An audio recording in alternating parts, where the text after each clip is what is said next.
One, two, three, four. Doom tech, tech, doom tech, doom tech, tech, doom tech.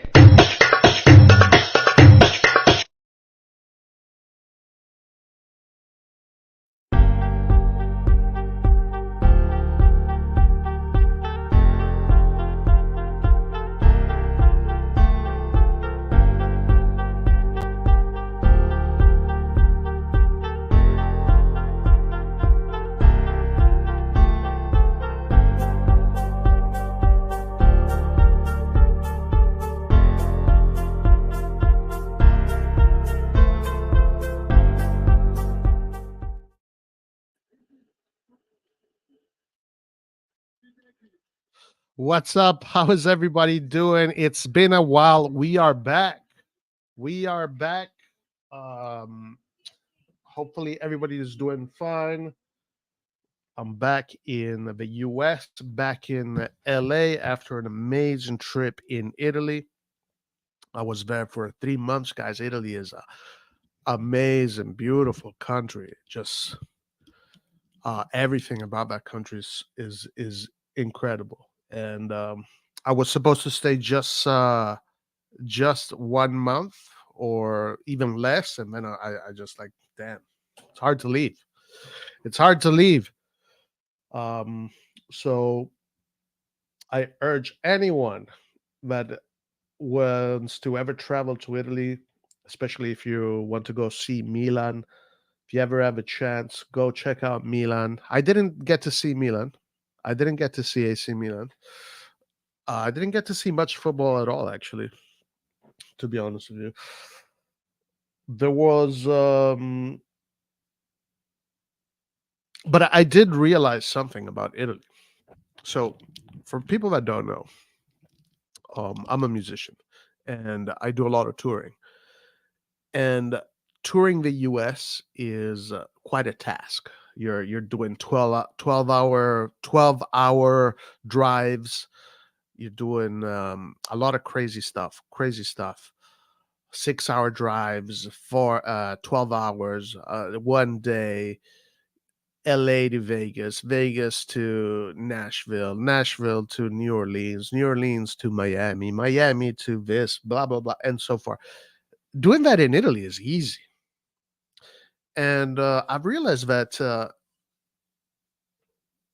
you could literally watch Milan every single fucking Sunday if you want. If you had the ability to do it, you could follow them around the country because it's a small country. It's the size of California, more or less. And the public transportation is easy to use. The buses, the trains, you can even fly to places, and it's worth it because it's okay. Yeah, it's a little. It can't. I don't know. I don't even think it can be that expensive, but it's definitely something to think about. And guys, maybe in the future, if everything goes according to plan, my plan is to go to Italy, live there for 1 year, and follow Milan around, vlog every single game, and it'll be very interesting. But I'll need your guys' help.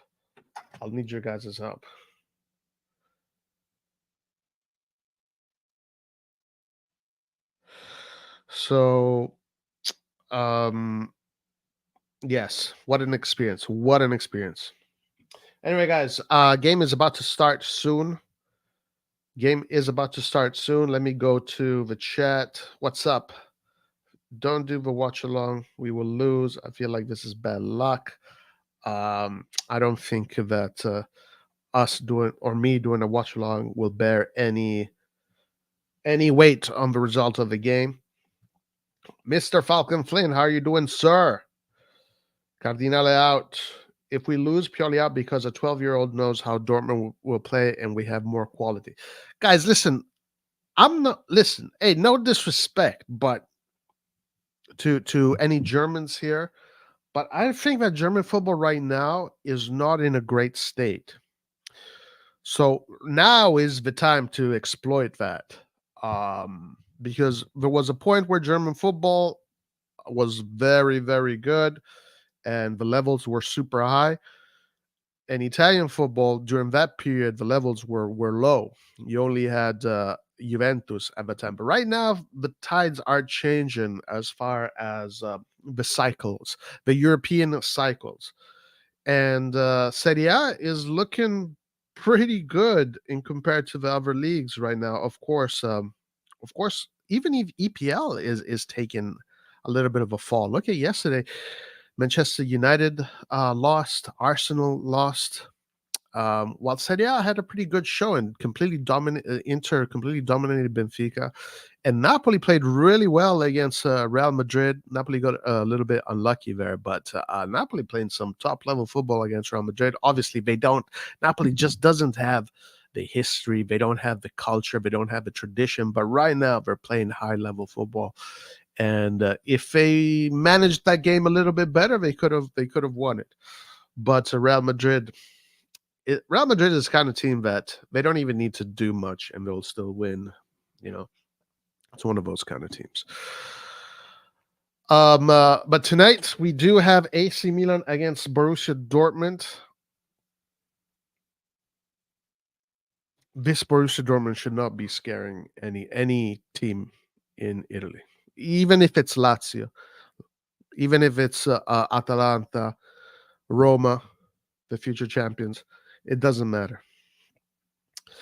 Please do a short recap of the last two Serie A games. Yeah, last two Serie A games. Let me see. So, well, against Cagliari, if I remember correctly, Milan played with a lot of new guys there. I thought it was an okay game. We did get the result. Cagliari penetrated us quite easily once again. When it comes to teams penetrating us, they do it quite easily. They scored a really nice goal, but obviously AC Milan has many more resources and much more quality than Cagliari. So at the end, all of that came out. As far as the new players that stood out during the Cagliari game, I don't think there were any players that stood out during the Cagliari game, if I remember correctly. That was a while ago. The Lazio game, I liked Musa. I thought Musa came in pretty good. He had a good showing. And as far as Lazio, that was a good win. So Milan put themselves in a good position right now. If they can maintain this rhythm, they can strive for a lot. But let's see if they can maintain the rhythm, because again, this is just the beginning of the season. So they have to maintain this rhythm for 8 more months. If they can do that, great. If they can't, then they can't. Forza LeBron. Dortmund will be motivated. They lost their first match and they need a win to keep their hopes alive. Milan, with injuries in the midfield, will be tested. I'll be happy with draw. Don't lose PL. Forza Milan. Forza Soccer. They're saying Milan players looking like college kids because of the jackets. Yeah, I saw it. Hey, it's not over yet. It's not over, guys. I'll be happy. Listen, I'll be happy with my analysis. If Roma just fights for this with it, I'll be happy with my analysis. Okay. But the marathon is long. So let's wait and see. I know a lot of you guys. This is the thing about Milan fans. When Milan wins, it's like, yeah, we won everything. We won we won the World Cup. But then when we lose, it's like, oh shit, it's like it's polar opposites. Roy, I thought the T1000 got you ass. No, I am the T1000, baby. Forza Italia, Christian. That's right. Forza Italia. Predict to. I think we're going to win this game, guys. I mean, I honestly think that playing against Borussia Dortmund is easier than playing against most Serie A teams.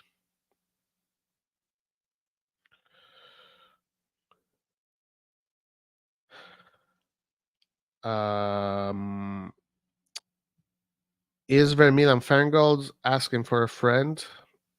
There's plenty. Inter sold Onana to Man United, and United became shit. Real Roy, you boys really playing up with that midfield on a UCL night. I know it's a Dortmund, but man. Well, the midfield is Pobega, Reindeers, Musa. I mean, you're right. It's a pretty inexperienced midfield.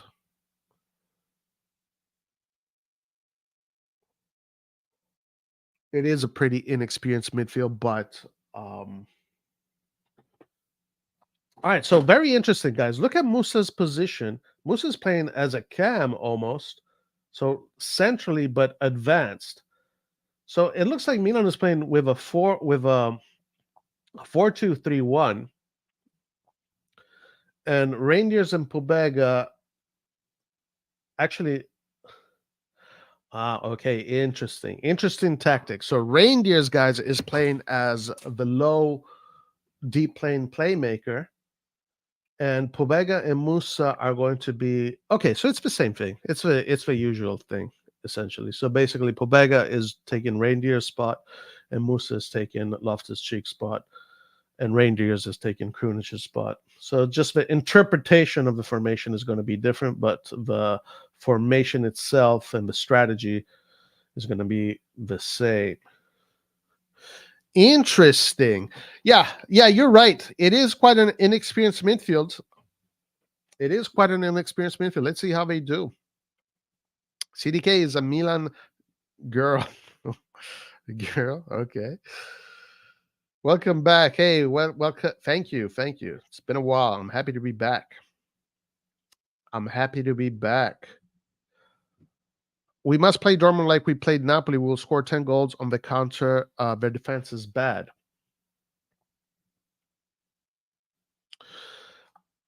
I mean, I won't be surprised if we can even keep the ball more than they do. Well, let's see how they play. Let's see what they look like on the ball.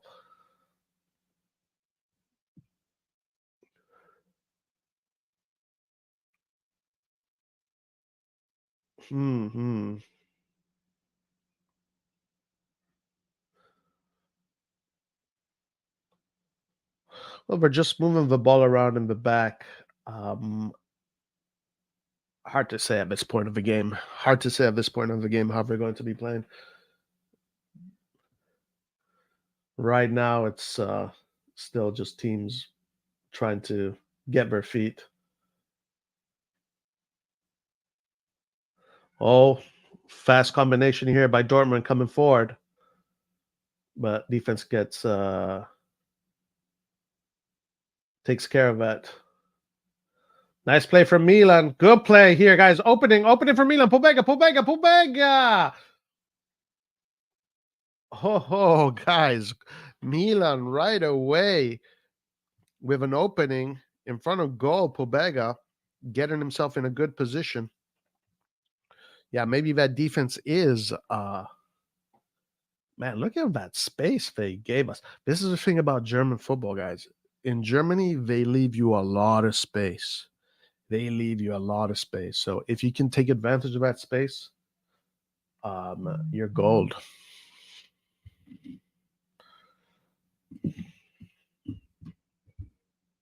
You are gold.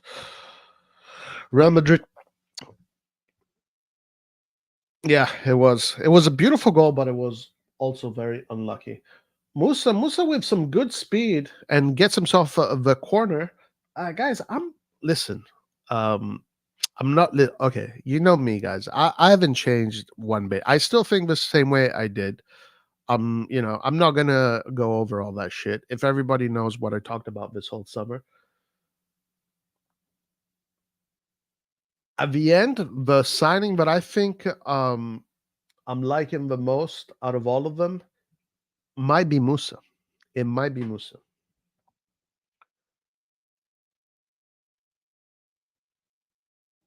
Guys, this is going to be a walk in the park. Guys. This is going to be a walk in the park, guys.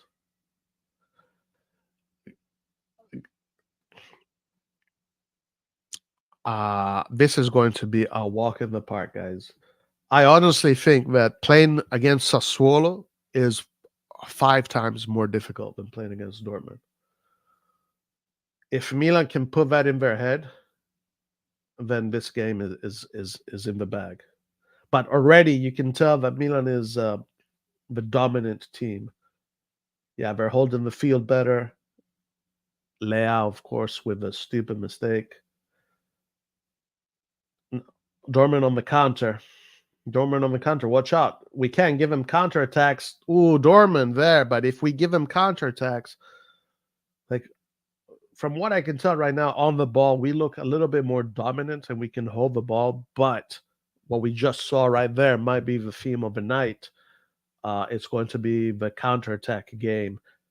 And we saw that against Inter, the counterattack game did not work out so well against us. So Milan has to be very careful in possession in the final third, because if you lose a ball there and you get caught on the counterattack, it can be a long night. I think. What's up, Lucas? Life is good. Life is good. Back in Los Angeles after 3 incredible months in Italy.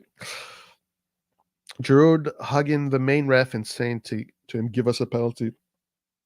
And Daddy Jerry will give you the cash. That's right. Guys, watch out for Dortmund now coming forward with a lot of space. Man, there's so much space here. The defensive posture of Milan is not top notch. It's just not. There's so much space left. Like you can tell when a team is placed perfectly defensively, but Milan leaves a lot of space in some key areas. It's kind of been the theme this year. On the ball, Milan has been looking pretty good, but off the ball, it's always, it seems the same. Yeah, look at all the space here. It's a very compact tight three. Let's see if Milan can mitigate Dortmund. Now Dortmund's starting to get a feel for their feet. Dortmund's starting to get a little bit more confident and starting to kick the ball around. I think Musa will be a great whip time. Yeah, me too. You know what? 20 years old. I'm liking what I'm seeing from Musa. I think he is, when he gets on the field, he gets on the field with personality. And of course, he's very ripe and still a lot to grow. But yeah, absolutely fantastic so far. Theo Hernandez, Leao, going back all the way.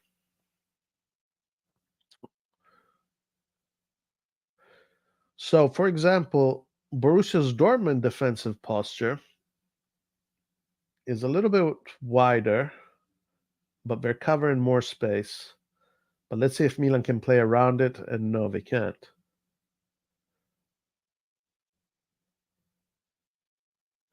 Interesting. Very interesting.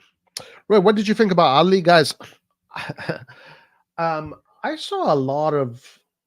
Okay, I thought he was. I'm happy for Ali. It's not so much that I thought he was fantastic or he was great. No, he had normal performances. I mean, there was nothing spectacular in his, and that's expected. How can you have a spectacular? I think his performance was blown out of proportion, but how can you be spectacular when you've been sidelined for 2 years? It's like you need time to get back into the groove, to figure out the system, to figure out the spaces, the rhythms. But nonetheless, you know, he came in and he played 2 games where Milan won. Definitely different from Krunic, more creative, not as solid, but more creative. But at the end of the day, we won both those games. We played against a Lazio that just offensively had no bite, luckily for us. But also, Tomori right now, I think, is in a state of really good form. and Tomori is really helping.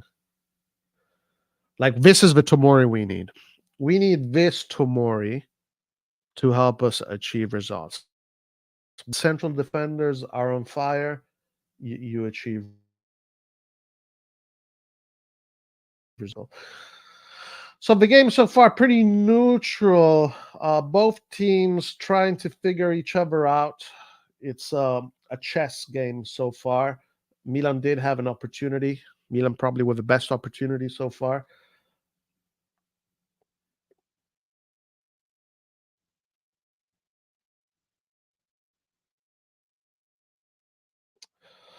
I'm interested to see when Kalulu is back and how he's going to fit in all of this, because Kalulu is also a really good resource. Nice play here from Pobega and Theo. Theo to Giroud sends Leao with the dribble, but unsuccessfully tries to dribble the defender. Seems like Borussia Dortmund so far have Leao on lock.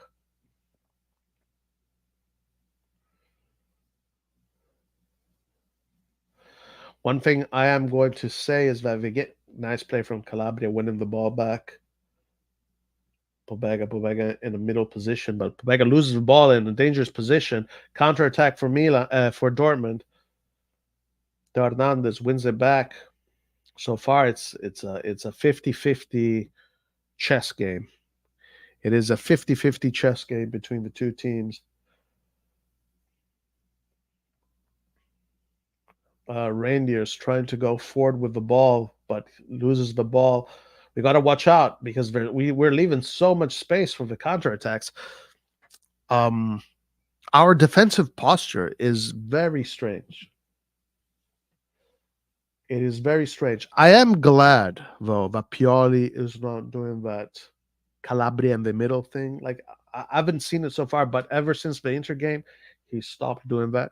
I remember during this summer while we were analyzing it, and we're asking ourselves, like, why is Calabria doing this, going in the midfield? Like, look at all the space he leaves on that side. And as a matter of fact, that tactic did not work for us against Inter at all.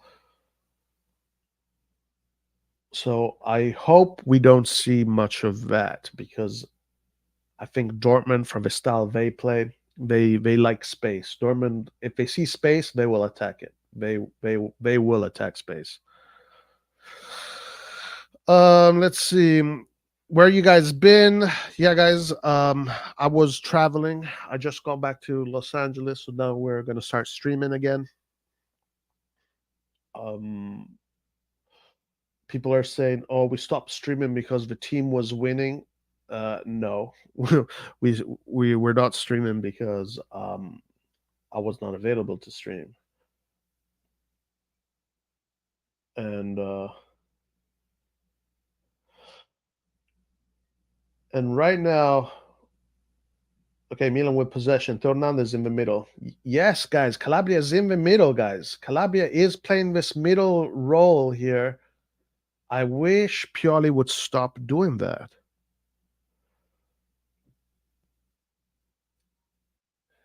The reason why I don't like that is because, guys, just pay attention to Calabria when he is in that middle position. Just look at how open the fullback position is. You know, where he is supposed to be. Just look at how open that space is. And if you lose the ball in the middle, and then let's say Dortmund attacks that space. Guys, watch out for Milan. Milan coming forward. Milan with Pulisic. Pulisic tries to cross in, gets himself a good corner though. Yes. So that's I'm still baffled by that tactic, guys. SofaScore has freaking blocked me. What the fuck is going on with SofaScore? Can you believe this, guys? I guess a SofaScore is owned by Redbird, because they blocked me, guys. Check this out.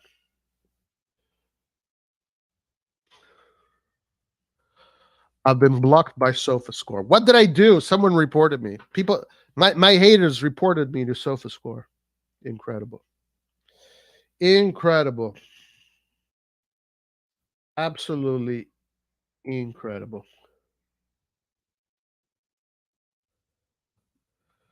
Uh, more good news, guys. Since this is a good week for the red and black, good 2 weeks. Not only it's been 2 good weeks for AC Milan, but it's also been 2 exceptional weeks for the Primavera, guys. The Primavera keeps on winning and winning and winning.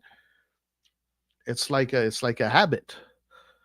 They beat Borussia Dortmund. Borussia Dortmund now does have a good youth system, and I'm just guessing they probably have one of the best youth systems in Germany, if I'm not mistaken, because of just the philosophy of the team, young players, etc., etc. So I'm assuming Borussia Dortmund must have a really strong youth system. But our Abate and the boys today got the win 2-1. So AC Milan youth with 6 points beating Newcastle and now Dortmund. And remember, they got into the semifinals last year as one of the youngest teams too.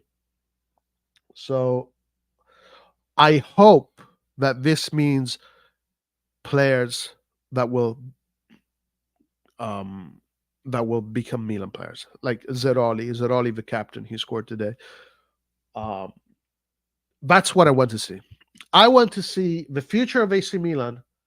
My dream, my dream, what I would like to see, what I pray for to the universe, to the God I pray to, and to whatever, um, is that the future of Milan will be a Milan full of academy players that will turn into world class champions. That's what I want to see.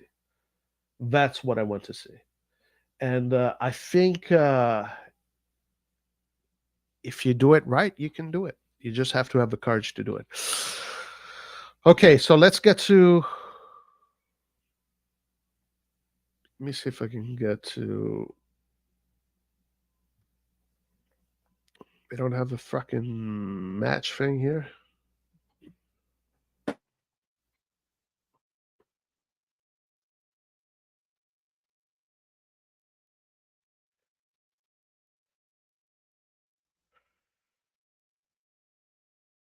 Guys, give me 1 second. Gotta give me 1 second.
Okay, I'm back. I'm back.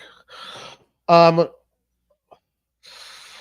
All right, so it's still a pretty balanced affair between the teams.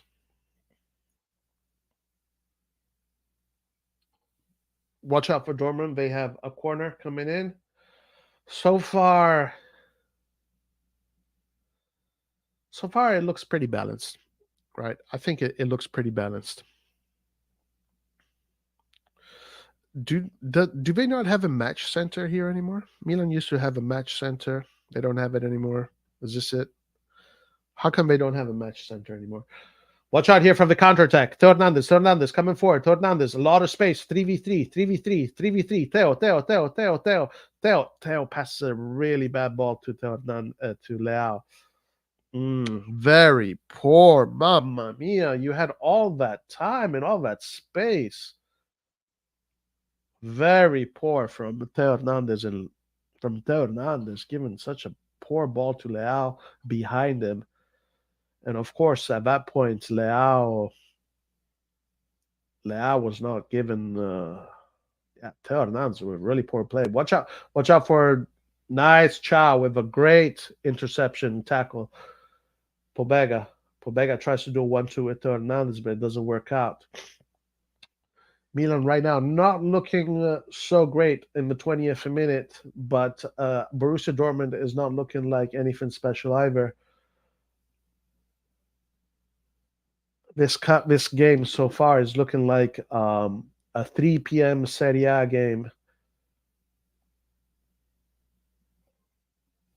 Verona versus Empoli. Have not seen much quality from either team. Both teams are struggling to do anything really. But Milan with a great opportunity there with the counterattack. Should have done better. Definitely should have done better.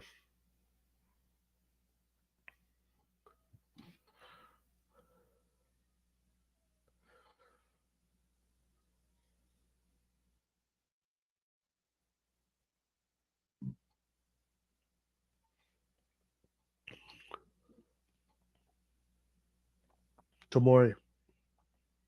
Tomori, nice layoff from Giroud. Giroud, really good layoff to Musa. Musa playing a very advanced role, almost as pretty much a la Kessi, Scudetto year. We're pretty much playing a 4-1. We're pretty much playing a 4-1-4-1. That's that's what it is, essentially. A 4-1-4-1. Okay, so now Calabria is in the middle, and Chow has covered for Calabria. Chow coming forward on the right wing. Chow, now Calabria back into the defensive role. What is this tactic? What is this? What is the purpose of this tactic? Can someone please explain to me what the purpose of this tactic is? Like, what are they? Is he just trying to be fancy for the sake of being fancy? Like, just freaking play as a right back. Why? What is this? I don't know. Whatever. I'm not going to get into it. We're going to be neutral today and commentate the game neutrally. Neutral commentary.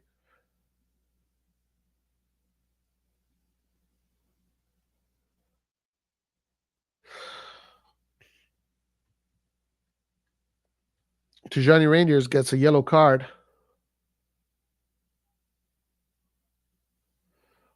Dangerous position here for Borussia Dortmund.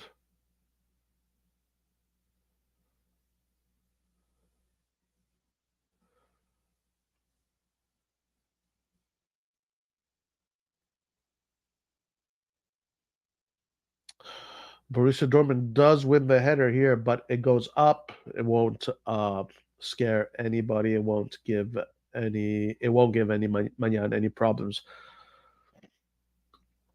So my quick analysis so far is like, why are we still doing this tactic of putting Calabria in the middle of the park? Like, just can't. It's okay to be normal, you know. It's okay to be normal and just build normally.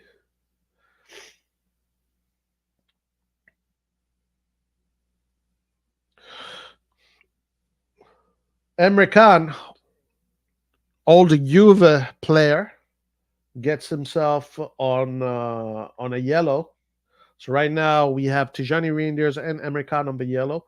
Now Emre Can is a player that will definitely not be shy to go in for the tackles. So he's going to have to watch out because he might get a red card. Emre Can is a kind of player that can definitely get a red card.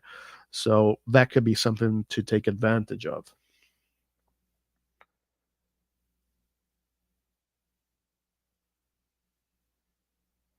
We're seeing a replay of the counterattack here. Theo Hernandez had so much space and gave such a poor pass.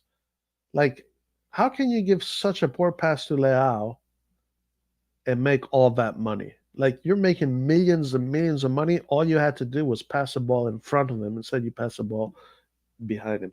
Okay, here we have it again. Calabria in the middle, and the back two. We have Tomori and Chao builds them from the back, while Teo Hernandez is playing as the classic fullback, and Calabria is playing as this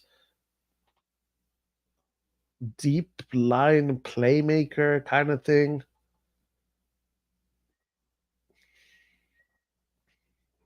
I think Pioli needs a YouTube coaching badge, because his coaching badge right now is sus. Leao with misunderstanding there. Theo Hernandez and Leao just not really finding each other. Two players that are not the greatest players when it comes to possession, IQ, football, but they are players that are very good in space. Right now, they're struggling to find cohesive plays, triangles together. Borussia Dortmund isn't doing anything special either, so it's not like we're being dominated or one thing or the other. Both teams are pretty sterile at the moment. In this current moment, Borussia Dortmund probably with the upper hand, but just in possession in the midfield, but not so much impact on the game. Pulisic hasn't been given the opportunity to be dangerous. He's not putting himself in the good positions to be dangerous, or his teammates aren't finding him.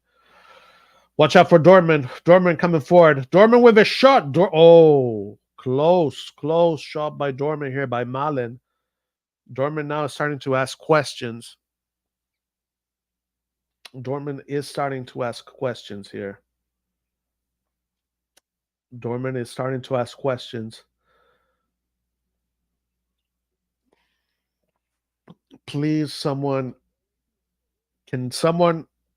guys, there is this Murphy's Law that says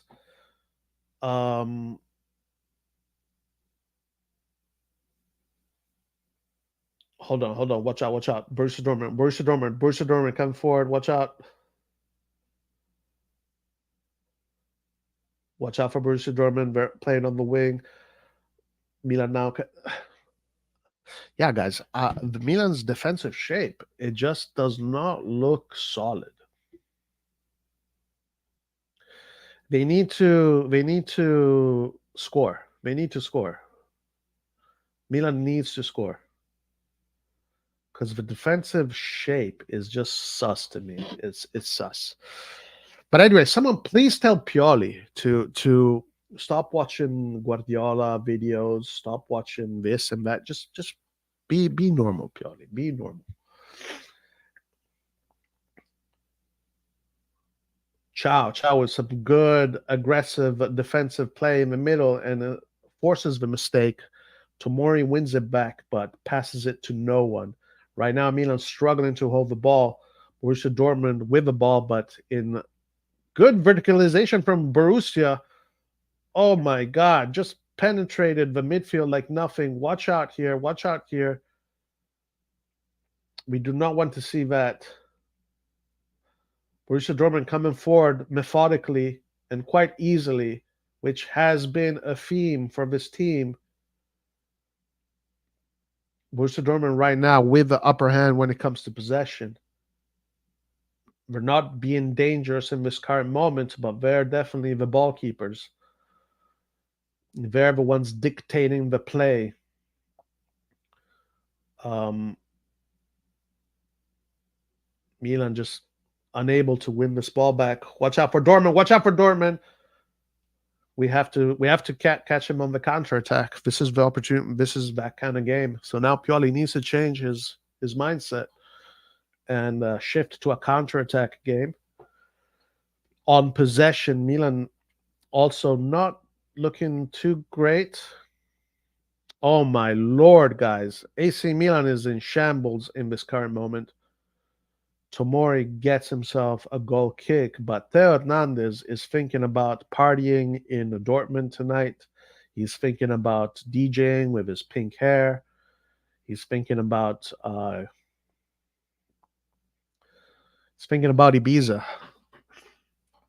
He's thinking about Ibiza.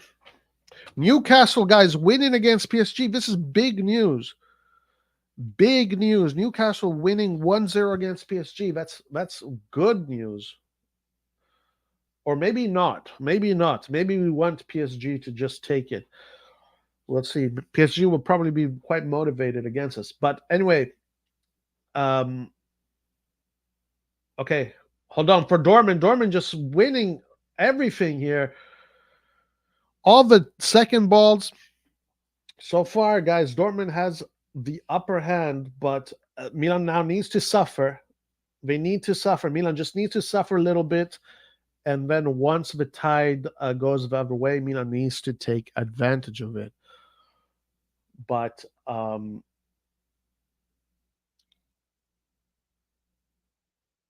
now Giroud all the way down, almost in front of the box. Giroud really, Leao and Giroud just waiting. They're just waiting. Foul for AC Milan on the right. Well, on their left, on our right. Edge of the box. Got to watch out here, guys. Got to be very careful.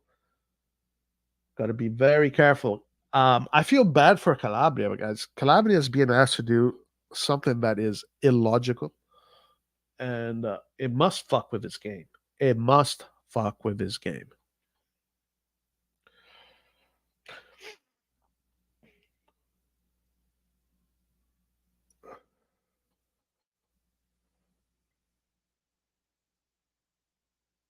Reos on the ball.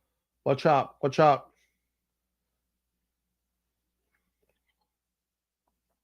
No worries. No worries.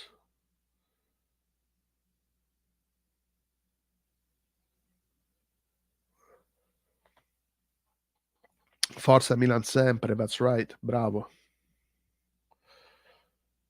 Reos tried to take the shot. A little bit selfish of him, but whatever. It's not our problem. It's not our problem indeed. Okay, this time, guys, look at this. Look at this. Change of strategy. Magnan opts to go long, so we're not going to go short. So there's a change of strategy right now. They're going to try and win the second ball and maybe keep the press high and see if they can win the ball back in their own, in Borussia Dortmund's half, and create from there. Let's see if no, they can't. Borussia Dortmund gets it right out into space, back into space for the counter.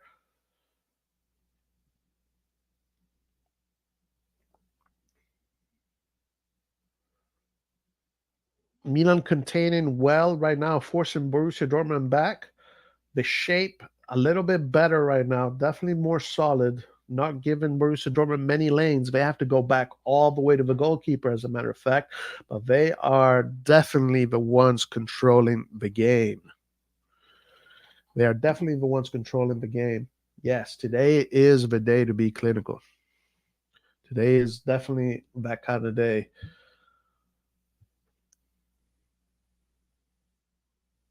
Ball possession, 57% Borussia, 43% Milan.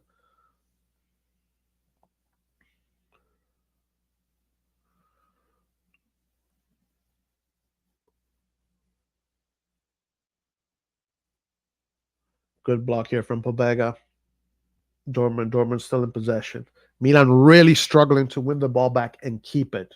It's been 10 minutes since Milan has not been able to win the ball back and actually keep it. Borussia Dortmund coming forward. Borussia Dortmund, watch out for Dortmund. Watch out for Dortmund. Watch out for Dortmund. Very poor cross from Dortmund. Cha was there to clean up. Milan has not been able to win the ball back for 10 minutes now and keep it.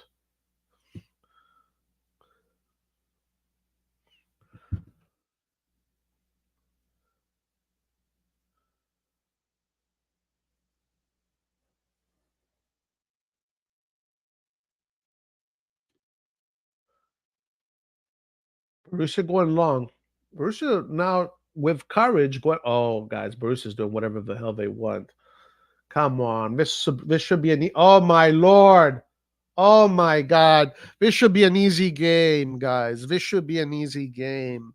What the fuck is going on? This should be an easy game. Borussia Dortmund is playing FIFA right now. They're doing whatever they want. They are doing whatever they want. Luckily, they don't have that much quality. Luckily, they don't have that much quality. But yeah, we're lucky that Borussia Dortmund doesn't have much quality. So okay, Milan now in possession. Let's see Milan come forward, what they look like. Calabria now in his role. And it's already better. This is what I'm saying. Like, look, you put Calabria in his role, Milan attacks. Why do you put him in the middle, Pioli? Guys, I'm Pioli out. I'm Pioli out. I don't give a shit anymore. I'm Pioli out. Nice play here from Milan. Very good. Almost a beautiful 1-2 between Pulisic and Giroud. It is a corner kick. But, guys, notice how Calabria stayed in his position, and we built the play based on him being in his position, and now it's a corner kick, and we're attacking. When we put Calabria in the middle, nothing happens, and we are vulnerable to crazy counterattacks. Pioli out. Pioli out if he continues this crazy tactic.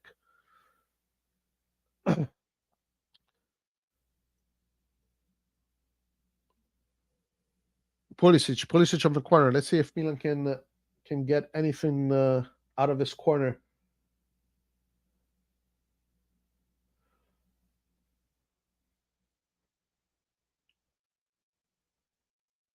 Oh, Giroud and Theo Hernandez.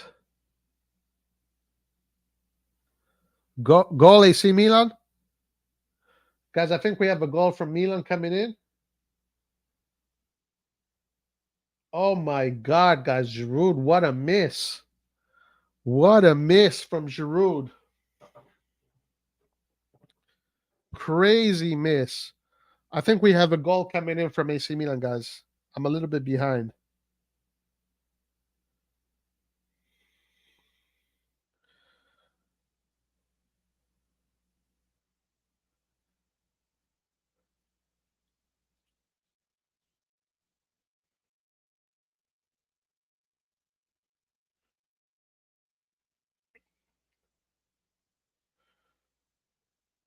Or maybe not. Oh, fuck off, Andre Bismi.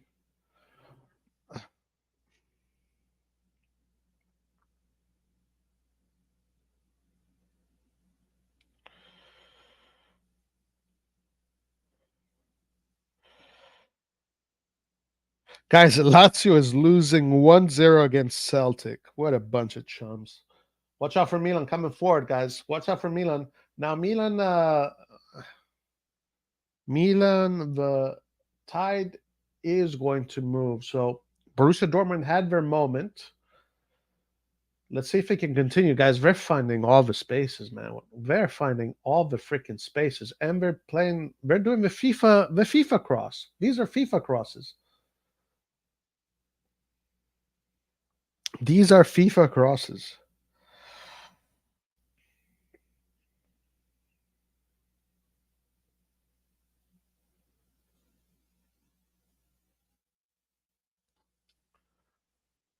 Calabria tries to chest it back to Magnan, but it is unprecise.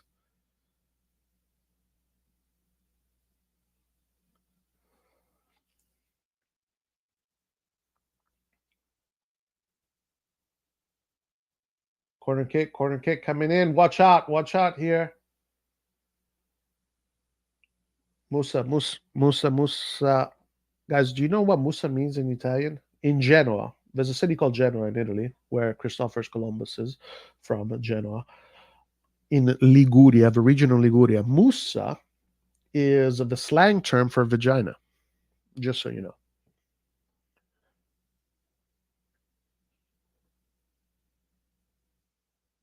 Little bit of trivia right there.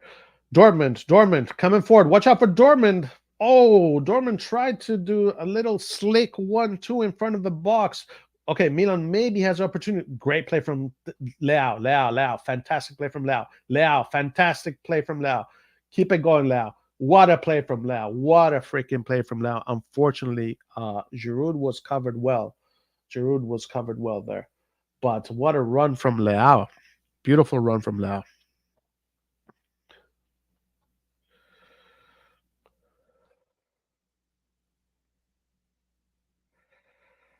Very, very beautiful run from Leao.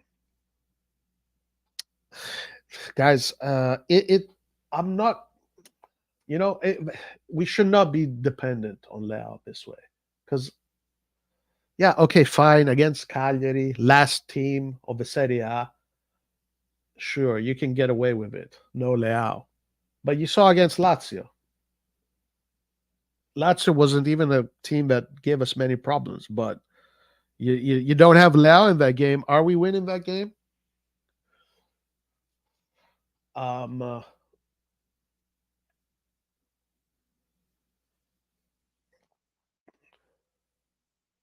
Hernandez tries to get rid of the ball. Milan really struggling to keep the ball.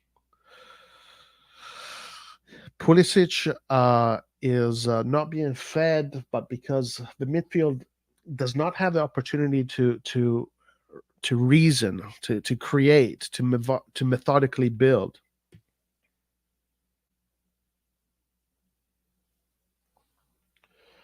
Watch out for Dortmund. Dortmund, watch out. Oh, Dortmund. With the comical shot. Dortmund with the comical shot. Yeah, these guys are... Oh, my Lord. Oh, my Lord. Another shot from Dortmund coming in. Another shot. Guys, Lazio just tied against Celtic. Good news for the Serie A games. I know people hate me for this. They fucking hate my guts for this. But I'm always glad to see Serie A teams do well in Europe. And watch out for Dortmund here. Corner for Dortmund. We are going towards the end of the half.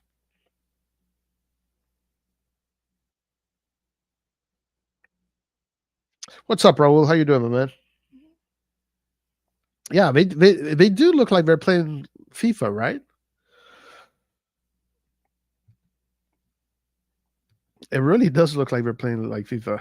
Honestly, Dortmund should be 1-0. They are definitely playing better, which is kind of weird because it's coming, guys. It's coming. Newcastle are roasting PSG, guys. That's crazy. That is insane. 2-0 for Newcastle. 2-0 for Newcastle.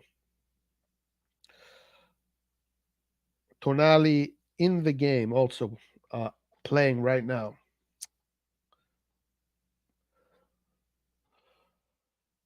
Dortmund is getting closer and closer here. Milan has to be very careful. Milan has to be very careful. Milan now they're not even going to play it short anymore. Milan is not, you know what? They're not playing it short because they know they don't have the ability to weave the ball through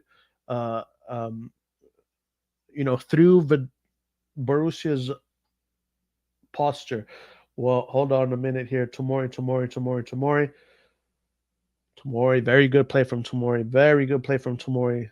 Reindeers coming forward. Reindeers coming forward. Good run by Reindeers. Finds Leao. Leao almost found the channel there. Good win from Teo. Teo coming forward. Teo to Leao. Pobega. Nice play. Great play from Leao. Mamma mia, che fenomeno. Woo! What a play there from all of them. Teo, Pobega, and then Leao with a super dribble. Musa. Oh, good play here from AC Milan. Almost getting themselves on the score sheet. Very good forward moving play. It looks like when Milan tries to slow down the game and they try to maneuver the ball around, they struggle. but on this left side, they have to attack the space with speed and direct football. So it looks like on the right side, there's nothing happening. The players on the right aren't providing anything, and also it comes down to Pioli's tactic of Calabria going in the middle. So you don't have a player doing an overlap. Where are the overlaps on the right side? Where is this? Pioli's tactic of putting Calabria in the middle is no good. Is definitely not a good tactic. I don't understand why he keeps on doing it, but he is doing it. All right, so it is halftime. It is 0-0. I was expecting to see a little bit better. I'm going to be honest.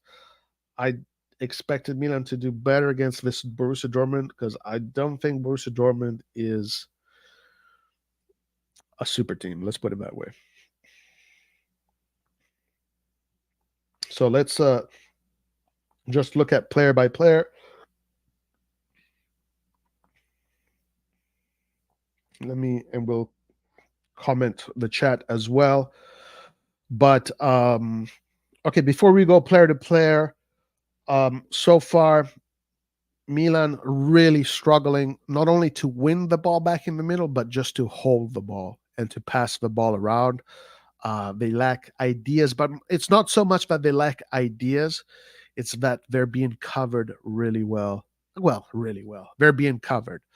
And Milan has no answer to not so much Borussia Dortmund's press, because it's not such an incredible press. It's just the positioning of the players, the strategy, the tactic. Milan's strategy this year of putting Calabria in the middle does not work. It is no good. Get rid of that strategy.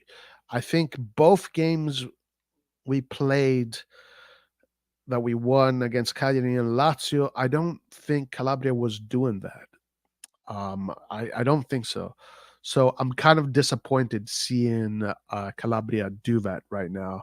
And I do not like that tactic. I want Pioli to stop doing that tactic. Calabria should just play as a regular fullback. And we saw that the moment while he was playing as a regular fullback, Milan attacked much better because there was more width, there was more options, and it was much better. But as far as attacking, everything is coming from the left. Our only strategy right now is direct football on the left, and put Leao on the ball, make him create magic. We're not building, we're not doing anything spectacular, which is a shame because, again, Borussia Dortmund is not freaking Man City. It's not Real Madrid. We're not playing against one of the big teams of Europe. We're playing against one of the, mid to high level teams in Europe. We should be doing much better. So, overall, pretty disappointing so far. But if we can keep on suffering as a team and we can keep on holding on to the result, a moment of magic can change the game. All right, so let's look at the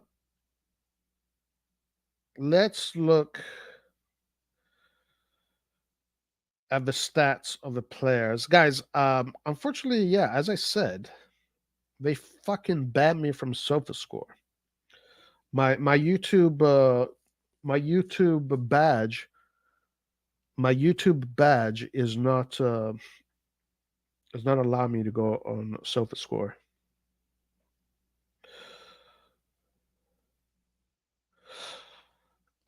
Pobega Showtime. Why the fuck does Calabria keep playing as a right wing? We're leaving so much room. He's not playing as a right wing. I'm not nor positive nor negative. I'm just analyzing what I'm seeing. Musa is not having such a great game. I don't think anybody in the middle is having a great game at all. Actually, I think everybody is pretty much getting owned in the middle right now. The only players that have the ability to do something is Leao, and literally that is it.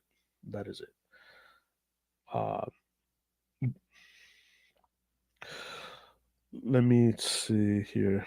Champions League. Let's go player by player. Let's do a in-depth analysis player by player.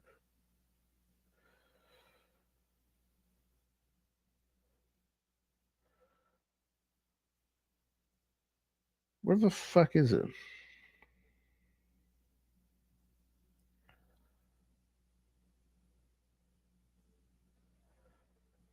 Hold on, it's coming. It's coming. Here you go. Where are you? Where are you? Lineups. Okay. So Mike Magnan, he's being tested, all right. But to be honest with you, nothing crazy so far. Borussia Dortmund is definitely being the dominant squad, but they don't have the quality to really kill us. They don't have that kind of quality. So far, Mike Magnan is just doing his job, nothing crazy. Davide Calabria, he's got a pretty high rating in SofaScore. They gave him a 7.2. Davide Calabria has one clearance, one block shot, two interceptions, one tackle.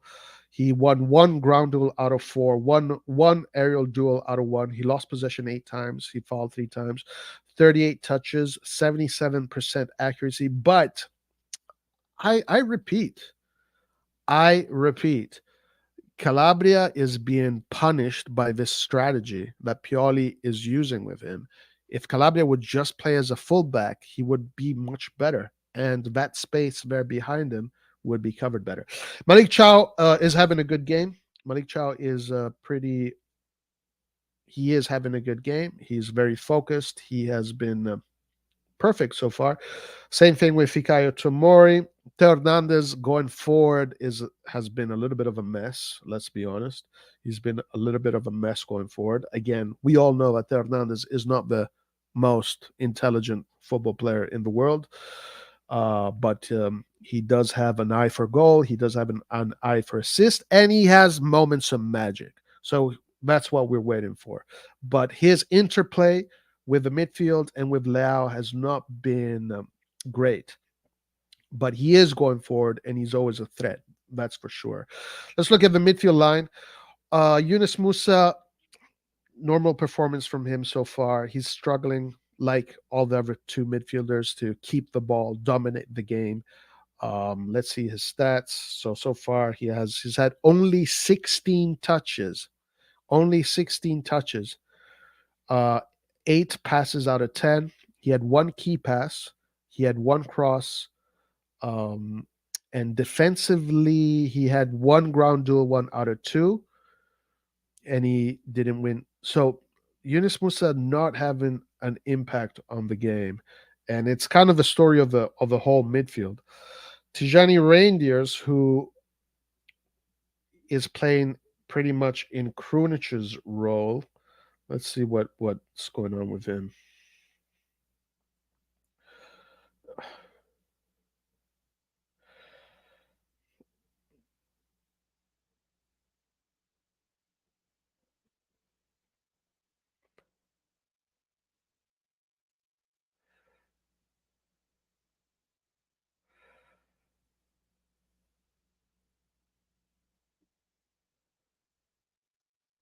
Okay, sorry, I lost the page. I'm back. Let's look at Tijani Reindeers. Tijani Reindeers, 16 touches. Man, the midfield is not touching the ball, guys. Just compare that to Calabria. Calabria had 38 touches because, well, first of all, because he's being used as a playmaker. But yeah, only 16 touches, 10 passes out of 11, 1 key pass, and again, defensively, 0 stats. He did win 2 ground duels, but that's it. No defensive stats. And this seems to be an issue right now. Let's look at Tommaso Pobega. Tommaso Pobega, 21 touches, a little bit more involved in the game. 57% pass rate, not good. And defensively, nothing from him either. So the midfield is providing nothing from a defensive standpoint. all three midfielders are completely getting outplayed, completely getting roasted. Not so good. Not so good. Not what we want to see. What about Christian Pulisic? Christian Pulisic, unfortunately, is not being given the opportunity to have an impact on the game. He should, but because the midfield is not providing play for the attackers, Christian Pulisic is a player that is not like Leao that will get the ball, will take on three players, and then put in an assist. Pulisic needs to interact with the movement of the players around him. Pulisic is a playmaker, a classic kind of playmaker that needs to interact with his teammates. He doesn't. He's not a solo artist. He's basically an accompany artist, right? So if the midfield does not work, Pulisic does not work. And now Giroud, guys, I think Giroud is actually, my opinion, he's got the lowest rating. But I thought Giroud had he had a crazy miss. He did have a crazy miss.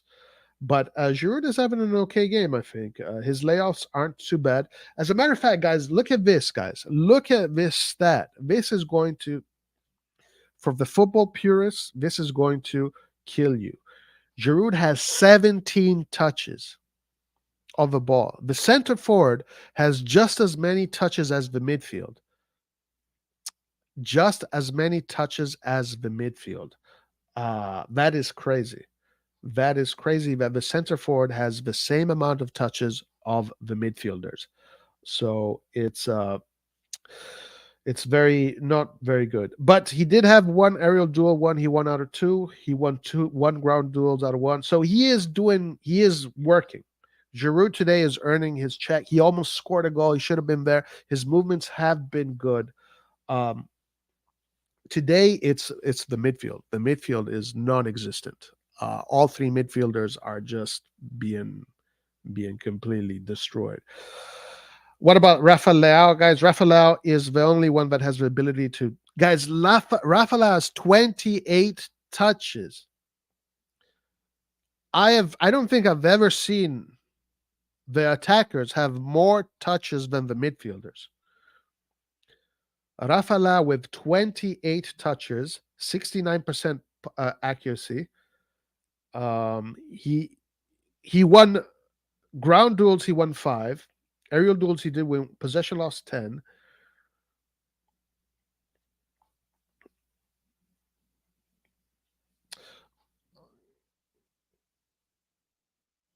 That's right. Bravo, Hisham. Bravo, Hisham. Bravo, Hisham. Well, I mean, it's not just Pobega. It's all three midfielders. All three midfielders are not providing anything. They are not getting into space. They cannot keep the ball to save their lives. All three midfield. It's mostly the system. It's a system that is not really working too well. Pobega as a box to box. Yeah, this is definitely not. It's because of Pobega that Milan is not playing well. It's because of the system, and the three midfielders are just being outplayed, all three of them. One player does not, just because, let's say, if one player isn't performing, doesn't mean that the whole team doesn't perform. It's that whole midfield. And then this whole thing about Calabria going in the middle, I don't get it. So what needs to happen? What needs to happen? So obviously, changes need to happen. This game has to become a counter-attack game at this point. Borussia Dortmund have established themselves as the superior team when it comes to ball possession. So at that point, it has to become a counter-attack game. And right now, Milan, in theory, should have the players to play the counter-attack game. And bringing in the changes, probably at this point, Pulisic is there's no point of having Pulisic anymore in the game. So at this point, I'd bring in. I guess you can bring in Chukwueze if it's going to become a counter-attack game. So in the midfield, you can change any of those players. I don't think we have many changes. We have Ali, and that's it. Because Krunic is injured, Loftus-Cheek is injured. So the only other midfielder available is Ali, if I'm not mistaken. I think we might have some Primavera guys. Yeah, we midfield. So the way we can win this game is being clinical and on the counterattack or a moment of magic. But we got to watch out because Borussia Dortmund right now is smelling blood. They definitely smell blood, and they can definitely see the opportunities there. I think another thing that if I was Pioli, I would tell my players is try and attract a foul from Emre Can. Emre Can is on a yellow card. If you can checkmate Emre Can out of the game, you can at that point you can take the ball and you can keep it. So, and he's a player that is not shy, when it comes to tackling and doing those kind of crazy tackles.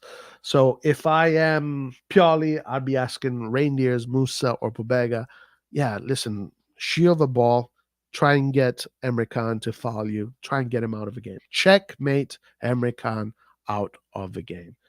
And all of a sudden, we do get an upper hand in the midfield. All right.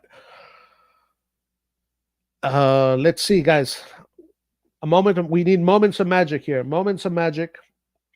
A nice moment of magic will definitely do. A nice moment of magic here will definitely do. We need the Leao show. The Leao show. Yeah, Okafor is a good player for this game for sure. Where can I see the game? Guys, my man, I don't know, brother. Go on Google and say and put in.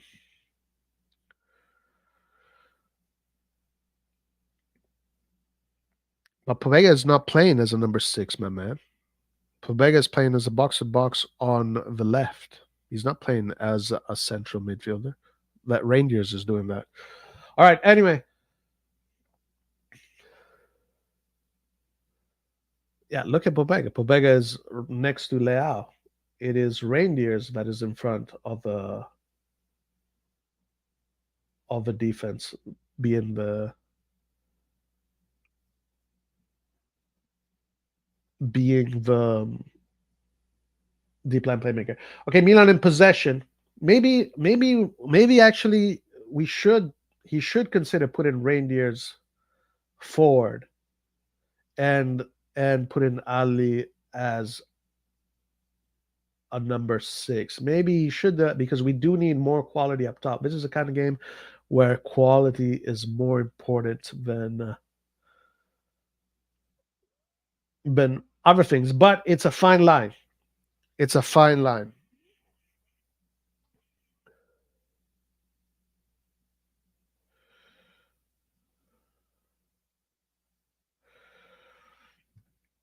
Maybe you should focus on winning the ball, just sit back and wait for a counter. I think that should be a strategy that we should be looking at for sure. It's going to be too fast for Ali. Well, he gets paid a lot of money, so he better get used to the speed. Okay, Leao with some trickery, but nothing yet. Milan now has the ball. They're in Dortmund's half.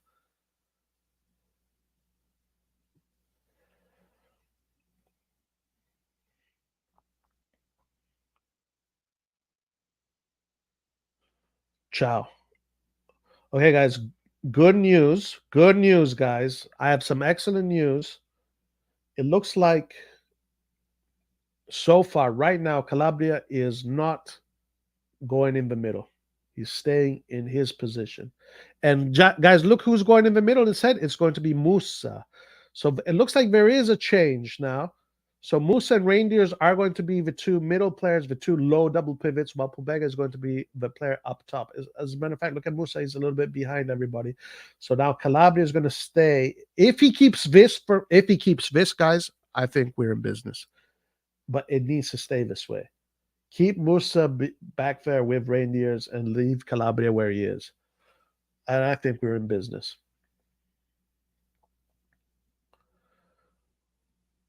Man down for Dortmund, but Dortmund does not care. They're coming forward. Dortmund coming forward, attacking the left side. Pulisic wins the ball back. Calabria draws off himself a foul. It's going to be too fast for Ali. I'm not sure why everyone was so confident about Milan win. This is our I was confident because I was expecting Milan to do better. Ali can't play this ball. Let's keep our heads up. Why not? Why not? Yeah, he did. Yes, exactly. Exactly. Nice layoff from Giroud. Tries to go to Pobega, but no can do. Yes, guys, Pioli has listened to. Nice play here from Milan, guys. It is official. Pioli came to his senses and he's told Calabria to stay where he is. Now Musa is going to play in that midfield role. Essentially, it is going to be when we build up. It looks like, yeah, there it is. There it is. Look at Calabria. He's not moving. Musa is taking his position. So that's very good. So I think the team is going to be more balanced and we should hold the pitch better this way. We should hold the pitch better this way. Let's see if we do. Now it's just time to see if we do.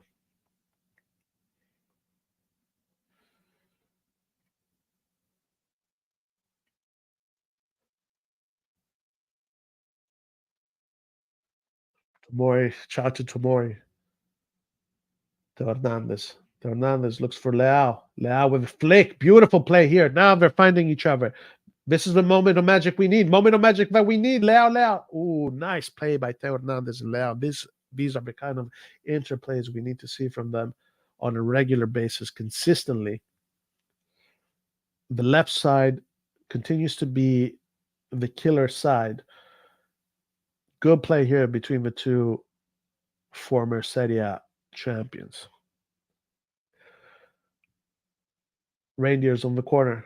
Rangers on the corner kick. This is a chow goal. We need a chow goal over here. Pobega tried the flick, but no can do.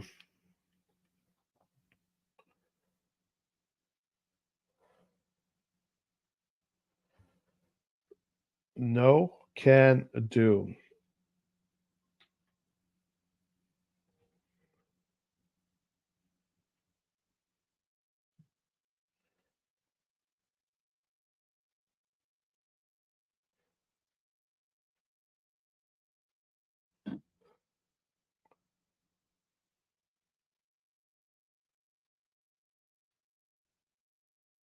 Mm. Yeah, I would already start thinking about taking out Pulisic. His involvement in this game is really pointless. I think everything is on the left right now, so it's pretty predictable. If you maybe bring in a different kind of player like Chukwueze that will attack space, maybe that can create a little bit more attacking balance.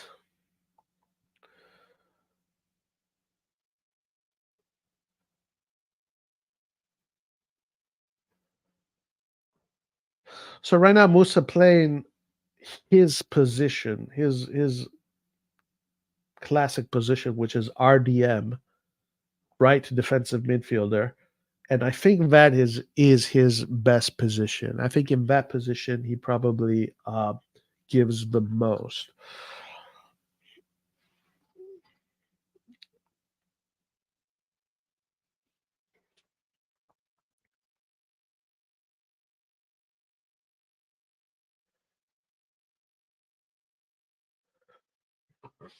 Throw in for Dortmund. Oh, sorry, for Milan. Okay, Musa all the way back. Musa tries some dangerous dribbling from Musa in a dangerous area. Almost loses the ball, but Chow bails him out. Musa coming forward. Musa got shouldered off of the ball. Milan still struggling to come out of that. It's not even a press, it's just a posture.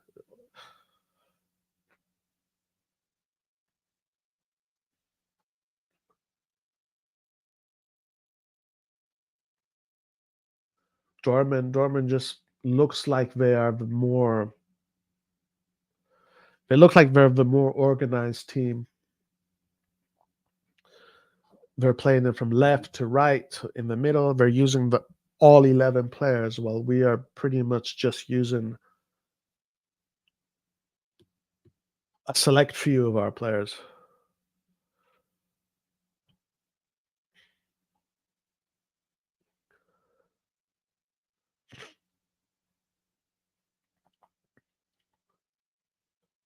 Let's see some ball possession, and we're still on the left. Good play here. Great play here. Pobega. What a play from Leao.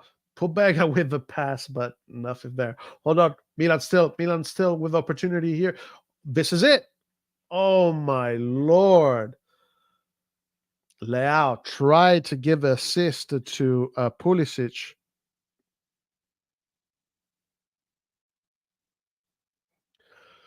Guys, great. Two fantastic balls from Leao. Two fantastic balls from Leao. Here, Pobega, bad timing, he should have done better there. Musa again with Leao. Pulisic should have fed Leao. Leao gave him a perfect 1-2. He should have fed him, but Pulisic unlucky, or rather good positioning from the goalkeeper. But great opportunity from Milan. Again, Leao creating there. Ooh, big open here. Big opening for Dortmund. Dortmund coming forward.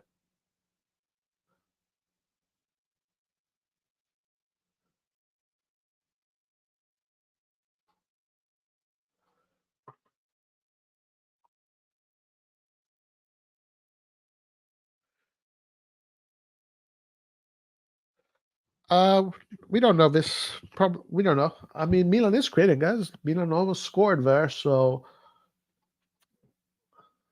Milan almost did score.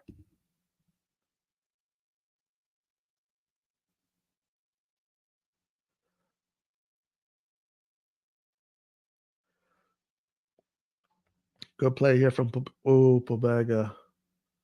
Pobega really poor from Pobega right there.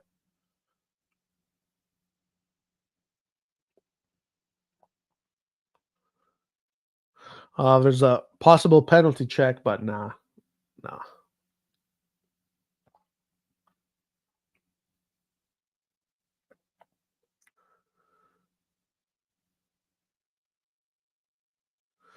Dortmund in possession.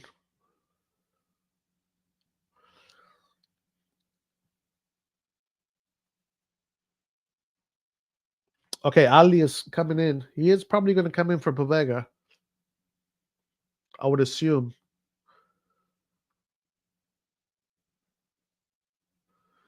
It's either Pobega or Musa. It's one of those two. Or maybe Pulisic.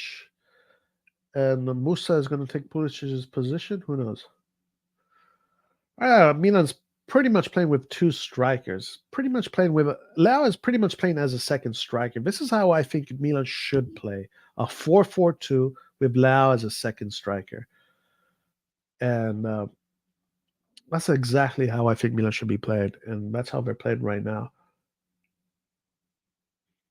Magnan gets the ball in his safe hands.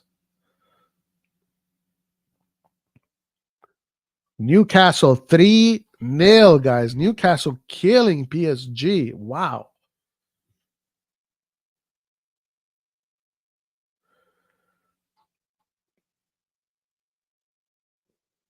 Newcastle killing PSG.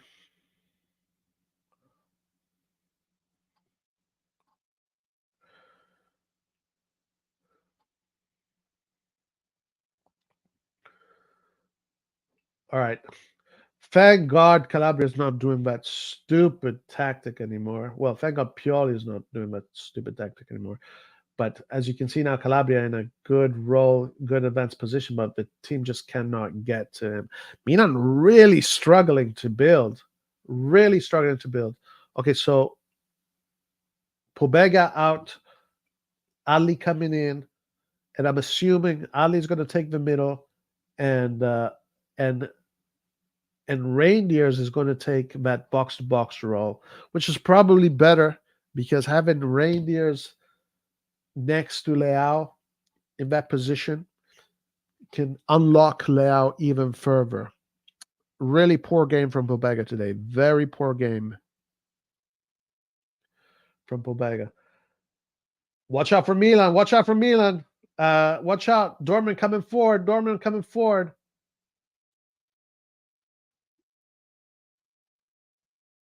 Calabria with a good block, but Dortmund coming forward. So let's see. Yeah, Ali has taken the number 6 role, so in front of the defense, while Reindeers is box to box on the right, and Musa this time is box to box on the left. Or not. Wait, hold on. I might be getting confused here. Let me see. Yeah, I'm correct. I'm correct. So Musa now has moved to LDM, left defensive midfield, in a double pivot midfield position alongside Ali, and Reindeers is the advanced midfielder now coming forward, which is better because we need more quality in that area if we want to create moments of magic. Chow out muscling the Dortmund player. Let me see some stats from a Newcastle game.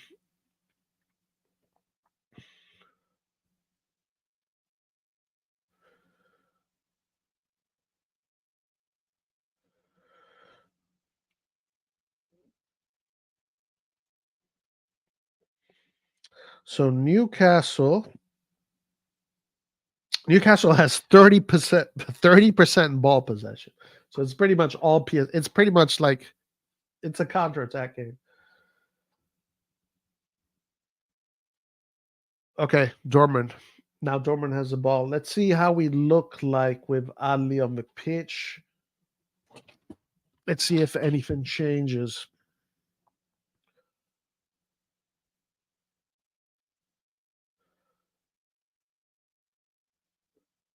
We're still getting penetrated so easily.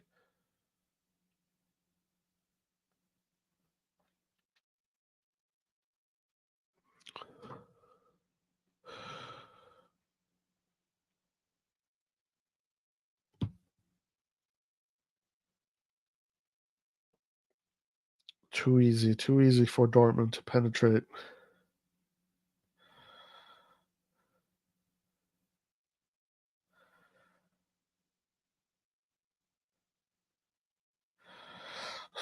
So far, Dortmund has 58 ball possession. Dortmund has 11 shots. We had 8. They had 2 shots on target. We had 1. But we had the opportunity to get it in, to score. Hold on. Okay, now let's see what Milan looks like with the ball with Ali on the pitch. So as you can see, Ali right there in front of the defense playing that regista role. Okay, Pulisic now in a good position. Let's see if he can do something interesting. Pulisic gets the ball stolen from him, but Dortmund seem to lose the ball. Dortmund coming out. Watch out here. We have an opportunity for Dortmund to create a counter. Yes, a lot of space for Dortmund to come forward. Every time we get a lot of space. Let's see how Milan mitigates with the defense. Good play here from Ali. Good job, Ali, getting the ball back. Very good. That's the kind of plays that we need. Very good from Ali. Pulisic. Now maybe Milan in a good state here. Beautiful ball to Leao. Beautiful ball to Leao. Leao coming forward. Leao. A lot of space to create. Give it to Reindeers, my man. Leao tried too much. Reindeers was open in front of goal. Giroud with a beautiful win. Good play here. Milan. Tomori in an advanced role gets himself a corner kick. Wow. A scrappy 2-0. Absolutely. We'll take it.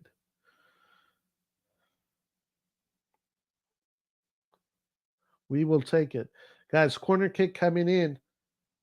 Set piece can be the answer. Set piece can be the answer.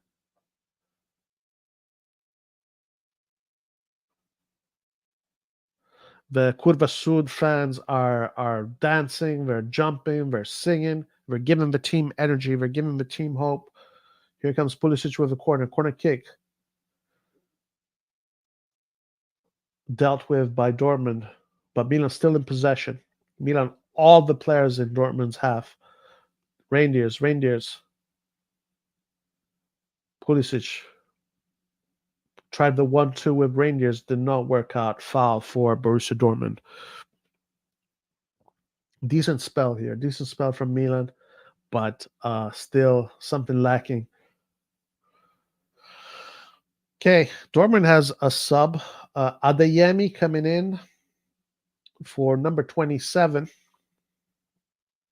Sorry, for number 19. Julian Brandt, who had a decent game. Decent game. We were linked to this player 3 years ago, I believe, something like that. He had a decent outing today.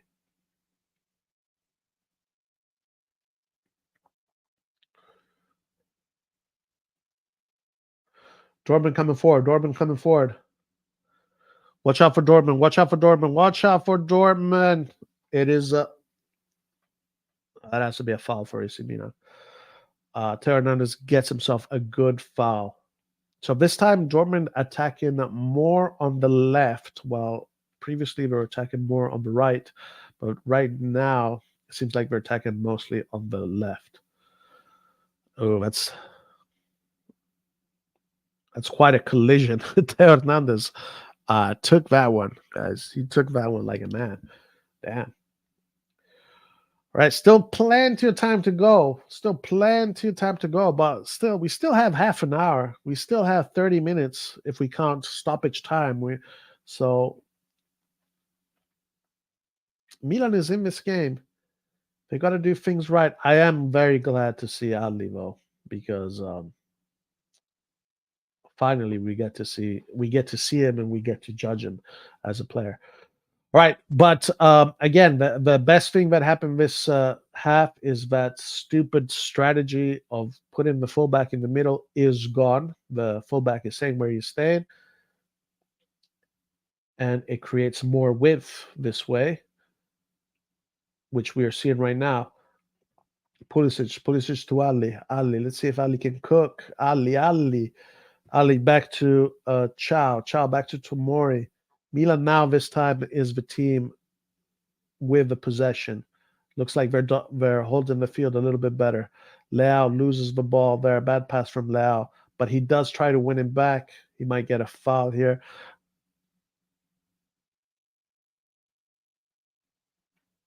Better for Milan in this moment. This is where Milan should probably pounce. If Milan can pounce right here,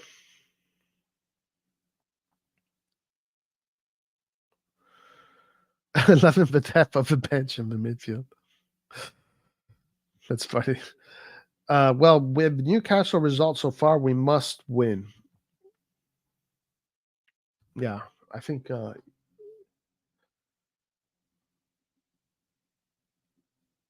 it's there for the taking. Right now, there's definitely has been an elevation in Milan a little bit, and a de-escalation from Dortmund. Pulisic interchanging roles now in the middle. Ali organizing or organizing well. Ali organizing better for sure. Musa to Ciao. And this is why we need Calabria right here. This is exactly why we need Calabria right here, for that width, because you open up the team. Pioli. I'm done with Pioli, guys. I am so done with Pioli. I'm done with it. That's why you need your fullback in the fullback role to open up the opposing team, not to close the opposing team.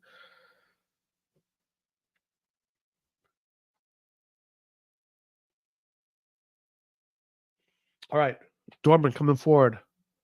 Chukwueze, it looks like he's going to be coming in. He's going to be getting at least 25 minutes. Oh, Pulisic here winning a ball in an interesting area, but it is knee-to-knee collision with Ben Sebaini. Ben Sebaini, knee-to-knee collision. Those are painful. Oh my god, guys, those are freaking painful. Lucas Hernandez is at PSG. Yeah.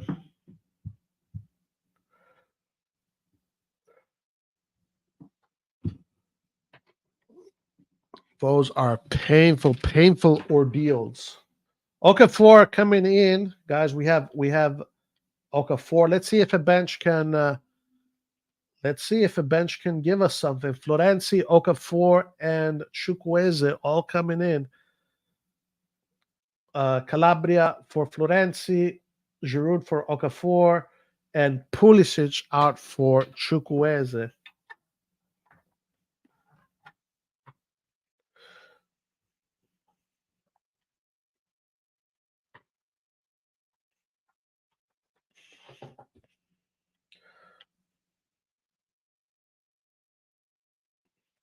So let's see how the new guys do. It is a big game. A lot of pressure. There's probably a lot of pressure on Chukwueze since it has been made clear by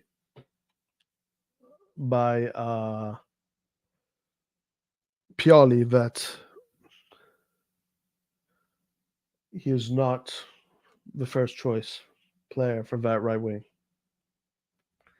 So this is where Chukwueze needs to take advantage and fight for that spot. He was, I think, the most expensive signing of the summer.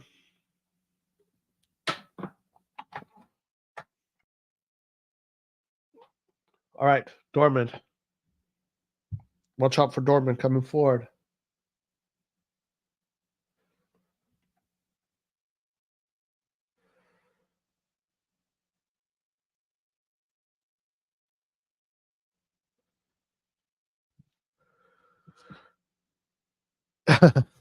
Pioli told Ali he isn't in Milan's plans. Pioli isn't in our plans. Yeah, I think it's time for Pioli to move on, to be honest with you. I think we need new, fresh ideas. It's been in like he's good, he's doing good, but it's time.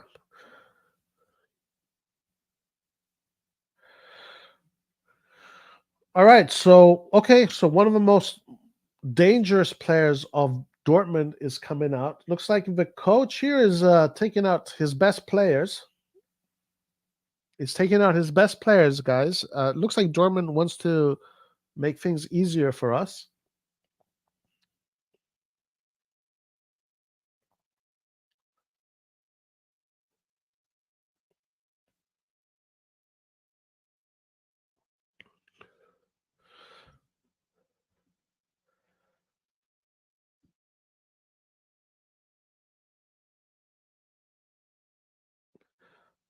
Since last time I read the stats, the shots, that was what, 15 minutes ago, it has not changed. It's still the same. 11 shots for Dortmund, 2 on target, while Milan has 8 shots, 1 on target.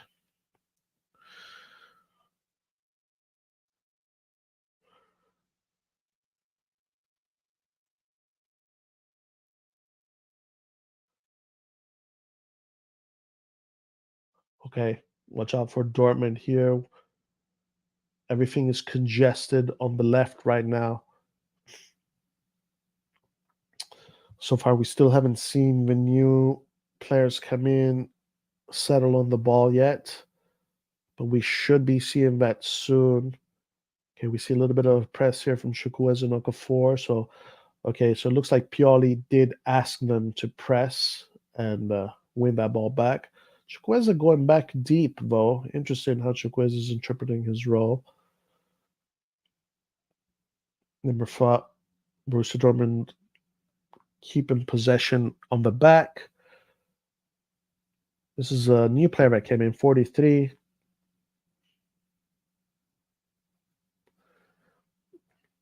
It's too easy. It's too easy for Dortmund to just find space and string passes together. Look at all the space that we're leaving. My God. Oh, my Lord. Dortmund with the shot.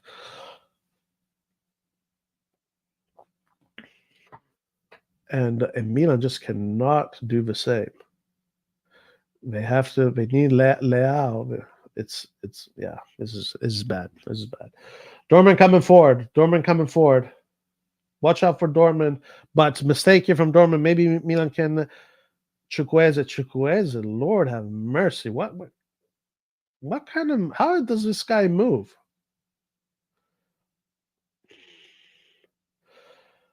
Tomori saving our ass right now.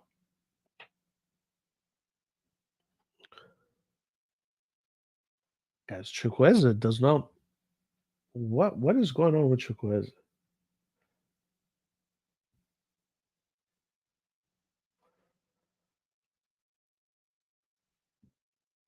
All right, Dortmund. Dortmund coming forward. Milan with a 4-1-4-1 formation. Right now, defending in a 4-1-4-1 formation. Musa is that one player between the lines. Oh, my Lord. Who is this guy? Number 43 is cooking. He's having a ball. Bionye Gittins.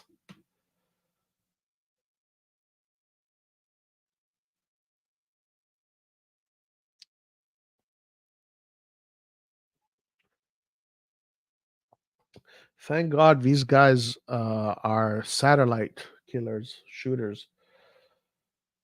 But the stadium is egging Dortmund on. But Milan is still there. We still have the players. We have the quality to turn things our way. We do have that quality. We need that moment of magic.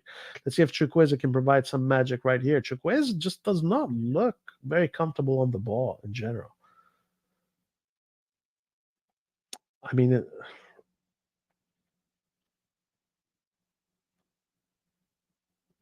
how the hell? Well, let's see how he does this game. He still has about 20 minutes, guys. They still have about 20 minutes of game time. If you count stoppage time.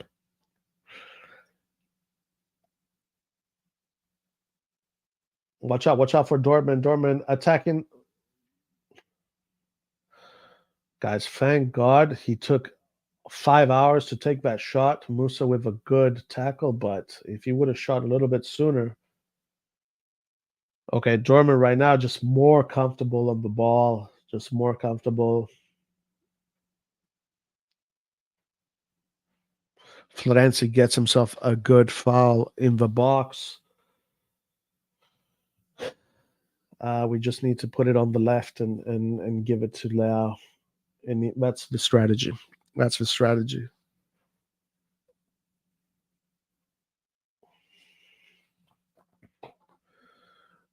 And it's getting closer. We're basically in the long stretch of the game. What happens here is key. So we got to really be careful defensively now.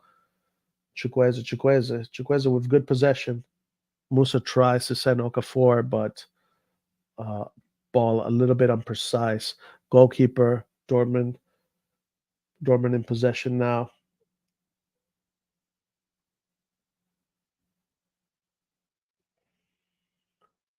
Foul for Dortmund.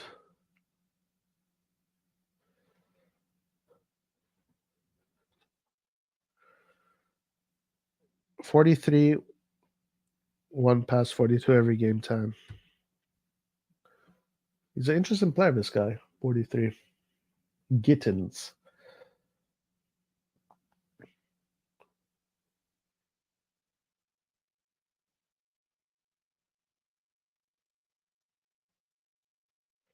Ooh. Oh my God. Musa and Ali just got cooked.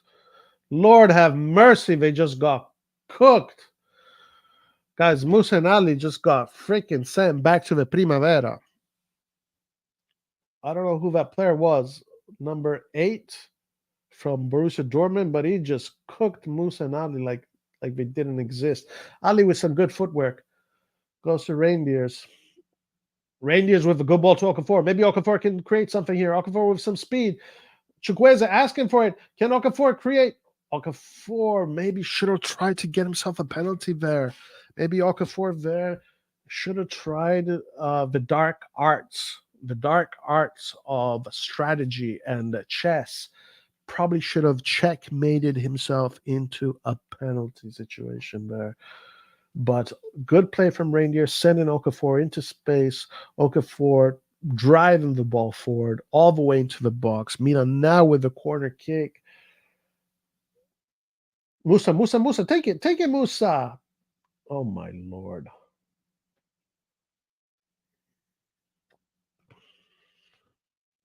Mamma mia, che disastro.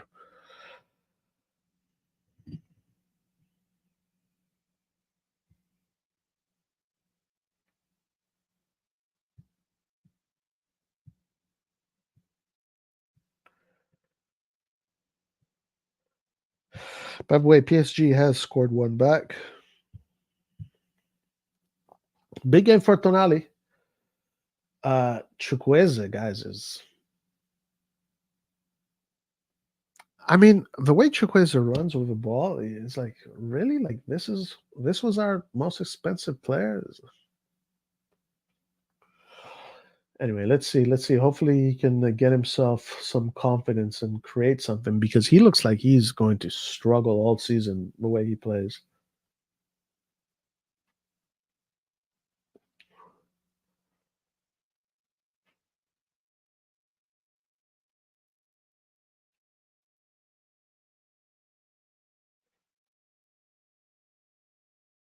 Watch out here for Milan. Good interception from Reindeers. Guys, this. It's now or never. It's now or never. This is where we take it. Oh, tactical foul from Borussia Dortmund. Has to be a yellow card.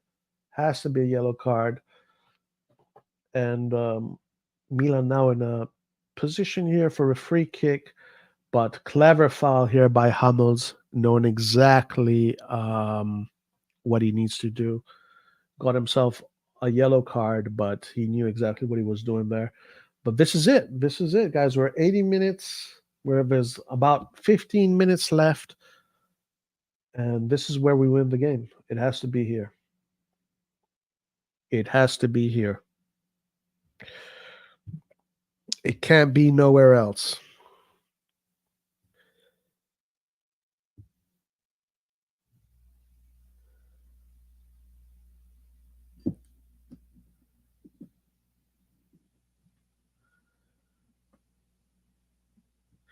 What's up, brother? How you doing?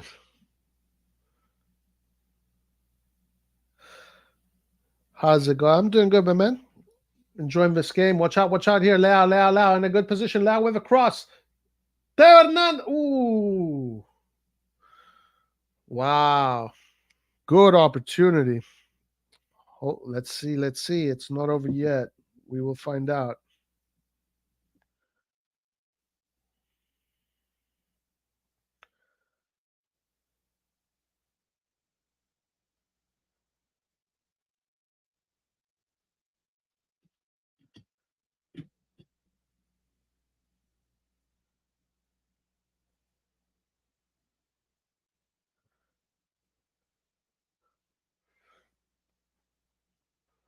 All right, Dortmund coming forward. Watch out for Dortmund coming forward.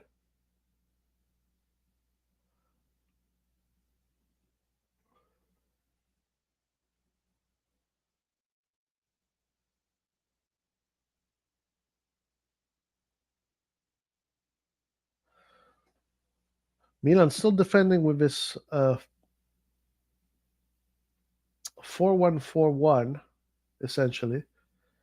Musa has been given this strange role of defending in front of the box. Free kick for Dortmund. Could be a good position for them. We need to be careful here on the set pieces.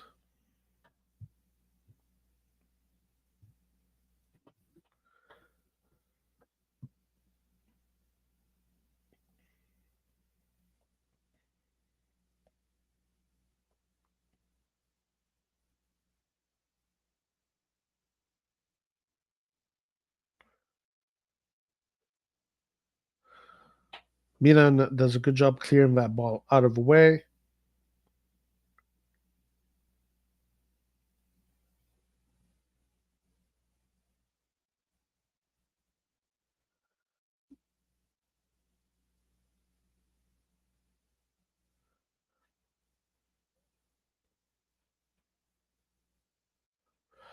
Okay, so interesting player coming in for Dortmund, young German player Makwoko, who is very, very young player. Started his career early, I think 16 years old. I think he's 18 now. I could be wrong about that, but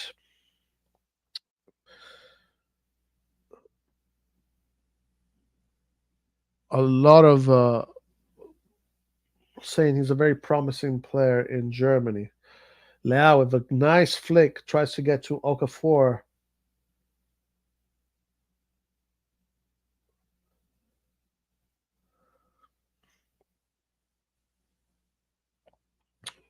What's happened with PSG? Thank God we didn't get hit like that. Yeah, and it's by looking at the stats, it's all PSG, and Newcastle hit them on the counter. Okay, you got Ali coming forward. Ali, nice ball to Chukwueze. Let's see Chukwueze in space. Let's see what he can do in space. Chukwueze. Oh, good play from Chukwueze right there. Um, good idea. Nice cutback. Tried to do the curler. It could have even deflected in as an own goal there. But good play from Ali. Good play from Chukwueze. Pioli egging the team on, asking them to play hard, to believe, asking the team to believe.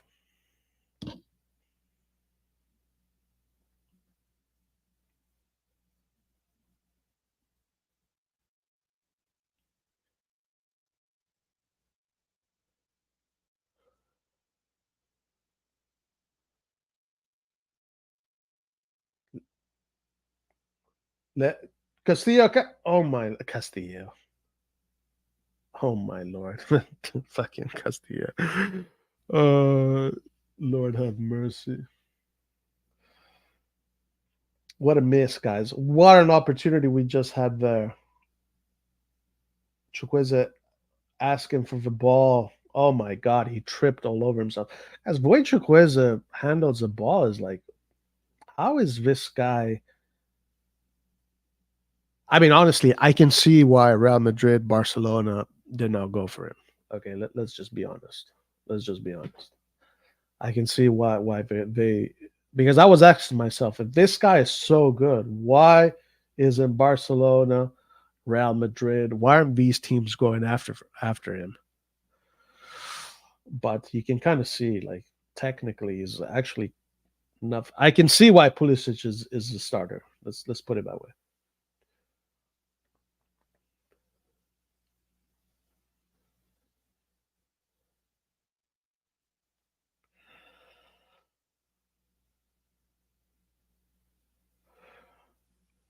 Drive here from the Dortmund player. He gets himself a foul in an interesting position. We got to watch out.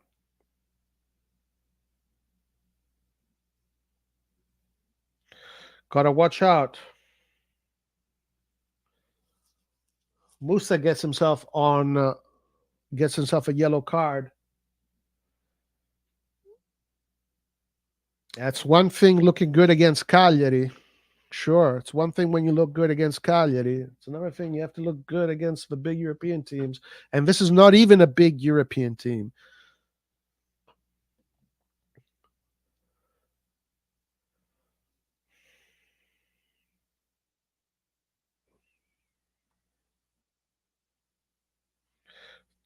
Wanting Milan only.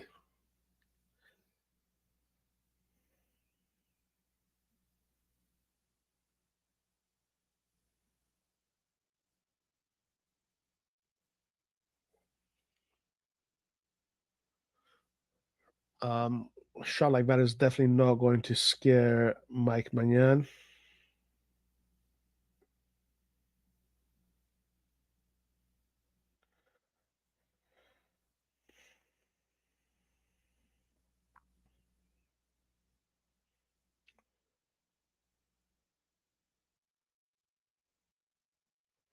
Oh, watch out, watch out, watch. Oh, what a piece of shit. Number 8 is a piece of crap. Wow, guys. Number 8 for Dortmund had the pass. He could have passed it to his teammate, but instead he tried to go for the glorious shot, and thank God he did that because he missed. But if he would have passed it to his teammate was all open for goal.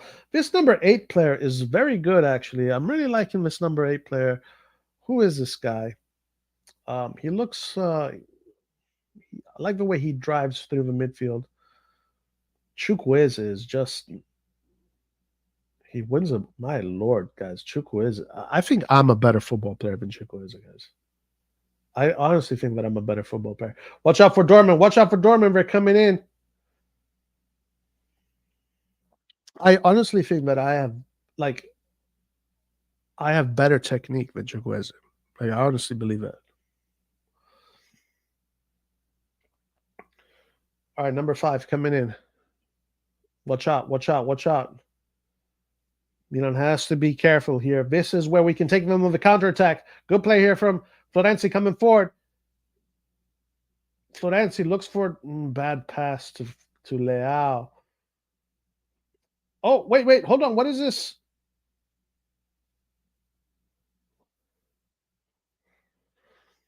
Florenzi looked at Chukwueze, said, no way, Jose. Turned the other way, saw Leao the other side, but didn't give him a good pass. This could be a penalty, guys. Is this a penalty? Maybe Florenzi here, definitely a master of the dark arts, might have found himself a penalty, guys. Maybe Florenzi might have found himself a penalty here. Florenzi definitely a master of the dark arts. He knows how to. There is a penalty check, guys.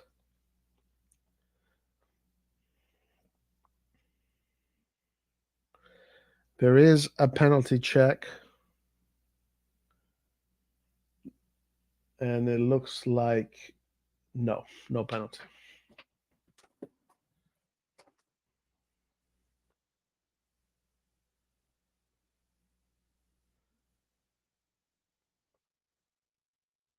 Oh my lord, Ali just got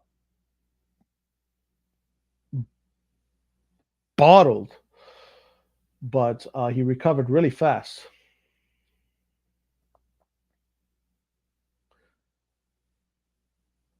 Watch out for Dortmund. Watch out for Dortmund. Chow with a very good interception, winning the ball back.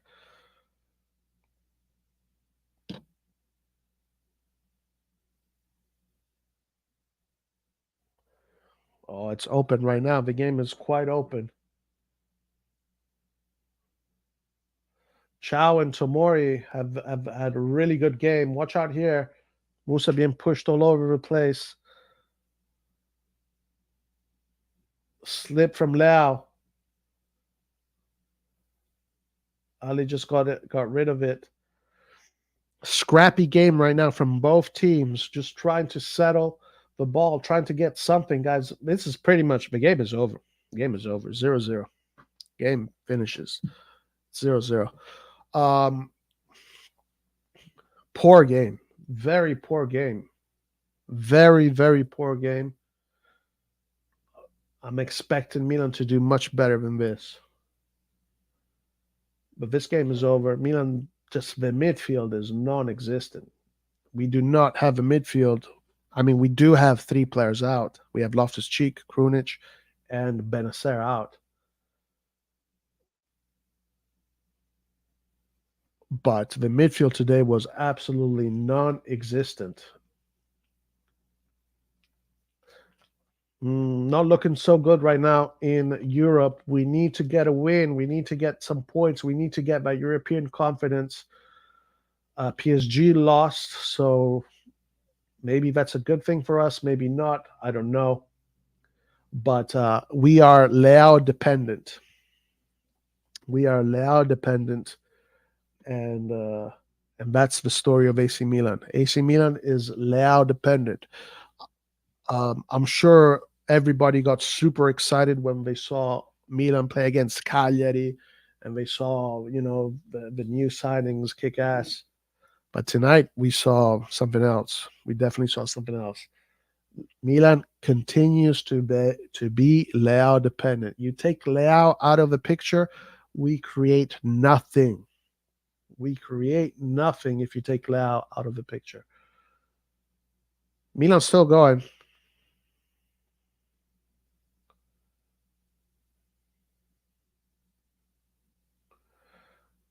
Why did I expect Milan to be better than this? Because I think that Borussia Dortmund isn't that great of a team right now. I think we could have done better. They do have some good players. As a matter of fact, guys, Borussia Dortmund, you guys saw Borussia, like that's not a clinical team. That is not a team. Borussia Dortmund is not a team with a lot of quality. They're more organized than us, and they have a better strategy than us, and they hold the ball better than us. But they definitely don't have more quality than us. This is a Leao dependent team. AC Milan is a Leao dependent team. And if you take Leao out, this team creates nothing, creates absolutely nothing. So let's go over the players. Let's talk about the second half. Let's go to. Okay, so second half, Calabria got subbed in for Florenzi. I think Calabria had an okay game. I think that the biggest issue with Calabria is that stupid strategy Pioli adopts with him when he asks him to come into the middle and become a CDM or whatever. And thank God he stopped doing that the second half. As a matter of fact, the second half was a little bit better because we had more width and we were opening up Borussia Dortmund more, because when you stretch the team from side to side, you create more space. What the hell is Pioli thinking, guys? Pioli needs a YouTube coaching badge, because what he has right now is not good. So good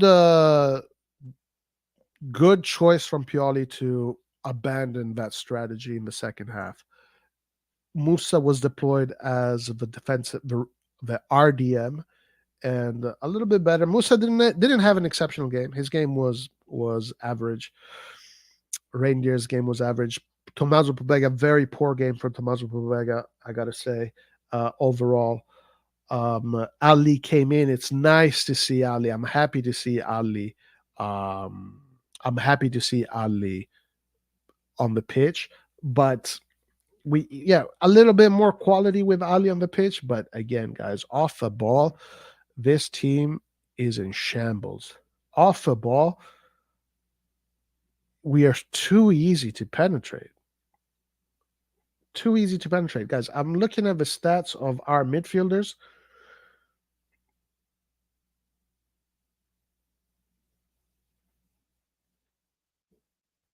Musa, only 3 ground duels won all game, guys. All game, only 3 ground duels won. Tijani Reindeers 4. Tommaso Pobega 0.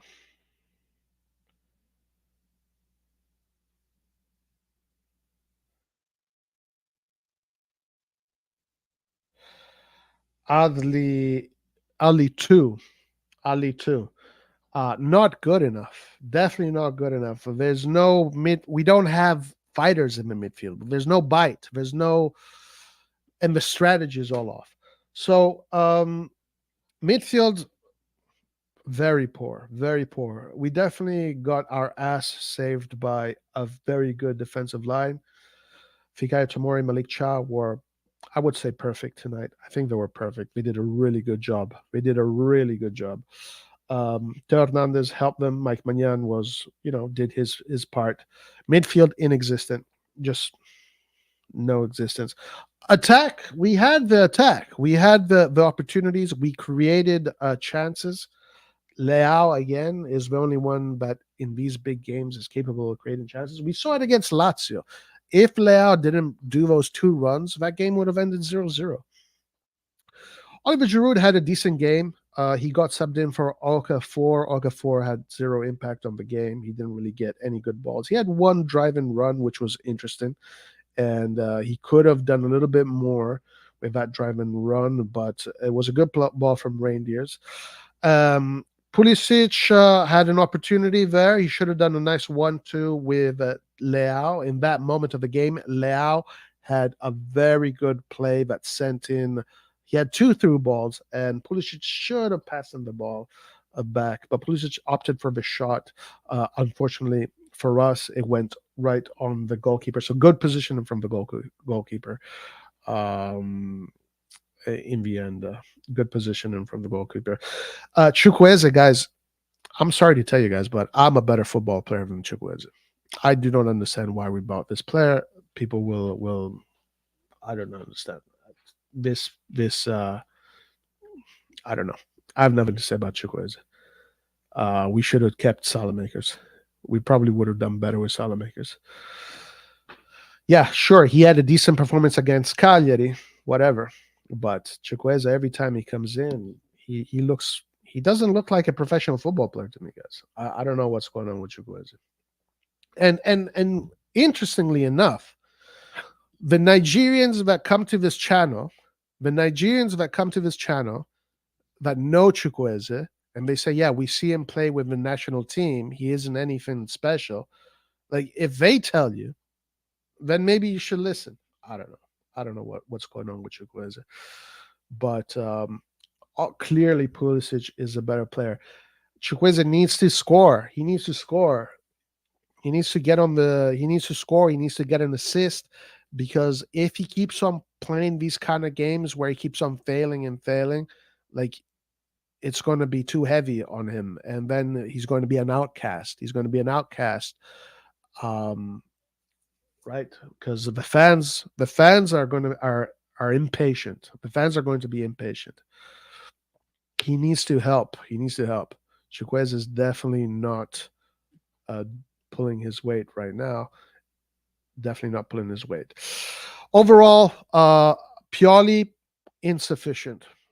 Poor performance from Pioli. Poor preparation. Strategy, not good. Team is not playing good football. Yes, we are missing Krunic. We are missing Benacer. We are missing Loftus-Cheek. Yes, those are 3 big players. Yes, with those 3 players, maybe things are different. So that needs to be considered. We're not going to not consider that.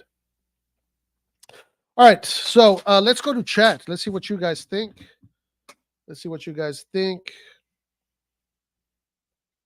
Curious to see what you guys say. Chukwueze is playing like a child. Newcastle are never cracking goal, guys. Newcastle destroying PSG. Wow. Where did this come from? Guys, and Lazio beat Celtic. I'm happy about that. Serie A showing its worth. Difficult stadium, but Lazio gets the job done. Vecino and Pedro scoring at the 95th minute of the game. Guys, Lazio with a huge win in Europe. And of course, Newcastle with an even bigger win. And Tonali played the game also. So very nice there. As far as us, meh. But at least we did not lose. At least we today we gained a point. We didn't lose 2 points. We earned a point. Pioli out, guys. I think it's time. Bring back Tonali. Chuk giving me CDK vibes. He missed 2 big chances. Such a shame. We should have won, actually. Counterattack was better in second half. We did play better in the second half. Maldini, that's right. Florenzi must start over Calabria.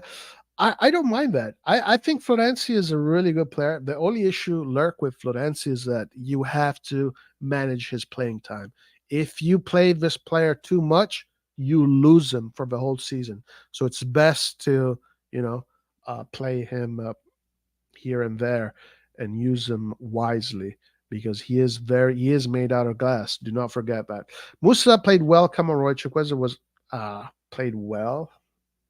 I don't know, guys. I don't think he played well. I mean, Look at his stats. His stats are freaking awful. Nobody in the midfield played well. Nobody in the midfield played well. Cardinale out. Maybe Ali came in, brought in a little bit more quality. Musa had literally awful game. This was his worst game. Yeah, for sure, for sure. Against you can score, but in defense, you're against gifted technical attacking players. Newcastle defense is next level. Guys, Newcastle's defense is fucking incredible. Even though like we totally destroyed them and we should have won that game 7-0, like you cannot but respect the effort of their defenders. Like their defenders were killing it. If we were more clinical, then it wouldn't, we should have been more clinical, but their defense is strong. Chuk had the chance of the game. He didn't do, he needed to put it in. That was his opportunity to become a hero and shut the haters up. Midfield bar Ali was absolutely shocking. Yes, Ali definitely brought in more quality. The midfield was definitely shocking. I definitely agree. Chuck should have tapped it. He didn't need to take a touch. True. Lau was good. Yeah, Lau had some very good moments for sure, and bad. He created chances for us for sure. Pulisic missed a big one. Yeah, guys, Lau, I gotta say, Lau overall's game has improved. His through balls are much nicer. They're crispier. They're more efficient. They're more dangerous. His possession game is still quite poor, especially when the tempo slows down. When the tempo is up and they're playing direct football and the ball is in front of the players, he does well. But as soon as he needs to use his brain and he needs to slow down, him and Teo Hernandez are just, yeah, I don't know.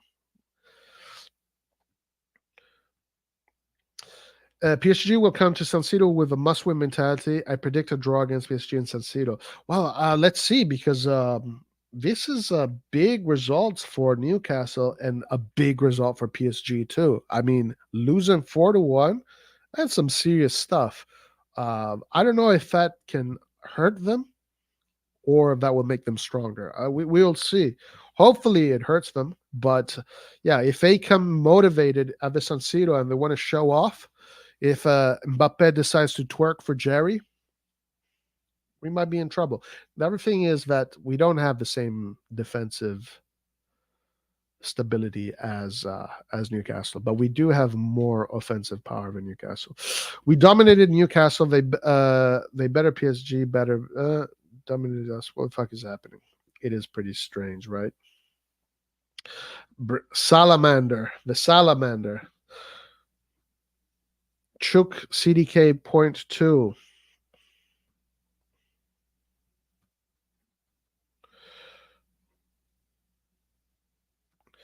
He needs to fucking shoot. He always takes the extra touch. Oh, Chukwueze. He needs to bring it in and then curl it. Pretty much what Messias was doing, right? Or Souza. He's that kind of player. Newcastle scored again. Are we yet to score in UCL? Yet to score in UCL. Yes, sir. Chukwueze had to score there. I agree. Like, come on. He definitely needed to do better there for sure. He will be another Castillo. If he continues this way, yes, he could be. But at least Castillo, well, let's see. Oliver Giroud should be introduced at the later stages and start with Okafor. Maybe, yes. Maybe that should start happening soon. But right now, I think Giroud is still the better player. I mean, he still is a World Cup, a world champion, World Cup champion. He still is a Champions League champion. He still is that player that has a certain impact on the team, even when he performs badly. So I see why he's being chosen over Okafor. But sooner or later, that transition needs to happen. Eventually, it will. Maybe we should listen to the Brazilians when you're saying Messias is the best right wing we could have had. Well, I've never been against Messias. I mean, I thought it was time to move on from Messias because the guy isn't young. For me, we should have gone for either Berardi, who's having a cracker of a season, guys. Berardi is killing it right now. My lord. or Arda Güler. Arda Güler got injured. Whatever. Bring Conte. Yes, I'm all for Conte. I would like to see Conte at AC Milan. I agree. Pioli not good enough. Pioli is failing right now, for sure. He needs to do better, and we need to bring in a strong defensive midfielder in the team. I think that will help. Now, respecting Newcastle, I'm pretty sure we won't score so easy against PSG at home. Yeah, I think it'll be difficult. Of course, it'll be a difficult game. PSG has played awesome against Roma. Guys, Genoa destroyed Roma. Fucking destroyed Roma. Uh, and I'm sure I'm sure that if I wasn't traveling and I was live, some of you guys would be on my case. Thank God I wasn't able to do lives. Timing was perfect.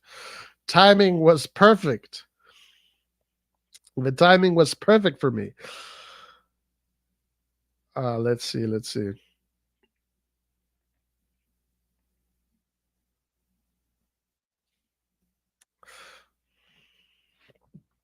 Another wasted W, another good game overall. Decent game, I would say. Chuck, best right wing in the world. Let's go.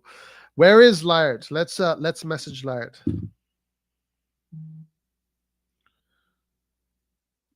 Dov'è Laird?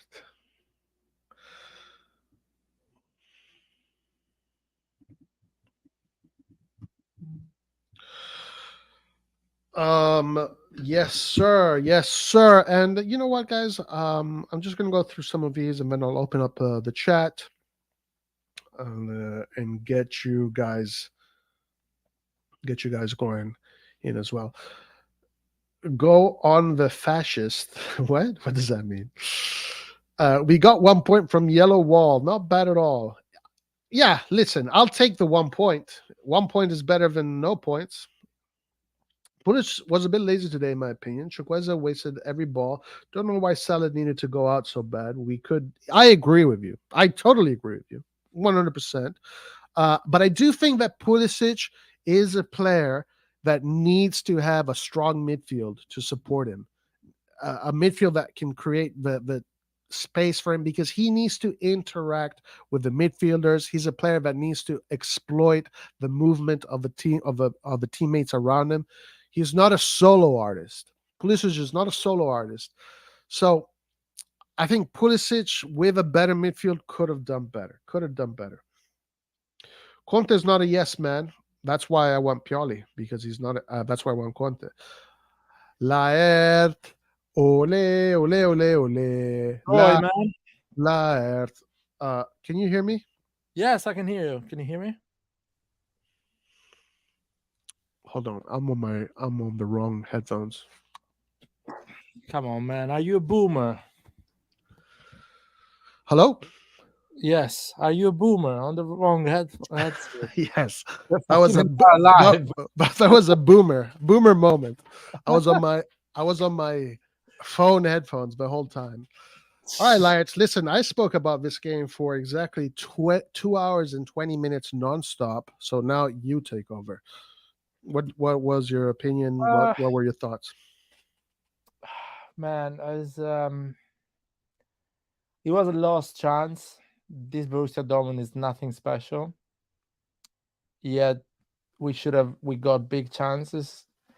Just we didn't win the game. And I see the same problems we see every game.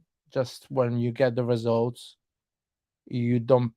most of the people don't pay attention to those problems, rightly so, because you get the result and you move on, but just the midfield is not good enough. Unfortunately, I have to agree with Saki. I know he's a dick, and I don't like the way he speaks about Milan. He's a bit too dramatic, but when the opposition is good, or at least has some good quality, our midfield looks disjointed. We had 3 big injuries. I mean, Krunic, Benacer, and Ruben Loftus-Cheek. So that doesn't help for sure. But who tried to replace them, especially Krunic and Ruben, it didn't do a great job. tactically, I'm speaking. The effort is there. I see the guys running a lot, giving everything. It just tactically they are all over the place. They are disjointed, and they lack the fundamentals of good midfield, the ability to cover the space in a smart way, in a collaborative way, and the ability to recover the ball, which is so important in modern football because everything is created on the base of recovering the ball and going on a quick transition. At least, 95% of the teams, because there is those exceptions that are good on possession, keep the ball, and they rely on actually possession instead of recovering the ball.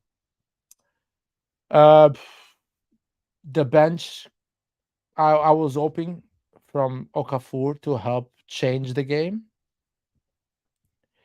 It didn't happen. I think it did even worse than Giroud, and it's not easy because Giroud didn't have a great game. I don't know. It just didn't impact the game in any way. Pulisic, in my opinion, was doing well. I honestly don't understand this Chukwueze. I mean, he has to play Chukwueze because Pulisic cannot do 90 minutes. He can get injured. There's a lot of games. I understand that, but it's just Chukwueze is not good enough. It's not good enough. It's not worth it. 27, 28 million, 25 million, whatever is that. That was a waste of money. Musa, I think Reinders didn't have a great game. Pioli is right. He cannot do he can play the deep line midfielder. It's just he likes to keep the ball a lot. He doesn't pass the ball at the right time, and he cannot buy a goal as well. He's just missing a lot of chances. What else? I think the defense had a good game. Calabria suffered a lot on that side. We knew that because they have a lot of quality and their best talents like to go on that position of the pitch. So Calabria would have got a lot of pressure on that side. But he had an okay game. Nothing, no big mistakes or vital mistakes. Not a great game, just an okay game. Florenzi did well, whatever he could have done. I think Florenzi should have done better on one pass. He had the chance on Leao. I think last 5 minutes of the game, when Florenzi runs in the middle and there is Chukwueze going on the right. I think Okafor is running in the middle and Leao is completely alone on the left side. Florenzi should have given that ball a better pass in front of them. Yes, you remember that, Charlie, because that was a big chance. Yeah. If you do It the happened right twice pass, today. yeah, true. With Theo Hernandez in the first half and then True. Florenzi in the second. Yeah, that's a good one. Theo Hernandez did a great run, and instead of giving the ball to Leao in front of Leao, he gave it at the back. And which is, I don't understand that. Leao is a luxury as a player, so you can actually do a wrong pass, like a too fast, too much in front, because Leao has pace. He can get that ball. If you do the pass too short, you eliminate Leao and all his abilities. So if you have to get it wrong, that pass, he has to be stronger, not Yeah, I agree. because Leao will always find a solution. Even maybe he goes away from the goal, he can always come in and create a chance. I don't understand that. It's Leao. Just give it as strong as you can. Worst case, Leao has to run a bit more. But anyway, that was a big mistake, and I was not expecting that from Florenzi. Florenzi is a good passer. He has a good ability on passing the ball. So actually, when I saw that chance, I was like, okay, this is done. Florenzi will get it right, and Leao probably will score. When I saw that part, I was like, oh shit, this is not a day. It's not a good day for Milan. Magnan, Tomori, and Chao had a great game. Pobega, a lot of mistakes. I know what he was trying to do. He was trying to go vertical on Leao a lot of time, even without looking. So there was a lack of chemistry with Leao in this game. I don't blame Leao. I think Pobega should have a look, or at least have the ability to improve on that side. So he has to scan the game before the ball comes, so he doesn't do those passes. Theo had a good game as well. So I think the defense did well. We got a lot of pressure. They had good chances, but still we managed to get the clean sheet. Musa is always, I don't know if you realize this, especially today in this game, he's always in midway. He's not completely close to the opponent to get the ball. He's not completely free. Is not in the right position. And he runs a lot and he wastes a lot of energy. He's not running smart. And the last 20 minutes was a disaster. He was so tired. And thank God he didn't do any, penalty fall or things like that. We know when you're tired, you can get a red card or do a stupid foul on the box. Thank God he didn't do that, but he was really tired. And I don't blame I don't blame him on that. I can blame Pioli on that. I don't know what he could have done. I don't know if we had that was probably a moment to go with the 3 at the back when you see Musa struggling, or you understand the coach should see Musa on the 60 minutes and understand that in 10 minutes time Musa will be completely all over the place because he will be tired and be always out of position. So the coach should understand that and be humble enough to go 3 at the back, Florenzi and Theo on the wings, 2 midfielder, or so it would be Adli and and Reinders, which is not ideal, but at least you don't have a tired player in the midfield that is always out of position, and maybe go with the 2 strikers or 3 strikers, or even I don't know who we had in the bench. Did we have anyone else in the bench that could have? Well, I'm not sure because I don't know if Romero is part of the No, he's squad. not. He's not. He's not part of the Champions League list. Do we have any midfield? I don't think Midfield, we have the Primavera guys. no, so we can't have anyone. So even there, Pioli maybe. Yeah, he could have put. Today was limited there. Yeah, he has 3 it was midfielders out. He was limited on the midfield area, so I see what he did. But I felt like Pobega is better on managing his energy. So probably Pobega would have done better if he would have finished the game instead of. But it's just an assumption. I don't think it matters at the end. Pobega probably will have done another mistake or other thing. Yeah, Pobega. Listen, Pobega is getting a lot of heat today. He didn't have a great game, but I mean, it was today. Against Newcastle, he did have a very good game, for example. So today's getting. Today he had a poor game. Like, you can't really say otherwise. Yeah, he didn't have a good game. A bit like everyone, around. I think Leao started well. They played well around Leao. Borussia Dortmund played well around Leao. Although Leao could have done a bit better, but we cannot rely everything on Leao. Or at least if you rely everything on Leao, you need to be so solid on the other part of the pitch so you can always unleash that weapon. But it looks like the team is molding itself into a Leao dependent team, like more and more. The more we go forward, he's really talented and he has incredible ability, so you will always be dependent. The only problem I have is that you need to accept that dependency. Just accept it and make sure that you're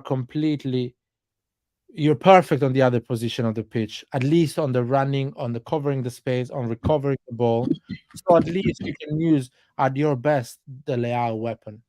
But if you are too open, too loose on the other side of the pitch, Leao will never get the ball. Leao will never have that opportunity to be really lethal, and he's never going to be fresh enough because he will always try to cover a bit of a pitch. So at least a year ago, when we were playing with Messias or Selemakers or another player, a player that was running a lot and helping the midfield, we had that thing on games like this, that we will always have that extra man in the midfield to recover the ball quick and unleash Leao. Yeah, that's missing right now. That's That's 100% missing. missing. Unfortunately, that is missing. Pulisic had an okay game. He missed a chance that I would expect better from him. That shot that he was too in the middle of the goal. It didn't actually put it on the left or on the right. It just put it on the hands of the goalkeeper, which is a bit disappointing. It's always disappointing when it's a shot on that good position goes always on the hands of the goalkeeper. Chukwueze missed a big chance. That could have helped us win the game. That was a big chance. Big opportunity. That was a big opportunity for him. Yeah, that was the goalkeeper covered the ball really, the pitch, how's it called, the goal really well. Came out, became big in front of Chukwueze, and but he could have done better. It should have. I mean, on that position, XG is high, so you have to score. These are the position that majority of the goals come from. So, and I guess who gave the ball to Chukwueze? I think it was Reinders. Which one? The first one or the second one? The big chance. I mean, he had two big chances. Leao was the second one. Well, Yeah, the first one was he created a chance for himself. Oh yeah, he created the chance. That was, I mean, that's not easy anyway. You need to be a top player to score goals like this. But the second one, that one was a big chance, and Leao gave it so well. Leao gave it to his left foot perfectly, just bend it, Leao is he set up Pulisic, he set up Chukwueze. Leao is definitely improving in his assist game for sure. We saw it against Lazio. My worry is that you take Leao out of the picture. Like, what is this? How is this team going to create? Because it's still the same thing. We're still dependent on the left side, right? The Cagliari game, I didn't see the whole thing, but I think Cagliari was a pretty easier game. But against these tough oppositions, we're still pretty much dependent on the left. If you take Leao out of this game, how are we creating? How are we scoring? I mean, we knew that Leao against Cagliari switched it on and gave two tap-ins basically, and of course the goalkeeper made a mistake on the how's it called, Okafor goal last game. No, that was Cagliari against Lazio. Leao switched it on and changed the game completely. Just proper assist. Those are assists. I count them as assists. Those are the assists you counted 20 years ago. Those are not the corner assists of Çalhanoğlu. The corners or the Çalhanoğlu assist. Yeah, or the Pulisic pass they gave it to Ruben Loftus-Cheek 30 meters away from the goal, and he shoots an incredible goal. Shot. Yeah. And that counts as an assist, of course. And I'm not against that. But 20 years ago, no one would have counted that as an assist. That's the thing. And actually, it was actually like this on stats. They started to count the last pass after the goal later on. We're talking about last 15 years or something like that. It was not counted before. But anyway, it was different football, different story.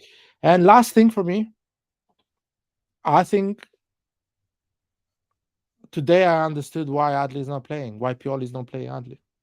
What's that? I mean, Adli is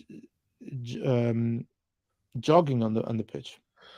I did notice he's slow. He does bring in more. I mean, when he came in, there was a little bit more quality in the midfield. The midfield was holding the ball better. But I also noticed when he tried to run 1v1, he does not have the speed. He does not have the speed. In order to mitigate that, he needs to become technically perfect, and his decision making needs to be perfect. Otherwise, I don't know how long. No, it's the midfield improved. The first 5-10 minutes after that, we were again Same problem. I think he was jogging. Not even Modric at 39 runs like this. Not even a retired top midfielder runs like this on a friendly, charity friendly runs like this. It's not. This is 90s football. He runs like a 90s football player. That was the regista of 25 years ago. That's how he used to run. That was a different football. The football we live now, it's a different football, man. Not even Krunic. Krunic is a slow guy, and he's not running a lot. Not even Krunic runs like this. Well, yeah, no, Krunic is pretty tough. He's a pretty tough character. But now Ali did not play in Pobega's role, so they're not really. It's not really Ali and Pobega. It's more. Pobega just had a poor game today. He just had a poor game. And by the way, I'm not saying Adli is slow. The way he runs, he is jogging. He's not even trying to sprint. It doesn't look like he wants to sprint because I think he can do it. Just doesn't. Well, yeah. Listen, it was pretty poor, man. The whole thing was pretty poor. I honestly expected Milan to look better tonight, even though I criticized this Milan a lot, and even the previous games, the ones that we won, I still think we're getting penetrated way too easily. Even when we win games, we still get penetrated way too easily. And but I was expecting a better game tonight. I think Pioli needs to figure. First of all, Pioli needs to cut it out with this Calabria in the middle thing. Keep him on the side and stop putting Calabria in the middle. He did that in the first half, and it was pointless. Second half, Calabria stayed on the side. It was a little bit better. But yeah, what are your thoughts on the Champions League going forward? Because now it's 2 games, 0-0, no goals. We have 2 points. I'm not sure what the standing is. Newcastle won 4-1 against PSG. So how do you see us going forward? Man, I see it difficult. I see really difficult. I'll be honest. This was the game that I was looking forward to get the 3 points away. Just because I know it's really hard to get 3 points against Newcastle away. I know that. Borussia Dortmund is the team that we should beat twice to get a serious chance to go ahead, and we didn't do it the first game. And Newcastle is the team we should be at least once. It will be really hard in England. We had a good chance in Milan. We didn't take that. Now that 5 million Taremi was asking doesn't look a lot, because with the chances we're missing, probably we should have paid that 5 million to Taremi and maybe take some of these chances. Yeah, instead of Chukwueze, for sure. Instead of Chukwueze, but for sure, no question about it. No need to send on loan Salamakers. We had Salamakers, you have Romero, you have Pulisic. Your right wing is perfect like that. It's even more balanced. That way. And then you bring in Taremi. Yeah, you solve a lot of problems that way. It's just no need to spend 20 million on Musa. Just get a proper 20 million midfield, mature guy, or spend more on a proper one. I do want to say I do want to say some things about Musa. I'm not too disappointed in Musa. Now, he's ripe. He's 20 years old. Of course, games like these are way over his head. Like, he needs to learn how to play these kind of games. He needs to be also in a better midfield to play these kind of games, and he needs to be a better midfielder. But I do like the way he comes into games, and I do like his energy. I think for the future, we might have a good player, like a Kessie kind of guy. Obviously, in the future. Right now, he's going to have good games. He's going to have poor games. It's going to be a learning experience for him. But I'm not too disappointed with Musa, Lart. I'll be honest. I'm not against Musa as a player. I'm against as the strategy to get Musa instead of a proper midfield, a ready to go midfield. That's my problem. Oh yeah, of course. That is my whole problem here. I have nothing against Musa and all the players we bought. Personally, I think they will have a great career or whatever they will achieve in life. It's completely fine. Just saying that Milan, as an entity, as a club, as a team, needed another type of midfield. Didn't need Musa. I'm sorry. Especially when you have Benacer injured for 6 months, that he's coming back late on in the season. That is even bigger concern for you to put a lot of money on a good midfielder. That's fine. We didn't do that again. But Taremi is needed, man. We need a striker. We need a striker. Giroud is, I'm not saying it's finished. He will get his goals this season. But it's not, man. It's not good enough for AC Milan. 7 Champions League won is not good enough. Yeah, it's time to make a big step. So, by the way, guys, the Group F right now, as the way things stand, Newcastle is first with 4 points. PSG is second with 3 points. Milan is third with 2 points. Dortmund is last with 1 point. So the next game is going to be against PSG, and that's going to be in a few weeks because I think the international break is the international. I think it's up, right? No, we're playing. Is it we have a lot of games now? No, we're starting a lot of games. I know there's a break, international break coming up soon. So I think it's this month. I think it's in November, the international break. It's in November. Okay. Yeah, I'm not sure exactly when it is. But anyway, so we have our next game in the Champions League is against PSG, and that's going to be a big game. That's going to be a decisive game. If we lose that game, that's going to be decisive. If we win that game, we're playing Genova, Juventus, PSG, Napoli, Udinese, PSG again. Let me see. Before the international break? I guess so, because it's before the international break. The international break is after the 11th of November. So we're playing twice PSG before the international break. Okay. We come back from the international break. We have Dortmund and Newcastle. Ernesto is saying international break is after Genoa. I can see it here. I have it. Is 4th of November we have Udinese. And the PSG 7th of November. No, but what's after Genoa? What date is Genoa? Genoa is soon, right? 7th of October. Oh yeah, so there is another 2. There is one against after Genoa and one in November. There's 2 international break yet to do. Wow. Well, maybe that hopefully that will give us some players back. Hopefully.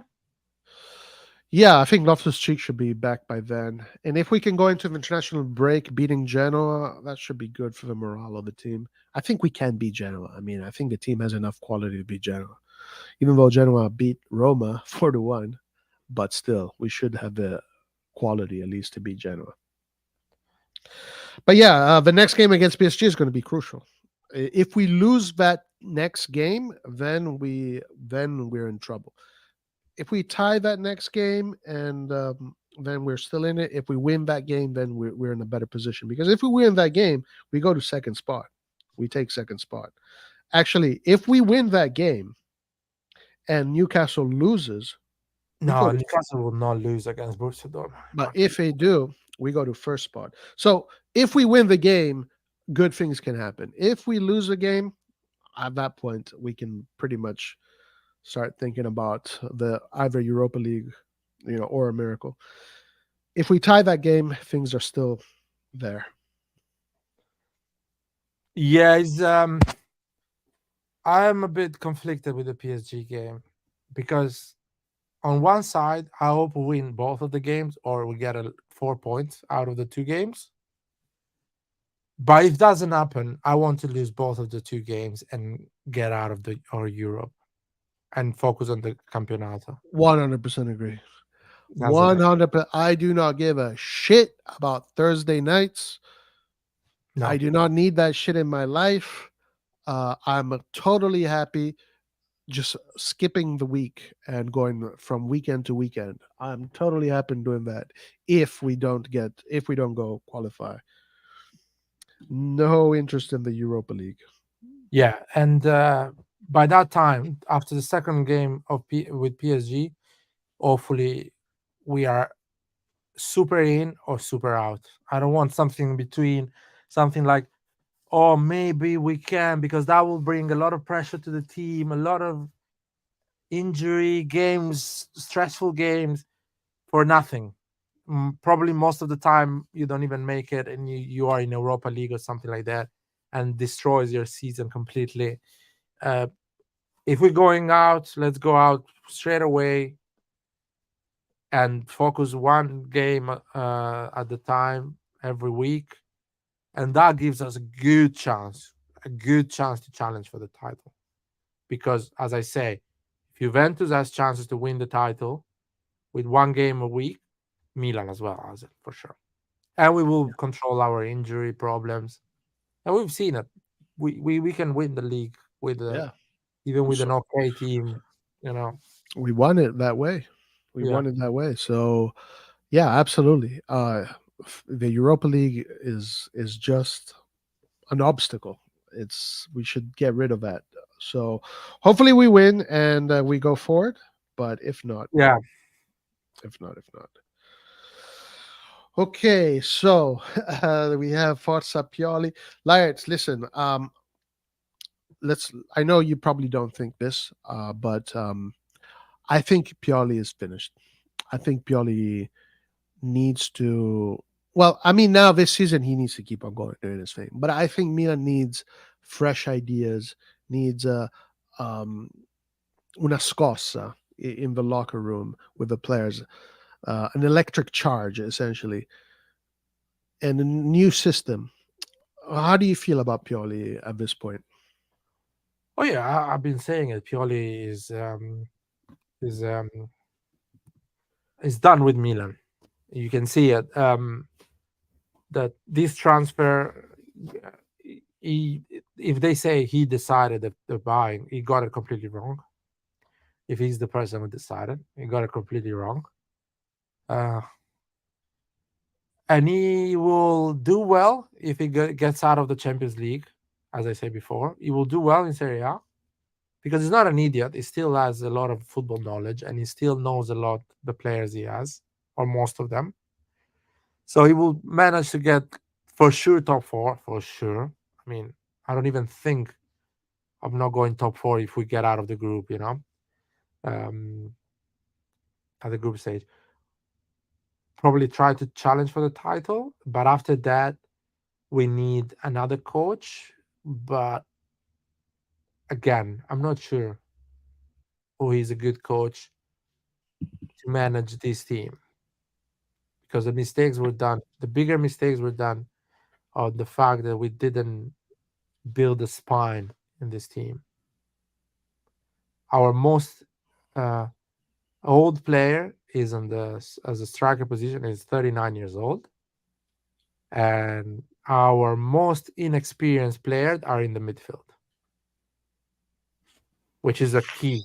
That's crazy. That's crazy. That's Yeah, absolutely insane. how do you build a team that is at the top? And when I say at the top, even challenging top three and having a good Champions League season, that is being at the top in the world for this sport. And you build that team with inexperience in the midfield and a 39 years old striker, that is madness to me. And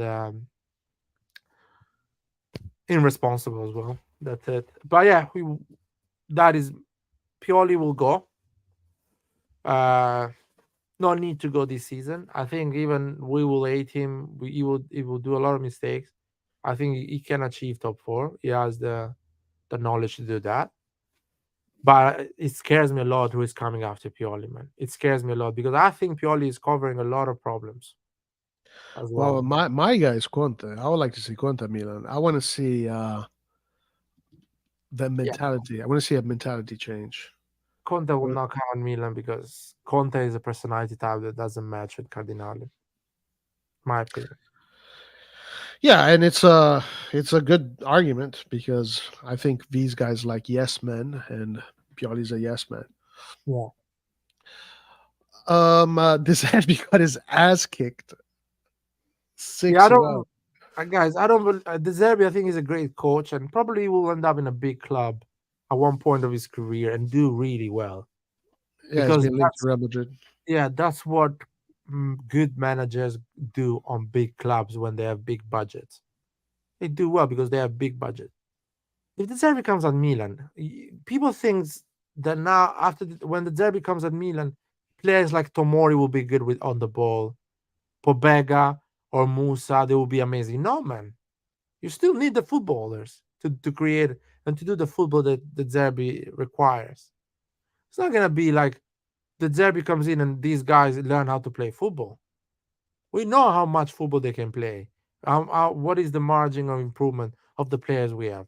They're not going to become the new big thing when the Derby comes in. And again, the Derby plays the type of football that is really unbalanced. So if you are in a bad day, you get a lot of goals with the Derby football. That's why you need world-class players, because world-class players, they don't have a bad day. And if they have a bad day, it's once or twice a year. And not at the same time, not at the same day. So that's yeah, for sure. For sure. Same thing with a lot of coaches, yeah. Roy, you're a nationalist. Okay. Laird, stop moaning. Dude, go and watch another channel, man. Listen, do you want to open up the chat a little bit? Put the link on the WhatsApp chat, and we can put the link on the chat here as well. If anyone let's put the link here. Let's get other people in and see what they got to say. All right, guys. So the chat, the panel is open. If you have any opinions you want to bring up, people are welcome. In the meantime, let's talk about the other games. So Newcastle with a big win. Lazio, Laird, won at the last minute against Celtic. That's a tough place to win in last Ireland. minute. Yeah. Are you sure? They got the dub. Yeah, the last second of the game. The last kick of the game. Incredible, man. Lazio is such a hot and cold team to see here. Yeah, right. Did you see the previous two games? What did you think about the previous two games against Cagliari and Lazio? Oh yeah, we didn't do the post match against Lazio.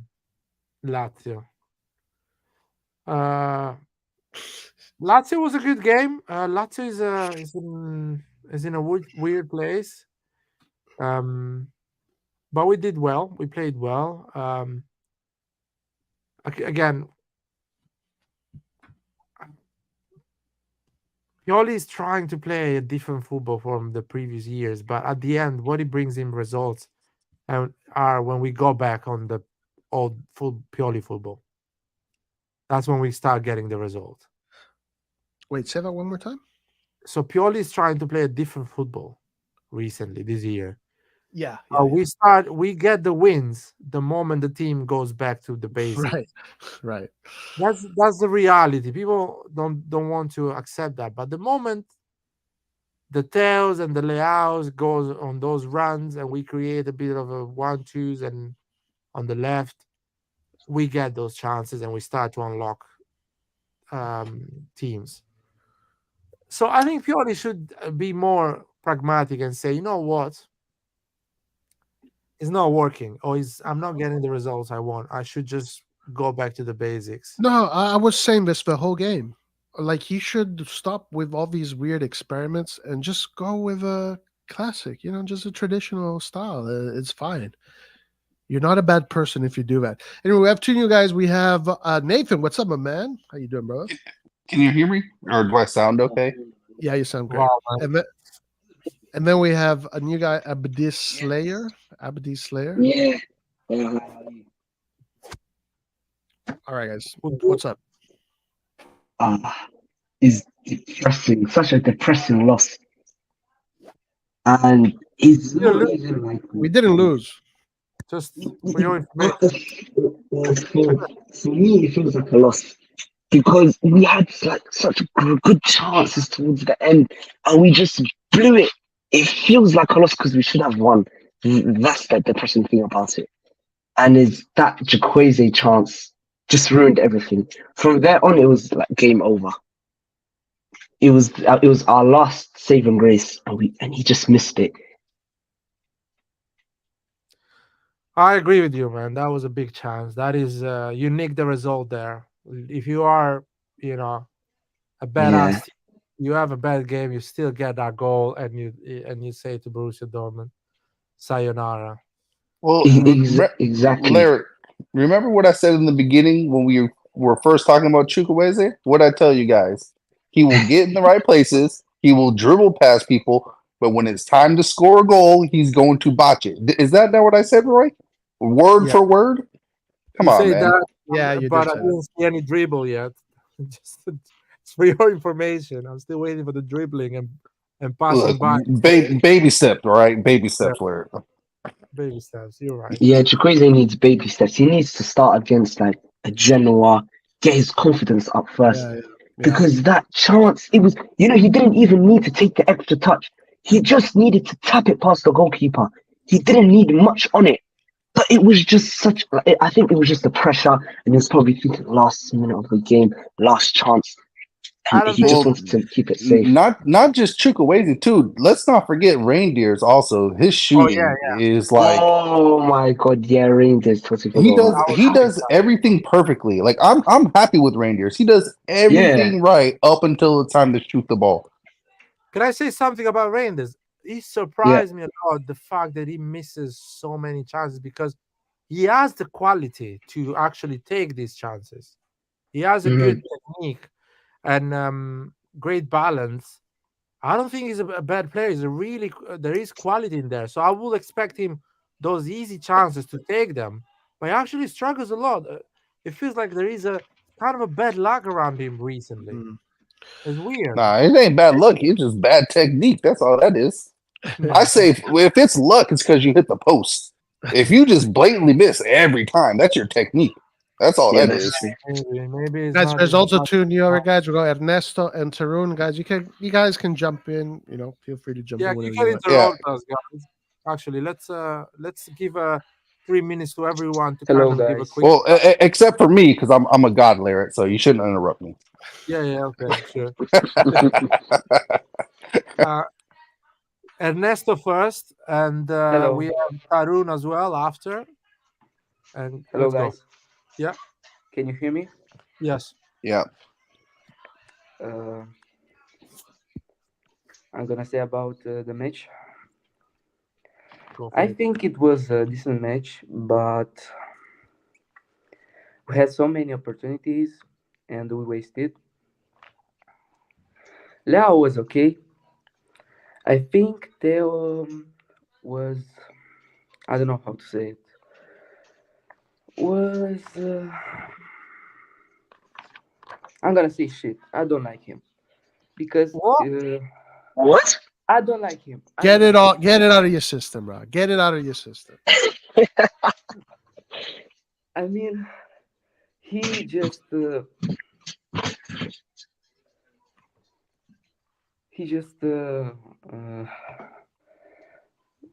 my English is not very good. I'm just trying, okay? Say it in your language. Say it in your language. Say it in Italian. I'm from Moldova. I mean, I was born in Italy, Moldova. but my Say it parents in- moved in Moldova. I speak Romanian. Okay, say it in your language. We'll understand. Just I get it don't out. know Maybe Italian. it'll come out I in English. forgot it. That's fine, man. Maybe you wanna process your thoughts. Tarun, there is I want another. to say that Yeah. Pobega is not a starting player for AC Milan, and Ali needs to start from the first minutes. For me, Pobega is just a shit player. I don't know. He doesn't have technique. He can't run. He doesn't have good passes. Even my dad, I watched with my dad this match, and he said that he is shit. I don't know how he is at AC Milan. But I agree with that. but against Newcastle, he did have a good game. I Like, mean, he yeah, did have- but it's not enough. It's just a game. If you had a good game against Newcastle, you need to show that against Borussia, you also need to play good. You don't think the whole team was a bit disjointed, not just Pobega? I mean, when I watched Popega, he was just awful. I mean, look at the passes when Leo passed to Theo and he can't touch the ball. I mean, What what about Adli came in the second half. He didn't do anything incredible. he was Yeah. at least he have good passes. I agree. Yeah, I but mean, I saw a difference from Adli and Pobega. the good passes are nothing if Borussia Dortmund is creating one chance after another every 3 minutes. I saw that Adli, um, he was like a ball winner for me because I saw him in many opportunities with Theo that he win the ball, and I like this. Anyway, I don't know. I was not impressed. But let's hear Tarun. What do you think about the game? Hello, guys. So, I mean, okay, I'm going to talk about first the positives that I see in this Milan side because I think there's a lot of negativity, but also some positives. First, I think that defensively, we didn't do bad. So, we were collective as a unit, and Thiago is impressive. And I like how the players like they rush back as soon as they lose balls or they're very strong defensively, and they have their composure even till the last minute, and they don't look super tired or like just roaming around on the pitch, except a few of them. So that's a good positive sign. But I think overall, where I feel that we are lacking is the aggression on the pitch. I don't see like quality where they want to go attack, score goals, creating amazing chances. I see that yes, Liao does good on the left, and if he the only way I see goals happening now is Liao running on the side and cutting it in, or like passing it in and somebody shooting it in open goal. But like nothing like previously we had Brahim Diaz who would create chances from the middle as well. Tonali playing balls. We need a playmaker, or maybe have Pulisic play in the middle and experiment how that goes. Overall, I think we should have gotten 3 points from this game as well as the game against Newcastle, and we could have been top of the table, but um, offensively we were pretty weak. And Chuku, I mean, yeah, I don't know what time he needs to really score goals. Like clear chances as a striker, as playing for a club like Milan, you should score those goals, and I think he does. The problem with Chuku is he tries too much. He takes that extra touch, extra effort to like do something magical, but he fails, and that's when he even loses ball like trying to dribble against players. And I think that's where he needs to get better. Like play it simple, make chances, run, and keep it simple. Not like try to become Leao in like 2 games. That's what I thought of the game. Yeah, I mean, yeah, it's an interesting analysis. We got scammed with Chukwueze. I want to say something. I want to respond to that. I do agree that the positive was the performance of the defenders, Tomori and Chow.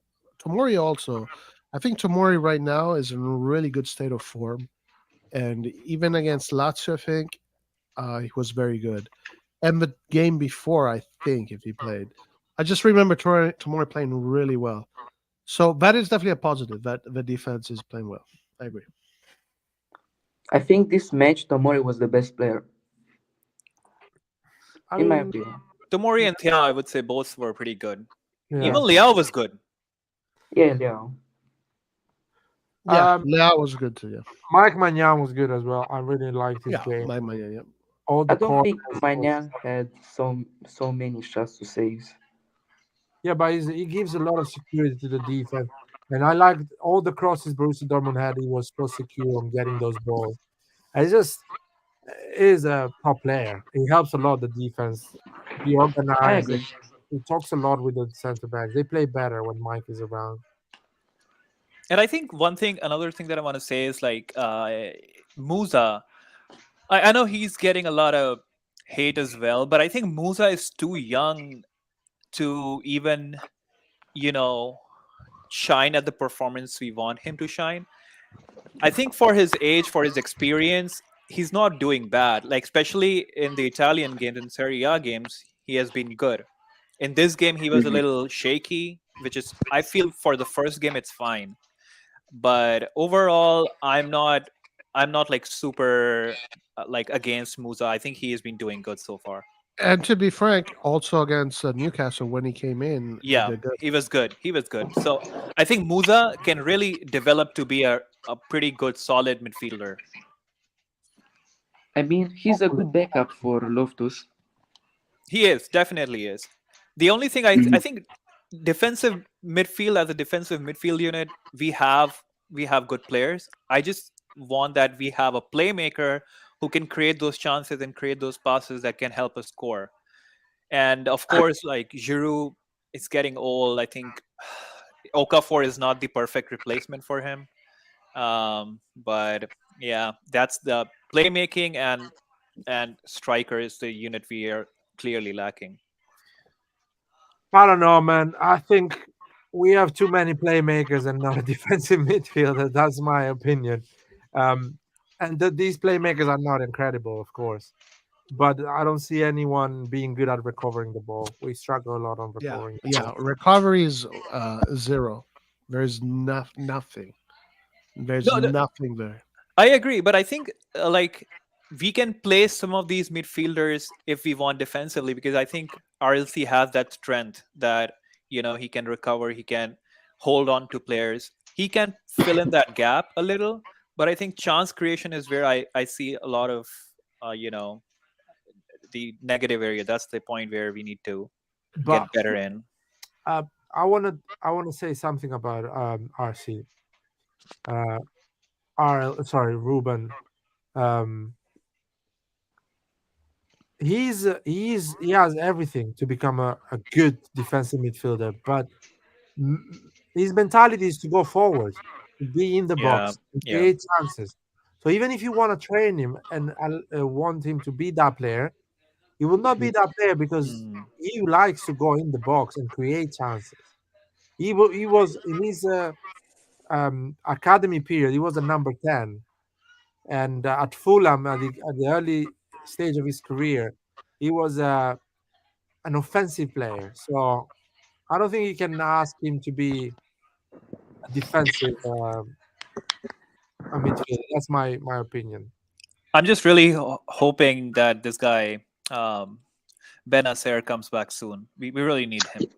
Yeah, we need Benacer. I think he's the most versatile midfielder we have. Um, I mean, I don't know why Pioli doesn't try out Musa as a number six. I I think he has more than enough capability, but he just has to be told, don't run around everywhere, because we saw at the end of the game he was getting tired. Yeah, And I also believe we should try Pulisic at number 10. Pulisic and Adi as number 10s, I think could be gems.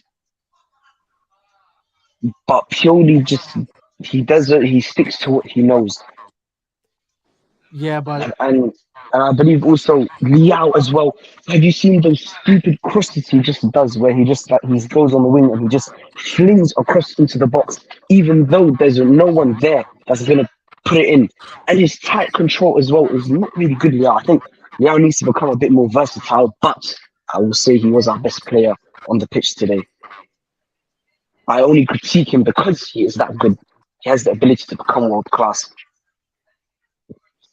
I just want to say that we cannot play with the number 10 because we don't have a Tonali, a Kessi, a Benacer in the pitch. We don't have people that run a lot, recover a lot the ball, and cover a lot of the space running.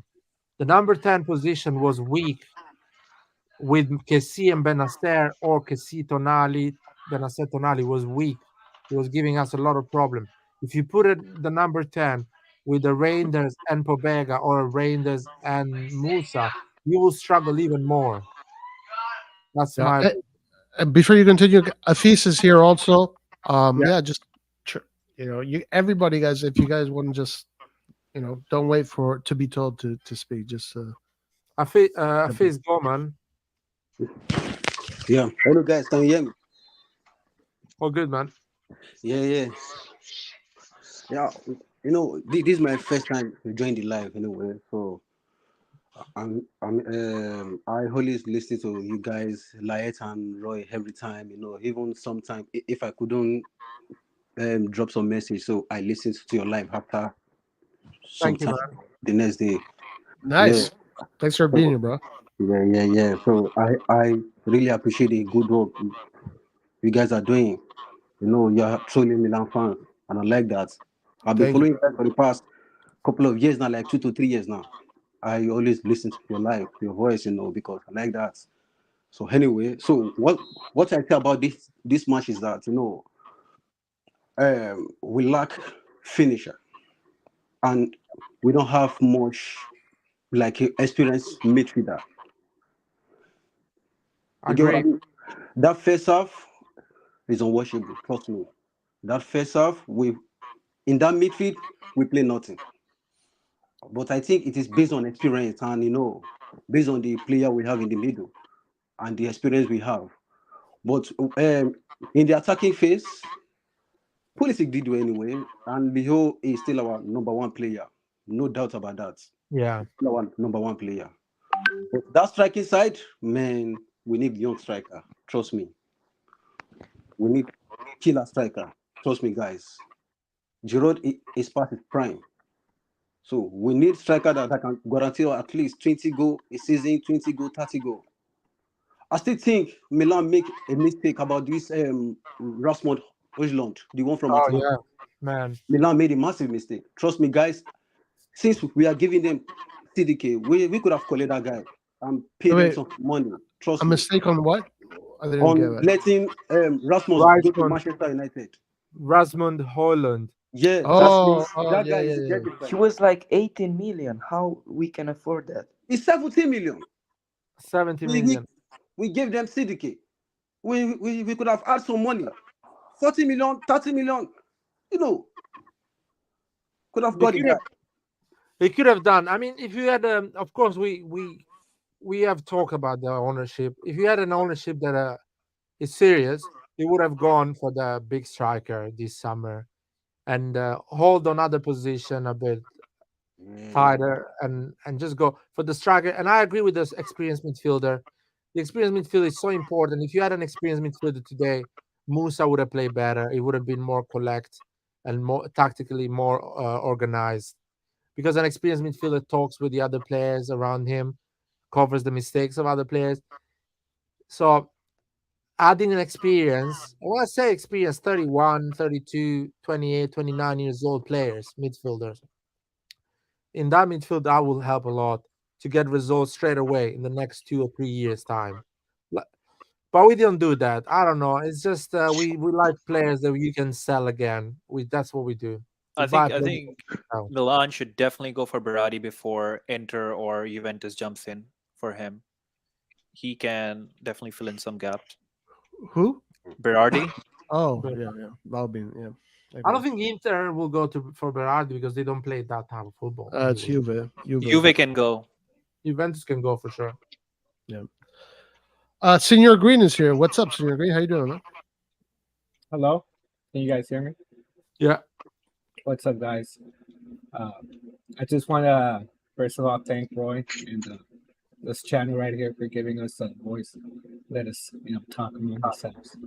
Appreciate that. Yeah, no problem. But yeah, man, the game, man, a lot of the positives. I just want to say, man, I like the energy we had. I thought it was very important because you could just see that, Dortmund was just overwhelming us, and I think that's where what you guys say, man, we lack physicality in the midfield. I think Ruben would have helped today. I don't think he would have been the answer, but his physicality would definitely would have helped us manage the game better, I feel. So I think Calabria, he needs to quit. He needs to stay as a right back. Pioli needs to definitely quit pushing him up. He's not that type of profile. I don't think he has the vision or he's tactically. He is a good tactical player, but I don't think he's enough. Doesn't have it enough to push up the field. So You, he needs you to mean stay that? back. Are you talking about that midfield thing he does? Yeah, where he pushes Calabria and Theo up, and just has Tiao and Tomori sitting back. He needs to quit that. That's just not it. That's not the answer. So I think that it shows Pioli needs to. I don't know. He needs to approach the game better tactically. But we were kind of wasteful. So we did have chances. It was in the counterattack. But man, it's too much. It's too much for Lau to take on. He needs help. Yeah. We need other players needs to step up. I think they're capable of stepping up. They have the quality to step up, but they're just not doing it. When the lights shine bright, they need to step up, and they're not doing it. Lau, I think Lau, for what he did, it's too much. Like, he's a very good player. He's our best player, but he needs help, man. I think it's time for Noah Okafor. I think he needs to start giving Noah more minutes, way more minutes. Start building chemistry with Lau and Pulisic or Chuku, whoever's on the right. But yeah, I think Giroud was a solid backup, and that's all he is right now. He's just a solid backup who can come in and but he's not a starter. Not in this team. I don't think definitely not in Champions. It's just I don't. Yeah, but Okafor is not a goal scorer, guys. We need to understand this. Okafor in his career has done in a Austrian Bundesliga, which is not. Don't you feel though like he can help out Lau though? No, I don't think, because you don't think they can create more like chemistry and like 1-2s and through balls. I'm not saying he has to go in there and score like 20 goals. You're right. I don't think he's that type of player, but I do think he's fast enough and physical enough to help Lau with those forward runs. I think Giroud's lags behind. That's why his crosses are always, for today, his crosses were just always blocked. Very few got through. But Because that is Giroud problem. It's not right. But that's what I think that's solution. where you don't think. I feel like Noah. That's where he can show his physical abilities and run and create an angle, a better angle. I don't think he'll create better angles for Lau to cross it in. So I'm not saying, like, you're right. I don't think Noah is gonna come in here. I think he and be world class, but I definitely do think he can create better opportunities for Lau and Puli or Chuku. But he didn't do that today. Today he had 30 minutes, 35 minutes, almost 40 minutes, 35 minutes time, and he didn't do anything. Yeah, well, because there was no midfield. That was the problem. The problem today was the midfield. I don't. They were just overclassed, like just pressured, and they couldn't hold the ball. That's so at that point, I just don't think you could have fucking Mbappe or Haaland up top if they're not getting the service. What's it matter? So I feel I'm not saying Noah would have won us the game, but I think it's clear that he needs to start getting more minutes. You just have to try something different. I love Giroud. I love what he's done for us. I still think he has a spot, but I don't think he's a starter no more. But sorry. If today Noah starts, the midfield issue is still there. But it will not be effective. Yeah, but I would much rather see Lau and Noah have 90 minutes than 30 minutes. I take my chance. I want to see 30 minutes. You can have a moment of magic, because that's all we needed today, right?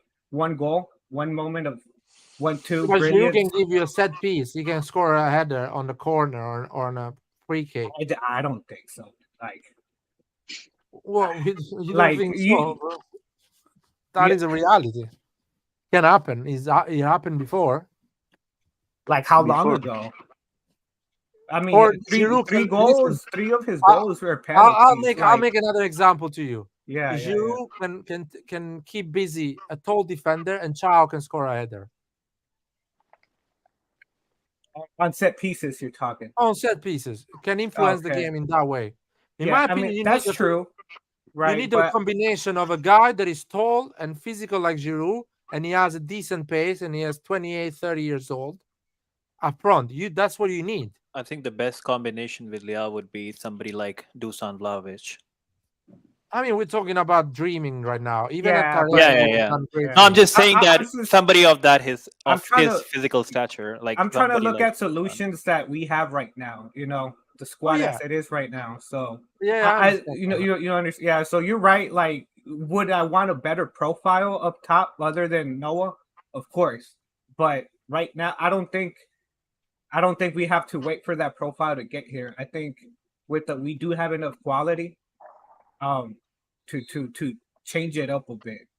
But again, like at the end of the day, I think the problem today was the midfield.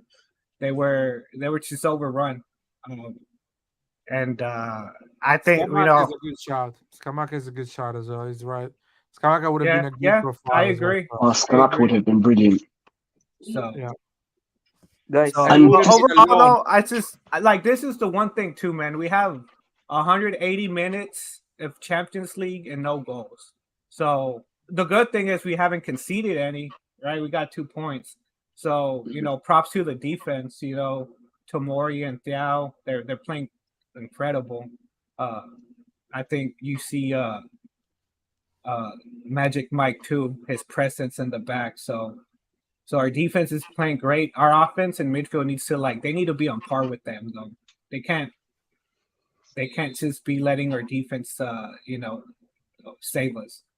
So from that aspect, our defense I think was really great. Calabria got burned a little bit, but he just needs to stay. He's a right back, man. He just needs to stay wide and give crosses in. He's not a link-up player. I think we just have to wait for Kalulu for that because I mean, Florenzi and Calabria, if they come up against an Mbappe, is trouble for us. They will get cooked. But at least if we had like Kalulu, he would be able to hold his own, and he has that pace. Did you guys see the Newcastle game? I mean, I know that they. I haven't even seen it. No. Like why? Like the Newcastle is overrun PSG. I didn't see the game, so I don't know how they were able to pull that off. Is a good team. Well, It's a good team. The stats pretty much said that PSG had the ball for 70%. Less when I saw the stats. So Newcastle was just clinical, right? Pretty much. They had a few chances and they took advantage. Newcastle finished the chances that they had, so they were pretty good on the chances they got. Even like at the last minute, there was a strike from I think Shar scored the last goal. Oh yeah, I saw that last goal. Yeah, bro, that was brilliant. Yeah, I was fucking. Yeah. So they take the chances, whereas when we get the chances, we have Tuku on the ball, or we have Reinders on the ball who just throw it away. But listen, we knew that we don't take our chances. We were talking about this the whole season before. You guys followed the channel. You followed our talks. And every time we were drawing a game or not winning a game, we will always talk about the chances we were missing and the goal we didn't score.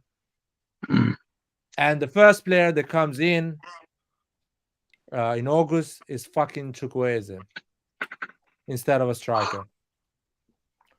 That's a big problem here. That is a big problem right there. The striker should have been bought as a first or second. Hopefully we get a kind of a solution in January if the season is still open and we are kind of fighting for something. In January would be nice. No, with an ownership like this, we can't buy anyone in January. What about They're David? jokers. Aren't we being linked to Jonathan David? Yeah, he's a good footballer, but it's not our profile. But I will take him, guys. I feel though if we don't make it out of the group, like if we get knocked out, I think if we don't get anybody up top, we'll have enough to at least challenge. I don't know Yeah. about winning. Yeah, So, 100%. but if we want to sure. challenge in Champions League, though, we definitely need a better striker up I top. think they can still chase Taremi in January, right? I don't think that I think that thing is broken. that bridge got burned. Yeah, I don't think that's. We didn't be honest with him. Guys, Yeah. what about I mean- CDK? Will you give him another chance? He looked great with Atalanta. I mean, he can be a striker. He's tall. He can mean, score. I think he's just decent. He's not that great. Yeah. I mean, The I good mean, thing we don't is, have I anything mean, I good at think the the group's moment, still but- open, though. You know, I think this win by Newcastle was huge because I mean, it's not over, but if we lose to PSG, it's over. I feel the upcoming game, PSG is going to be more fierce against Milan. Yeah. I have a They- controversial question for everyone here in the live. Yeah. Clearly, Newcastle won that game against PSG, playing a bit like what we did, the way we played against Napoli a year ago, roughly. You know, Yeah. we defended a lot against the 2 games against Napoli in Champions League, and every counter attack we were deadly. Now, can we actually replicate that strategy with the profile of players we have this season? I don't think we can do that. That's another. No, we can't. We cannot, because I think we have the key combination of Tonali and Benacer missing in the mid. if That Benacer And Brahim Diaz, Yeah, so that's not quite possible. if Benacer because we don't have someone that will turn their man in the midfield and just go on a run and link up like Brahim Diaz. So it'll be really difficult. Yeah, And- that was a good quality Brahim had. Yeah. He can have that Brahim. moment. Sometimes it's just a moment during the game that he can turn and start a counter. Exactly. I don't know why we didn't buy him back, but I mean, I think maybe if we're pragmatic enough, maybe we could still win. But I mean, today we saw our counter-attacking plays weren't bad necessarily, but it's just we don't have a good striker up top. Like Giroud and Noah Okafor, they're literally complete opposites. You have Giroud, who's a target player, and will hold off his man and will lay off a ball to Liao. But if you give it to him in the middle and tell him to run and beat a man one-on-one, he won't be able to. And then you have Noah Okafor, who won't link up, but he can run in behind. Yeah, the problem is if we play, let's say we play defensive and park the bus against PSG. We need defensive. We need a midfield with a defensive mindset. So Kroenic, Yeah, like Tonali. he can stay in front of the defense and be defensively have a defensive mindset and help Calabria to double up on Mbappe, like we were doing on Vicha. You know, and other midfielders doubling up on Osimhen. I remember in the second game in the box. So we don't have that type because I feel like Rangers, they like to go forward. They have flair, they have dribbling. They like to create more than actually be patient, sit back, and grind the result. So I'm worried. I'm worried because I mean, will Kalulu be back for PSG? Yeah, but Kalulu, man, on a 1v1, I don't see any defender being good on a 1v1 with Mbappe. You need to have a teamwork around Mbappe to stop him. So yeah, but he's our best option. I mean, he's our best option. The only player that I see that can be defensively have a defensive mindset is Musa. He can go inside that game and say, okay, I will just defend. I will be in front of my defense and create a solid filter and don't allow anyone who come in my area to go forward. He can do that. But the other ones, the Rangers and who else? Adley, they will like to go forward. They would like to create. They are not defensive player. We don't have many defensive-minded midfielders. Only Kroenic, but then Kroenic has his limitations as well. Well, yeah. So when is he one or the other? I think maybe you try Ruben and Musa, and tell them to be defensive. I don't know If he's back, how he's back, yeah. mentally focused they're gonna be to do that. Instructions to play defensively, but physically they'll be able to do it. I think. Oh yeah. So they just have to be focused and follow the instructions. And another clear issue we have is Rangers. He just can't seem to finish. Like, he's great. He does everything great up until the last moment where he has to finish, and he just won't finish. And that's why I think we lack it as well. Where we had Tonali last season, who will finish a chance if he gets one. I think he Yeah, needs guys. to quit. He needs to buy a new pair of soccer cleats. He needs to get off of Nike, whatever the hell he's wearing. Because the boss is not going where he needs to buy some Pumas. I don't know. Tonali last year had a pretty good offensive output. I think he was the second player with the most assists, and he also had a bunch of goals, getting into the double digits goal contributions. Oh, that's good. He had like what 12 assists? 7. How many? I mean, like around 12, I think. It was double digits. That's all I know. Goal and assist. Goals and Oh, assists. goal and assists wise, Yeah. It was double digits for sure, goals and assists. yeah, it was double digits. I just saw the Chukwueze tripped on himself. He tripped on the ball. Really? I'm saying it's just the nervous energy he has. Man, Ah, fuck, man. That was a big chance. If you get that chance, you play a quarterfinal. Yeah, man.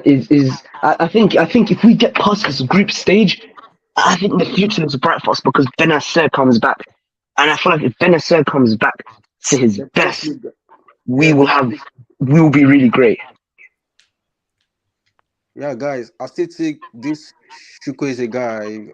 I'm not sure if the guy is a Milan material anyway, because I've watched him over and over. I don't think the guy has much to offer. Maybe he was scared to play in Milan uniform. In Milan jersey. I've seen so many players like that. I think the Serie A is just different from La Liga. I think we're way more technical than most other leagues apart from the Prem, I would say. But even then, we rival the Prem in technicality. I think that's just what he's struggling with. Well, I feel like he had good. He had really good like positioning. I don't at that point. I don't think it matters if you're in Serie A, La Liga. You're one-on-one. That's just your decision making. Your ability there. That doesn't correlate to leagues. That was just his decision making. It's just awful sometimes. The league sometimes influences as well because, for example, in La Liga, if you go on a 1v1, most of the time they will try to get the ball and don't do a foul. In Serie A, they will foul you. They will just stop you physically. They don't want you to go ahead. So if you dribble them, they will just stop you and get the yellow card. I remember that you guys remember that goal, the last minute goal Messi scored in El Clasico. How's it called? Marcelo doesn't do a tactical foul in the last minute. The game is 2-2. Marcelo doesn't do a tactical foul. He let it run the midfielder, the Barca midfielder. And after 30 seconds, Barcelona scored. That in Serie A does not happen. The player in that position does the tactical foul. And that goal, it doesn't happen in Serie A. I think in Serie A, we just have really good coaches and players are drilled like to the T. So when it comes to one-on-one situations, the players know what to do and they don't back down. Whereas I think in La Liga, as you said, they're more cautious than they would be in Serie A. I mean, this is champions, Yeah. It True. is. Makes sense. You should find, and by the way, Bundesliga team gives you a lot of space. Today, Borussia Dortmund gave us a lot of space. Yeah. That's what I'm saying. Like, German teams always give you a lot of space. This was an opportunity that we should have taken. Yeah. Yeah. It's one of the most demoralizing losses I think we've had in a while. Yeah, because my argument about Chiesa was that he will struggle in Serie A because there is no spaces and is a the dark heart of the Serie A is always tough for foreigner players to understand at the beginning. But with Bundesliga teams, come on, you have space, you have pace, just do better, just be more dangerous, create some Yeah, chance. yeah, that's It's a lost true. chance. It's a lost Yeah. chance. Like I was hoping for better. I mean, I think that chance where he cut out on his left He foot was and wasteful. yeah, he was very wasteful. But I think that chance where he cut out and he shot with his left. I think if he had a couple more games and he was a bit more confident, I think he finishes that any other day. He needs to put that ball in the back of the net. He needs. Yeah, to that get was a good chance. Yes, that was a good chance. Yeah. 100% chance. Was a good chance, man. You know, I still remember Messias when Messias first year in Milan. You know, Messias might be too old, you know, but that kind of ball, he gonna score it. 100% sure. I feel Messias would have been more composed there. Yeah. Yeah, 100%. Messias Even if he doesn't have the I don't know. quality. Messias might have knocked out a satellite too there. So nah, you think? It's true. So I don't know. But you know, at least the thing is, we've seen Messias do it. You know, with the Milan jersey, we haven't seen Chuku do anything. So I think Messias was really wasteful on the last 30 meters of the pitch. You know, bad passes, bad decision making. But in front of the goal, Messias was quite clinical for a right wing. You know what I mean? yeah, He was or passes I think sometimes. he would at least do a shot on target, at least force a save. Where Yeah, you know, rather than just miss completely. But probably Messias would have missed that chance as well. I'm not saying. I mean, he did miss a chance like that in the game against Inter second leg. He missed a good chance like that. It was a bit more far, and I think the goalkeeper saved it, or he went out. No, it went. That one went out. I remember. There was a decent chance. It was a good chance, but it was. We're talking about 15 to 20, 15 meters at least away from the goal. But it was a good chance, and he missed it. He tried to put it on the corner, bend it, and it just went out. That was a big chance. If you get that, everything opens up again. It was a sad loss. It's the PSG game, the away or home? The first away first. Oh, really? It's away. Oh shit. We have 2 games in a row away. Oh. Yeah.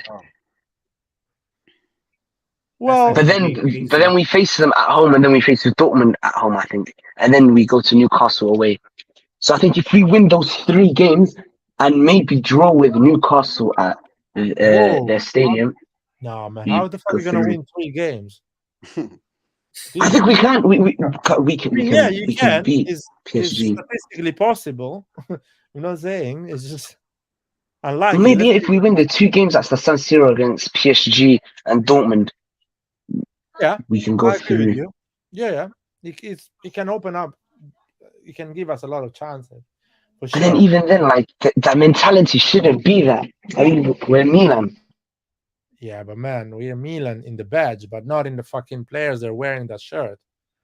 That's our expectation needs to go a bit lower, and I don't know. I think we need favorable results from. We need Dortmund to beat Newcastle now. And, we listen at this point, the way things are, we need Dortmund and PSG to kill each other with a draw. Yeah, that's for sure. And we need Newcastle to win every fucking game and detach from everyone else. So beat Dortmund and Paris Saint-Germain again, so they don't get points. Because I think we are competing right now. We're competing against PSG and Dortmund for the 2nd place, in my opinion, the way I see it. So hopefully Newcastle gets as many points as possible, beats everyone twice,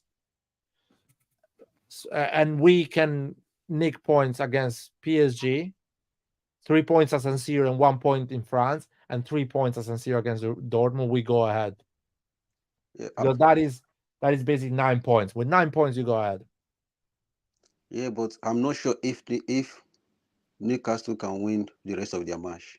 You know, we only see Newcastle at home today in St. James Park or whatever. I think they can win against Borussia Dortmund, in my opinion. Are you sure?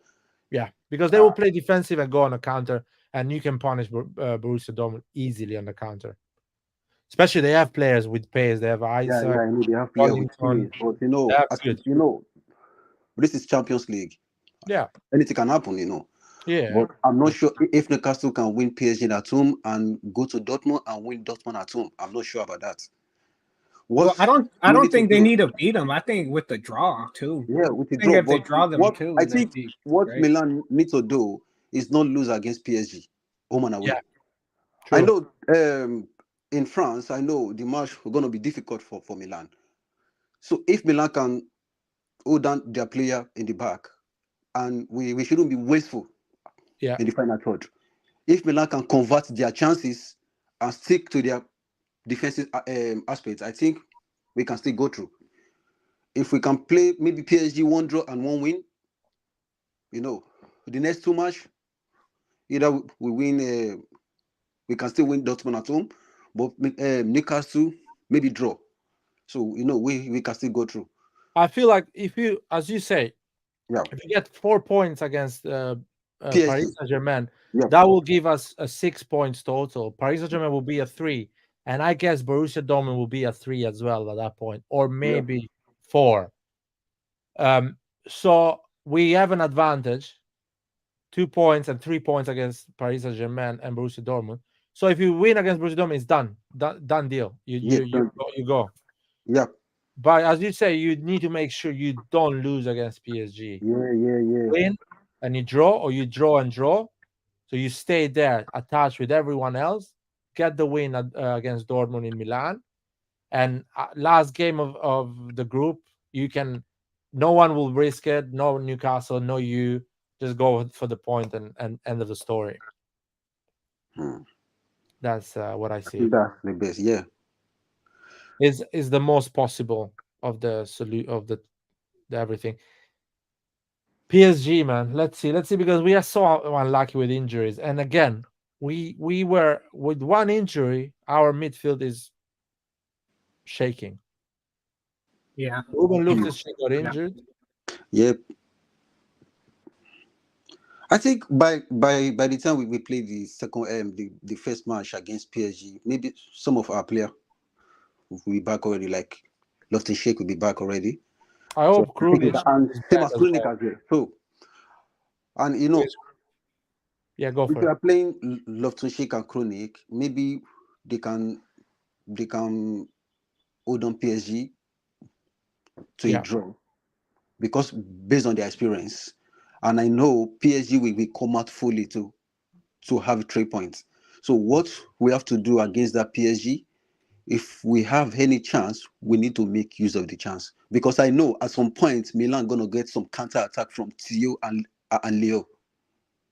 Yeah. So we definitely even more than one. Yeah, more than one. So if we get that kind of counter attack, we need to make use of it. Trust me. If we can make use of it, because I know PSG, all their defender we come out because they need 3 points in their home. Everyone we come out to come and play Milan. Just like the way they play Newcastle today. They come out and play Newcastle, and Newcastle punish them. So I think if Milan can do the same thing, when PSG is out, when we have Theo Hernandez running up and down, and we have Leo going forward, we can punish them. Yeah. I agree with you, man. I agree. And that's why I want player like Krunic in the pitch, because Krunic is a conservative player. He will stay in front of defense, do a lot of defensive work tactically, and hopefully Ruben as well, for sure. And I will play Musa as well. I will play Musa, Krunic, Ruben, quite, muscular and defensive oriented midfield. And just let Leao, Pulisic, Theo, as you said, go for the runs and create those counters. But my fear is Giroud. I don't know what's happened to him. And I mean, Giroud is my fear, because nowadays he just missing a lot of chances, a lot of clear chances. I think the guy has passed his prime, man. He's just missing a lot of chances, and we need striker like that can disturb defense, just like type of Osimhen striker. Like all this kind of strong striker. We have the player now to play good counter attack, but what we are missing, we are missing some maybe like experienced midfield and top 9. That is what we are mixing right now. Man, the top 9 is. Yeah, top 9. I've been crying for that top 9. I still believe on our defense. I still believe on Tomori. I believe on Chow, and I also believe on Kai. Yeah, I believe on them because I know they're gonna do the job. But that front is my fear. Only Leo cannot do everything, man. Yeah. We need top 9. We need top 9. Leao deserves a proper striker close to him. Yeah. You can go on those runs because you need somebody else that runs like you. Yes. You can go with that long passes, and the defenders will be such a threat for the defenders. You have 2 guys that go on deep runs, Yeah. It's just sad, man. It's sad. I'm 35. I still haven't seen. Last proper striker I've seen do those runs is Shevchenko. Man. Shevchenko, yes. Can you imagine? Can you imagine, man? That's insane. We got what's that kid Camarda? It's like a couple more years, man. Yeah, but how long? I'm gonna be 40 when he's running the way I want. That boy is still young, man. How long we gonna? Right now, we need proper 9. Young striker. Yeah, there's just not that many of them left, man. Like who's available right now? But could be a viable solution. Well, for 130 million? Well, no, I mean that was our budget this summer. Who do you think Milan will get, if they will get someone? It looks like we will get. Well, I'm not talking about Jonathan David. I'm talking about like if we get a profile, like a center forward, a proper center forward profile. I'll make it simple to you. I like how Hafiz thinks. Any profile can be good for us. It just needs to be a range of 25, 26, 27 years old. Good pace, not blistering pace like Leao. A good pace. The pace that a 25, 26 years old number 9 usually has in professional football. Like that guy Boniface would have been perfect. Yeah. Quite raw. I think the guy went to Leverkusen, isn't the Boniface? That guy was a 20 million player, man. Actually, they bought it for 13 or 10 million. That guy is a very good player. He's doing very well. He's doing very well in Germany. Even if he does not well in Italy, he still has that physicality to run, to go shoulder to shoulder, to release pressure to the whole team. He's got a poacher's mindset. I think we bid for him last season, isn't it? Summertime. We didn't bid because we didn't go seriously for a number 9. That's my problem. And that guy is very cheap, man. It's very cheap. It was not expensive, and there is a lot of guys like him. They are the range of 30 million, 25 years old. Maybe they are not killers in front of the goal, but at least they will fucking give a fight to the defenders. The defenders at the end of the game will be so tired because he has to run and cover this dude that will cover the pitch and run everywhere. Yeah. Scamacca would have been amazing. This guy Boniface would have been amazing. Dia would have been great as well from Salernitana. For the moment I know that Boniface is good striker, it is when I watched Leverkusen against Bayern Munich. Man, that guy he's like a Osimhen type of striker. He disturbs all the defense all through. Man, I see this guy is a good striker. If he play in any top team, that guy gonna score a lot of goals. A lot. Balogun would have been a good option as well. Not a bad Balogun from Lille, isn't it? Yeah, he's at Lille now. I don't know if he's at Lille, but he made a move in France, Monaco, I think. I think he's at loan there, right? Yeah, they tried to board it. I don't know. Have you seen the Mexican striker from PSV? Yeah, that one would have been good as well. That one would have been an option. I think.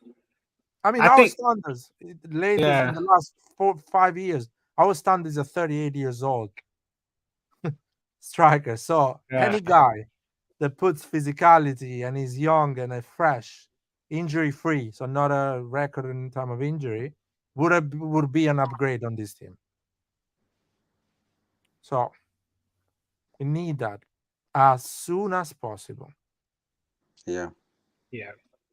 Maybe Yeah, let's see. I don't. Maybe January they're gonna go for striker or next summer, you know. But I I'm don't. not sure. I'm not sure we can sign good 9 in winter transfer. You know. I'm not Yeah, sure. I agree with you. Yeah. It's hard to get a good 9, Yeah, but no, yeah. you never know. You never know. Maybe some another guy that would have been good, Retegui. Even him, From 12 Genoa. million. 12 million. Yeah. 24, 25 years old, goal scorer in the Argentinian league. Coming in Italy, 25 years old. Why not, man? He can bench Giroud. He can tell Giroud, stay in the bench. I'm starting the games. Come in the last 15 minutes if you want to play. He would have been an option. There was a lot of option. I just I don't want to believe they didn't have the opportunity. I think they plan it in that way, that they will not put a lot of effort on the number 9. They will just Maybe they're looking at the long long run. So basically, building the team right now, the midfield, and then go for the striker after. nah, you don't Giroud. do. Even at that, you know, we still Yeah. need to add more in the midfield. We still, yeah, exactly. Next summer, people will be telling me we need more midfielders because I know that. People will tell me we need defenders. People will tell me, oh, we need a left back for Theo backup. These are questions, conversation we had last summer. People will still say that, and people will be disappointed with Chukwueze at the end of the summer, and they will say, oh, we need a right wing. And I'll be telling, fuck off. You got all the right wings you wanted. Now let me get a fucking number 9. That's what I'm. Trust me, guys. No, if they ask for right wings next year, it's gonna be so funny, dude.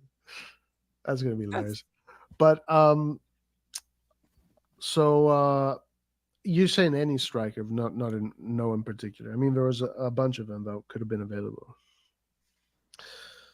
Broya, I like Broya. Broya is a good profile. He's coming from a big injury, of course. Yeah. And these are always names that you need to pay attention to the price as well. But with around 20, 30 million, why not? Fuck it. That's it. He will do better than Giroud. That's my opinion. What about Jovic, guys? Do you think Jovic can turn out to be a good striker or a good profile for that position? Hopefully. I don't know how motivated. Hopefully, he's motivated because this is last year of his contract. If he doesn't take advantage now, he's going to Turkey or he'll probably get paid at Saudi. So it looks like a second striker to me, or not a proper. Yeah. I do think he can do it. I remember him back with was it Leverkusen, right? Before he went to Madrid. Yeah.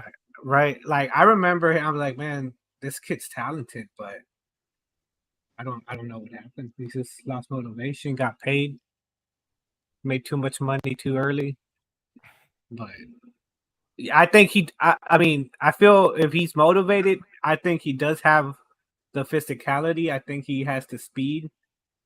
I think he's a decent profile. I think he can fill the job. But I don't know. I don't know if I think striker like Jovic and Okafor is like they need 2-man striker to try very well. You know, striker like he's not like a Giroud type of striker. He's like all this supporting striker that can score a lot. So I'm scared. Maybe if Pioli can give him chance, maybe if he is more motivated, as you say, who knows? He might turn up to be a good buy for us. But I'm not sure, you know. I'm not sure because that guy, even in Fiorentina last season, he did nothing, you know. So maybe if he's motivated, as you say, maybe the guy can cash in form back. You know, when he was in Frankfurt, he's not Frankfurt in Germany. Well, He keep right now getting he's not even playing because he's working on fitness, right? He's not even. He's just trying to get in shape. Yep. So he's trying to get the fitness of a professional football player first. After that, he needs to get match fit. And after that, he needs to go on a good form and start to score goals. So we are 3 stages behind, and we need to hope that he doesn't get injured between one of these 3 stages. Yeah. Or we will go 3 steps back. So it's just tough, man. What the fuck are we But doing? guys, I still think maybe if Milan didn't go for if they are not ready to go for striker next summer, maybe they should just call Colombo back and give him proper training. Give him the motivation, the confidence. Give him an opportunity. Yes, who knows? I wanted him Colombo to might keep him. become a top I'd striker. rather have Colombo right now than Jovic. Yeah. Oh yeah. Same as me. Totally. So. Oh yeah. When I I saw think it was a mistake. But Colombo. Once they knew, Sorry, go ahead. no, I was just gonna say once they knew that Taremi deal fell through, they should have just decided, okay, like Colombo's the guy, rather than make that last minute loan him out to Monza. We gotta go now, and we take out of shape Jovic, who's probably gonna be ready till January. The problem is here that you kind of agree with how's it called, Monza. You agree with the player. There is a lot of parties that agree on a certain decision, and you can upset a lot of people if you call it out the last minute because you didn't achieve an objective, and you break relationship in Serie A with other clubs because you're not professional and reliable. But I agree with you. If somebody would have told me we're gonna go for Jovic, I would be selfish and say no. I want Colombo. I know the guy will be in the bench most of the time, and he's not good for his development. It will slow down his development because he needs to play. But I will be selfish and say no. I prefer Colombo than Jovic. Well, At least the issue, Laird, yeah. I totally agree. But the issue here is that Colombo, from what we know, did not want that role because they wanted to keep Colombo. But Colombo wants to play. At least this was what was coming out this summer, that he wanted to play, and that's why he was sent out on loan. And that's why there's still strings attached to Colombo, by the way. They still believe in the player, but he does not want to sit on the bench. And he shouldn't. He should be playing. So, yeah. It's catch-22. Yeah. I understand completely the player because I will be the same if I'm 23 years old or 22. The age is. I want to play football, man. Fuck it. I don't want to be in the bench and look at a 39 years old Giroud play in front of me. As stupid as it sounds, that's how a 22 years old should think. Yeah. Can you guys hear me? Yeah. Yeah. Well, if that's the case, I think it was just dumb. You don't think Pioli would have been like, he can challenge Giroud for the starting spot? Like, if he didn't tell Colombo that, I think that's stupid. Like, that he should have at least told Colombo, like, if you stick around, I can at least promise you can challenge Giroud for the starting spot. But if he told him, no, you're just going to be the bench player, I think that was just that's retarded. That's just not good managing. Yeah, but it's hard to tell. Oh, you're gonna challenge. It's I mean, hard. do you think I think he'd be able to challenge him. Like, yeah, I think he will be able, but it's a bit lying on the youngster. Because if you tell him, oh, you're gonna challenge, but after that, you just don't play him. You play most of the time. I actually have a different thought on that. I think it shouldn't be about challenging. It should be about moving forward because that's what the team needs to do. It doesn't matter if Giroud is technically currently better. If you're always going to rely on that, then you're never going to progress as a team because you're just going to keep relying on the same old players. Remember, that's what happened after 2007. Instead of saying, you know what, the team is getting old. We have young players who have potential, but they're not at that level yet. So we're just going to wait and keep them on the bench, and hopefully, without playing any, they can catch up somehow, which is we all know is impossible. So it shouldn't be a matter of competing. It should be a matter of we're going to put you there and you're either going to make it or you're going to break it. That's how it should be. Because if you're just going to say, oh, well, try and catch up to Giroud while not getting any game time. Like, you see how that contradicts what is being said here? So I think Giroud should just be forced to be on the bench and say it's for the greater good of the team's future. Otherwise, we're Yeah. going to be stuck with Giroud until he's 45. The reality is that we are talking about a plan B. A club like Milan should have a proper number 9, and Colombo should challenge that proper number 9. But you can't though. That's the problem, right? Because any 9 that comes in is automatically going to be at a disadvantage because they don't know the league, so they have to get used to Italian defending. They got to get used to the tactics. So Giroud is off rip going to be better no matter what. No. I think they can. Yes, if you buy someone who's like Holland or someone like that. Listen, if you buy a 20, if you buy Scamacca. Well, yeah, but we're talking you about hear what 30 I'm saying. million. Yes, Scamacca but is 30 Laird, we're not buying Italians, so we all know why.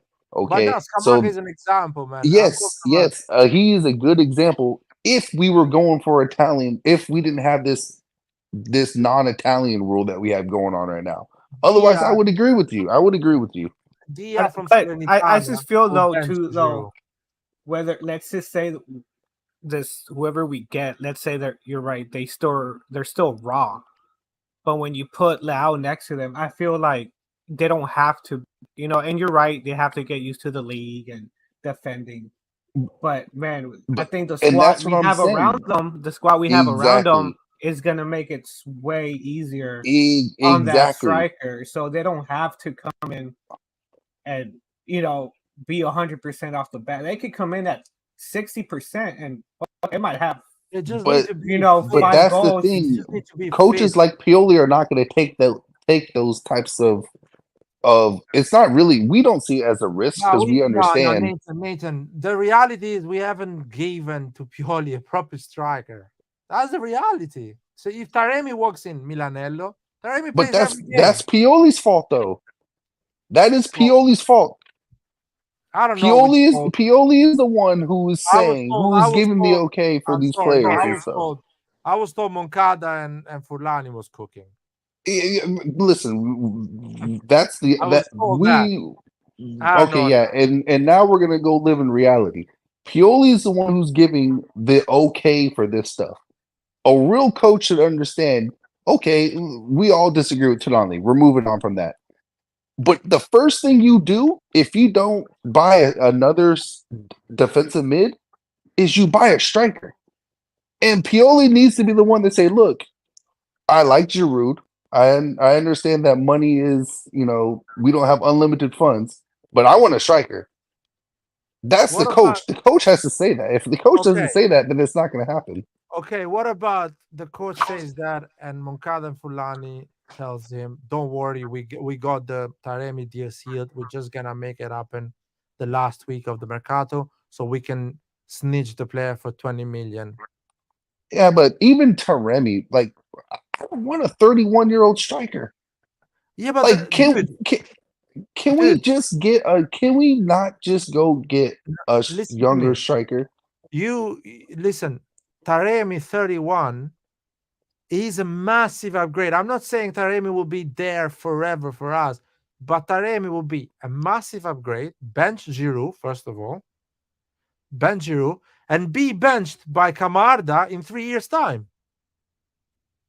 That's the perfect balance. You need a guy. Yeah, that's true. I'm not lying. I really wanted Taremi. I thought he's the perfect balance. He's a guy that will be really useful in the first 3 years. And the last 2 years of his contract, he will be in the bench. Perfect. Quiet, good contract, and walk out Milanello after 5 years. And you move on. And it's just 20 million. It's 20 million. We're not talking about 35, 40, 50 million. We're talking about 20 million.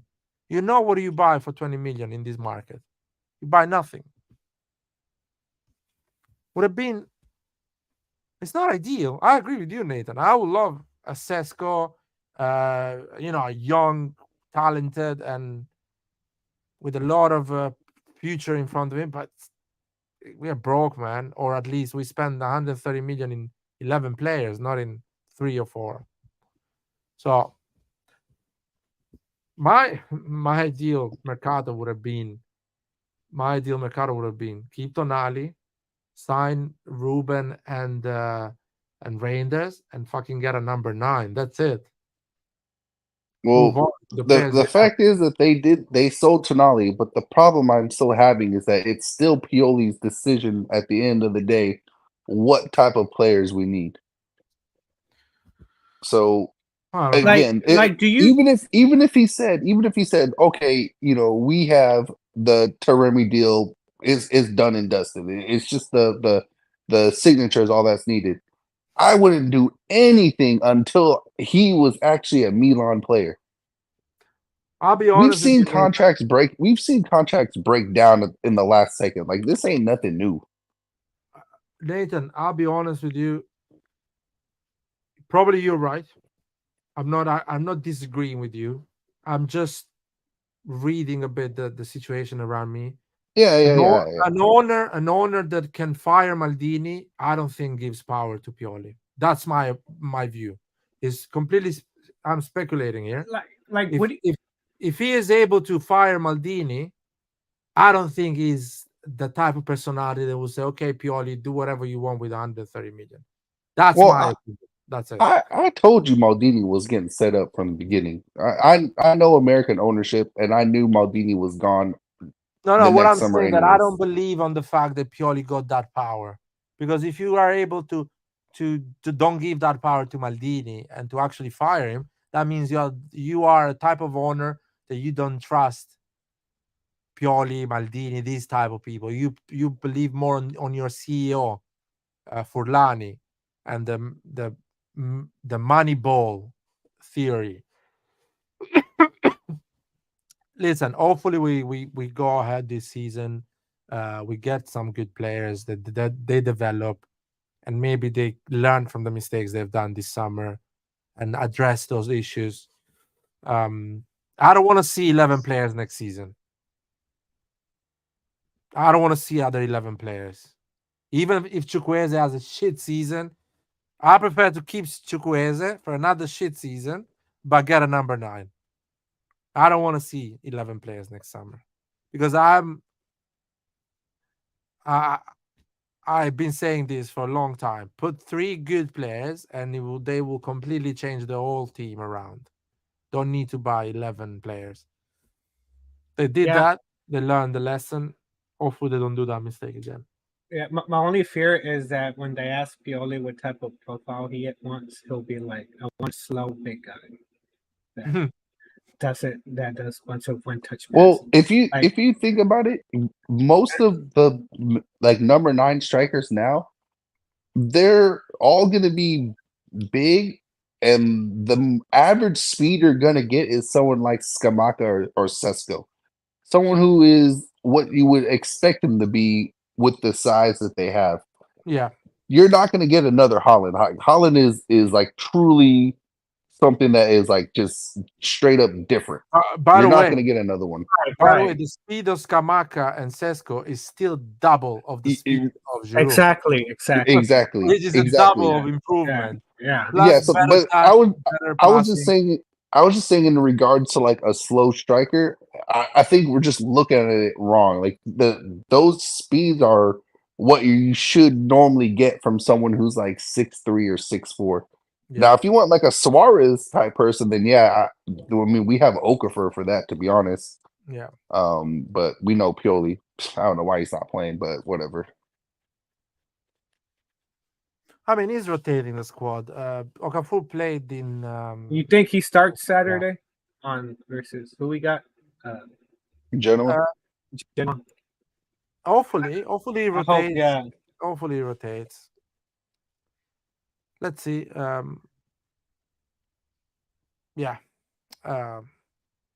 Let's talk about let's not talk about the mercado. Let's talk about a bit what we can do, solutions we can do. I was talking with Roy the other day. I like to have a team that is more defensive oriented on that right like, wing. On that right wing. Don't you like? You know, what's his name? Musa really impressed. I think Musa can be molded to any position on the right side. I think he could be a good right back too, right now. And It's just not good. be. It's not good for his development, though. He needs to But stick. you think so? I don't know, man. I think if you start, putting him as a right back, he'll take over Calabria spot. Not right now, but I love his speed, man, and what he can do with that ball, and watching him go up on that right flank. I don't know. It's just I don't think that's something we've had. I think it'd be dynamic. So right back, right wing back, rather than having him as a midfielder. I just don't really. Yeah, he can be box to box. I don't know. He has potential. I guess wherever Pioli sees him, but I think he'd be a perfect right back, right wing back. No, he needs to be a midfield, in my opinion. He needs develop the kid like as a midfield, make him a good midfield, because a good midfield is worth it more than a good right back. You can always. Yeah, I agree with that. That's the thing. I agree. If we can get his defensive awareness up, Yeah, I think then we will see what Musa can really do. Yeah, I mean, yeah, you're right. He'd be a good midfield. We need a good midfielder. He's 20. If he renews in 2 years' time, if he renews again, he can become a good midfielder.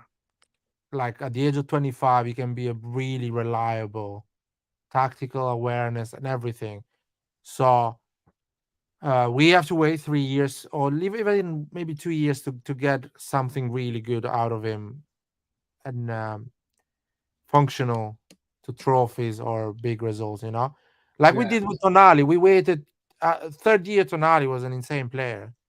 I say second year Tonali was even good. Yeah, it was good. Second year was good. Third year was even better, in my opinion. Even though the team we didn't do well, Tonali took a lot of responsibility and covered a lot of pitch. So it would have been even better this season, but it's another conversation. Yeah, Musa, hopefully Reinders the same. He will get better. What about don't you think maybe we go back to the 4-4-2-1-2? Put Pioli as a cam. I don't know, man. Pioli is not so. Nah, he's not. He's not fast enough for that. But he hustles though. He can do it. Yeah, he can hustle, hustling is not the problem. The way Pioli plays, especially in the 4-2, especially in the 4-2-3-1. That's what he wants from his cam. He wants a cam to. But you got to be able to get there, though. It's not a matter of hustle. It's a matter of can you actually get there. And that's why Diaz was so effective. It's because his agility within a 40-yard radius was really good. And by the way, we're not solid in the midfield, so it would be quite risky. You don't have. Yeah. That's the only problem. If you had a Tonali, a Benacer that was fit, available, you could have risked it. Yeah, why not? At least it's just try for 15-20 minutes. Yeah, on games when you need to catch up the result or to unlock it, yeah, why not? You should put as many offensive players you can to kind of get a goal. But I don't know, and I don't see. Even today, Pulisic was struggling on a 1v1. He didn't manage to get through one. So in the middle is harder. They create a cage around you. You have 3-4 players around you. I don't see him. He can do a good game against mid-table, lower-table team. Today probably he would have been effective. You're right in that position in the middle because he would have been closer to Leao. Yeah, so, that's what I wanted to see.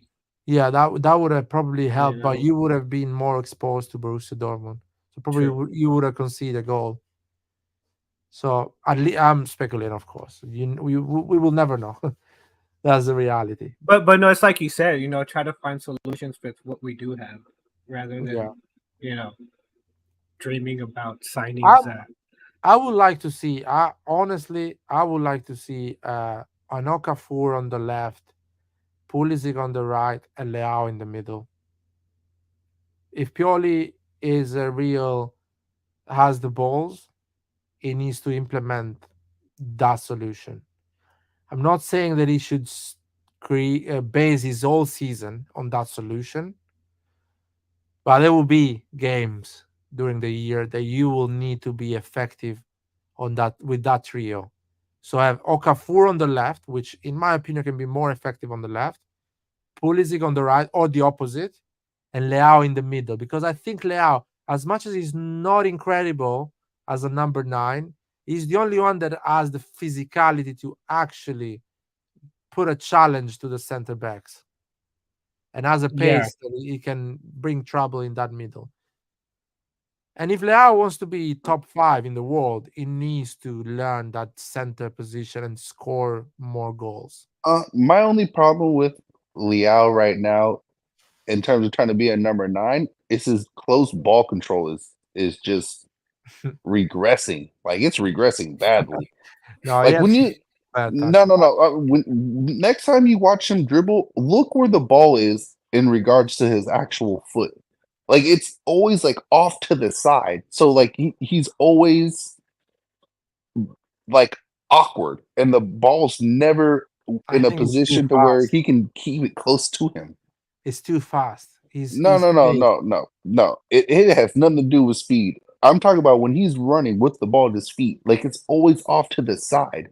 So when he has to do a move, it's almost like he's lunging to make it happen. I don't know. It just doesn't. It's like his technique changed When I to say how he was dribbling before. when I say he's too fast, he is. I mean the fact that he is 6'1" or more. Actually, he's 6'3" probably. He's 189, 190. He's really tall, has a lot of pace, and he's when he opens the legs to run, it covers a lot of pitch. So having a close ball control with that type of run is really challenging. It is like He's got that if wide. you are short, if you are short and you have pace, it's easier because your legs are shorter. Your leg opens in a I shorter mean, space. It's easy to go on a close control. I understand what you're saying. I mean, I'm Yeah. literally the same size as Liao. But when he's dribbling, I don't mean like on a like when he's doing like a 60-yard sprint or something like that. I mean when he actually has the ball close by him and he's trying to like go by people. It's the way he has the ball placed is not right. Compared Well, I to feel last year when he was dribbling, he had the ball more central on his body compared to the outside when he was actually trying to move around with it. So I if you're I playing as a agree. center striker, if the ball is not off center every time, they're just He's going to take it from you. I feel like his dribbling last season was more aesthetically more pleasing. It is more precise. Yeah, this season is more pragmatic. It's just throw the ball forward and run. Yeah, that's what I'm yeah. saying. That's what I'm saying. Yeah. Like it's awkward when you see it. It's like that's not how he was doing it before. He's been more pragmatic. I don't know. Maybe people told him just throw the ball and run because you will always win. And I don't think that is a healthy way to develop a player. No. I think he should still rely on his technique because when he will lose that pace, that close control ball will pay off in the future. I agree. Not throwing the ball and running like he can do, because that is something you don't even need to train. You can do it anytime. That's the thing, to throw the ball and run. The thing you should train is the close control and the proper dribble. But I don't know. Maybe it's just the period of Leao. Leao is a bit hot and cold on things And like then the other thing is Liao really isn't that good, or he isn't comfortable playing with this back to goal.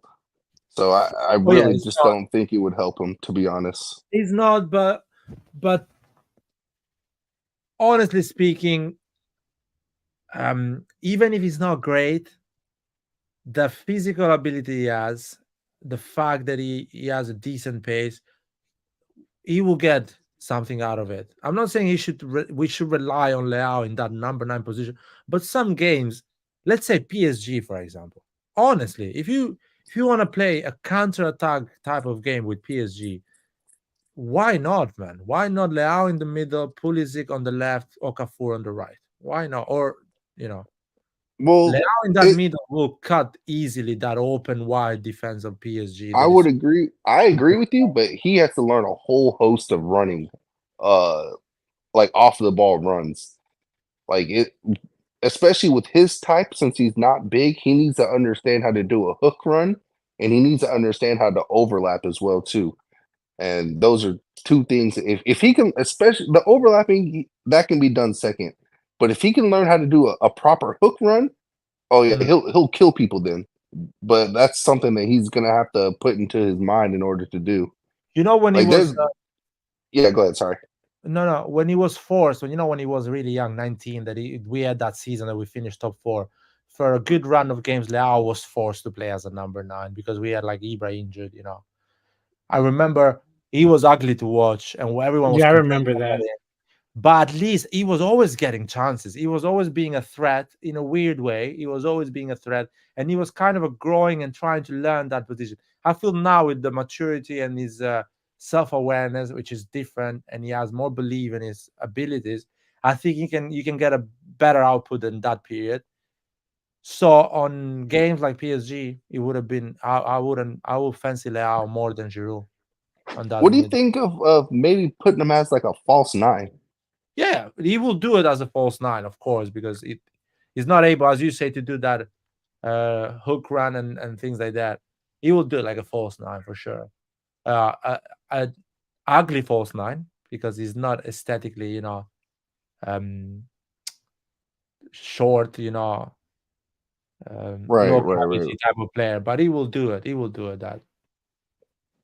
And we saw CDK shitting his pants do a decent job last year, so I think Leao will do quite well, in my opinion, on an emergency, because I cannot see Giroud anymore, man, in that position. Honestly, the guy is not getting a pass right, a stop right.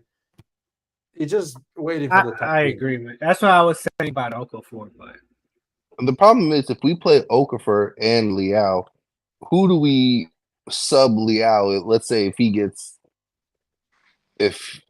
tired or hurt or whatever. Okay. I mean, I guess Giroud can come in and just put him out there, but it's always risky to have like all of your top players in there at the same time. But I think we do need to have Giroud, Okafor in there now. You can have Pulisic on the left, Chukwueze on the right, Leao in the middle, and put in Okafor and Giroud in the second half and keep Leao. Leao does the 90 minutes. Leao is handling. He should do the 90 minutes. Yeah, he can handle it. I don't know, man. It's just done. I'm done with Giroud, man. I'm just honestly done. I'm ready to put my boots and go and play that position. I feel like I want to solve it by myself. This one. You're younger, so it's possible. Oh, dude, man! As long as you run faster than Giroud, man. Giroud like 22 years old, man. Oh boy, but yeah, Love Gorilla is here. Let's see what the chat is saying. Roy is quiet. It probably is working. Okay, we know when Newcastle. Oh God, man, that would be hard. I'm thinking to buy the tickets and go and watch the game. Probably that would be a good atmosphere to be there and watch it. But it's gonna be such a long trip. Anyway, no, I'm not fucking giving any satisfaction to Jerry Cardinale. Fuck it. Not buying any. I'm not watching. And by the way, with the luck I have, we will have like 12 injuries in that game. So I'm gonna be watching the Primavera play. So better not to buy any ticket this year. Probably I'll buy a quarterfinal or a semi-final this season again if we go. We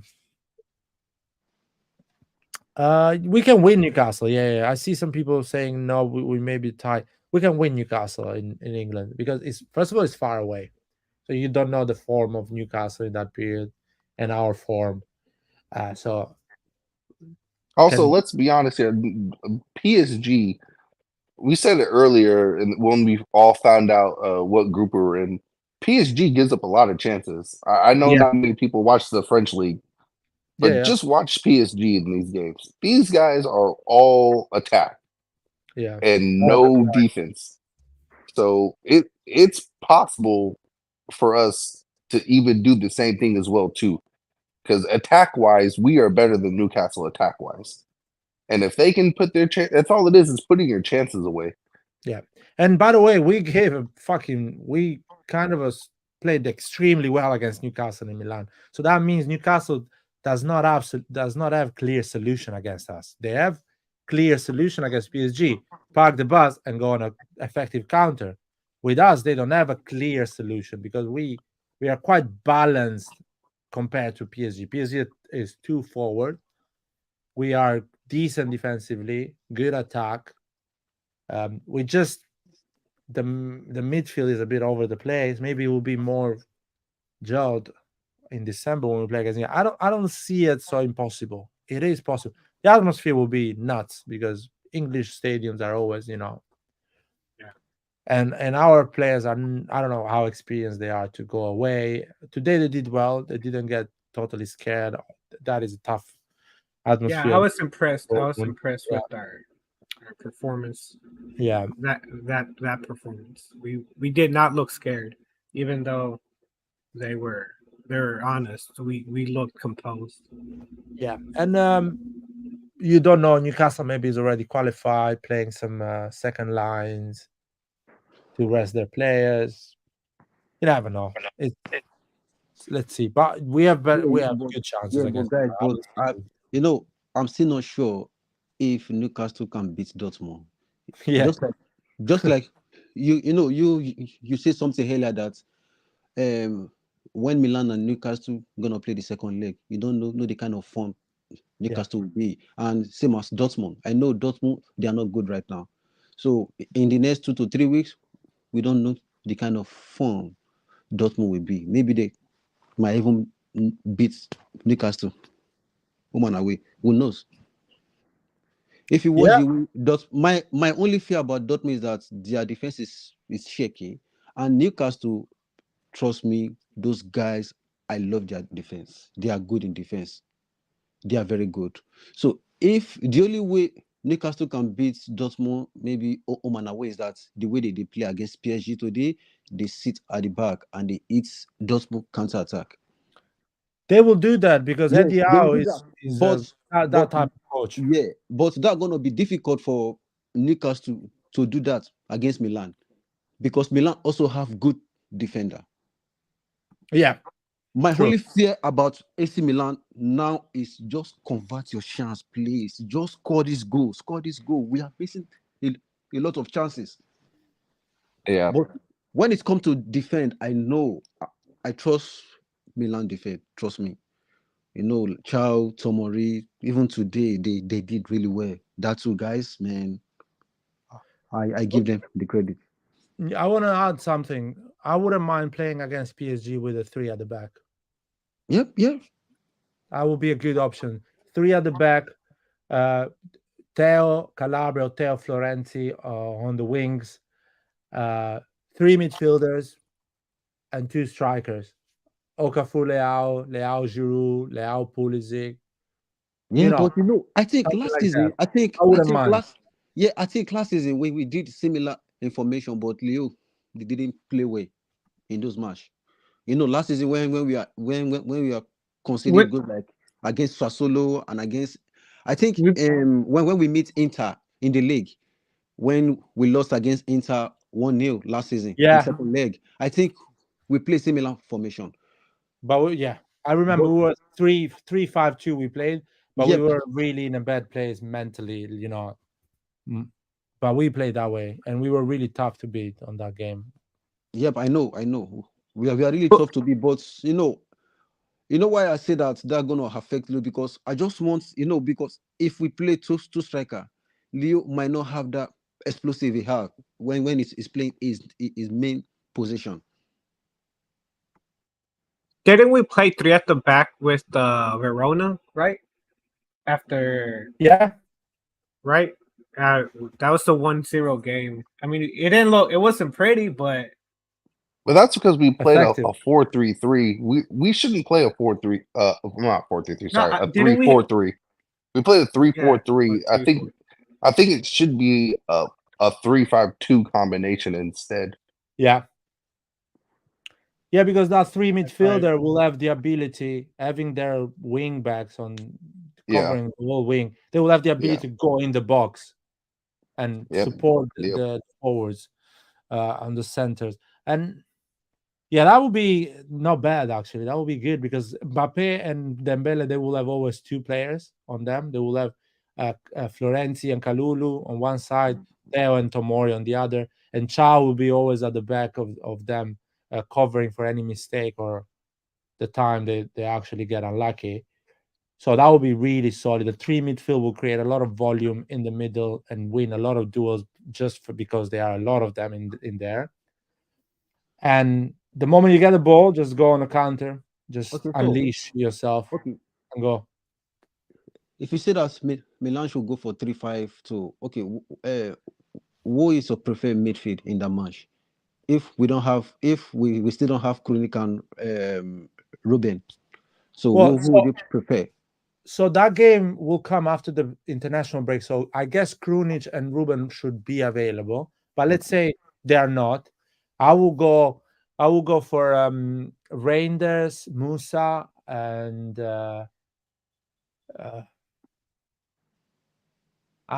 maybe I'm not sure about Adli, I'll be honest, but maybe Adli can be good on those long balls, to be fair.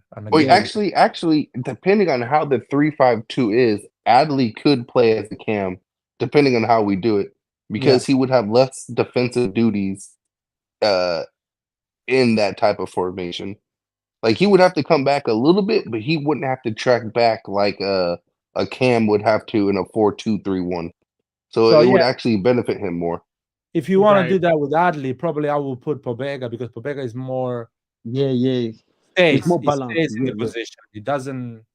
He stays more. So you always need someone to stay, and you will allow Adli and Reinders to go more forward and get those through balls or long passes.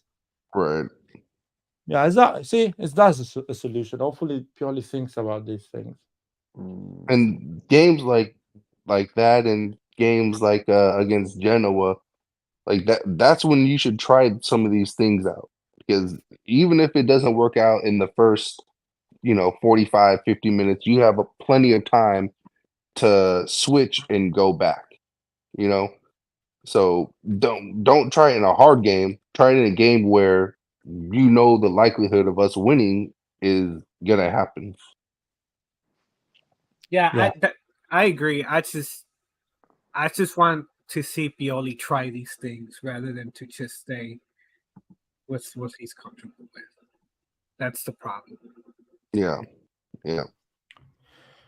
Pioli. It's weird because Pioli is not afraid to do the 3-4-3 or 3-5-2. He does it on an emergency period. Mm-hmm. Like when he's forced to, when we have it, or when he's he feels the fear that the team is not good enough to perform on that period of the season, because like every other pro coach at the highest level, they are quite stubborn.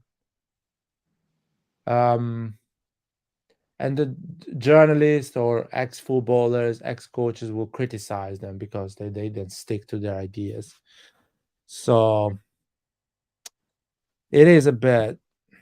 Yeah, I think he is sticking to his formation just because of what he's promised his players. I feel he told them this is our style. this is what you're going to do. You're going to work on it, and he's just too stubborn to go back and see that it's not really working, Yeah, and it's he wants to stay on the good side. You know. yeah, I understand that thinking as well. It's just it is what it is, man. We rely. Hopefully, PSG is not. If you want to talk about stubborn coach, Luis Enrique is another one that is quite stubborn. So hopefully he stays stubborn and leaves at the spaces we can Yeah. explore. So yeah, let's see. Oh no! Like I feel. I mean, we're 5 unbeaten since the Inter loss. I don't think. I think we're still a good. I think we're still playing well. It's just the fact that I know we can play so much better. I guess that's what it is. Well, before I left, I was going to mention about some of the things that Pioli doesn't understand as well about the 4-3-3. This inverted wingback thing is simply retarded. Like, all he's doing is disrupting the attack because the wingers, Leao and Pulisic, should be the ones checking in to the midfield to create that numerical advantage. And then that allows the wingbacks to overlap when possible. But with the wingbacks doing inverted runs and going into the midfield, that's taking up space from the wingers who are then forced to stay outside and are isolated all game. Like, if you notice, Pulisic and Leao always had 3 people around them. That's because those wingbacks are taking away space that they're supposed to be in.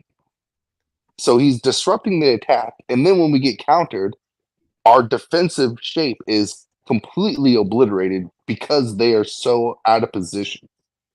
So not only did they have to track back, but they have to track back in an angle to get back into their own position. So I'm not entirely sure why Pioli is insisting on doing this when it doesn't actually help with buildup of play. I don't know, He's- man. I don't know. He's trying to be Stefano Guardiola, man. I don't know. Like, Yeah, but it's crazy to me. It I think really is crazy. I think we just don't have the players to do that. I don't think Calabria's he's just not like his Well, that's the vision's thing. not there. You know what I'm saying? Like, That's I the get what thing. he's trying to do. We just don't have the right players for to do that.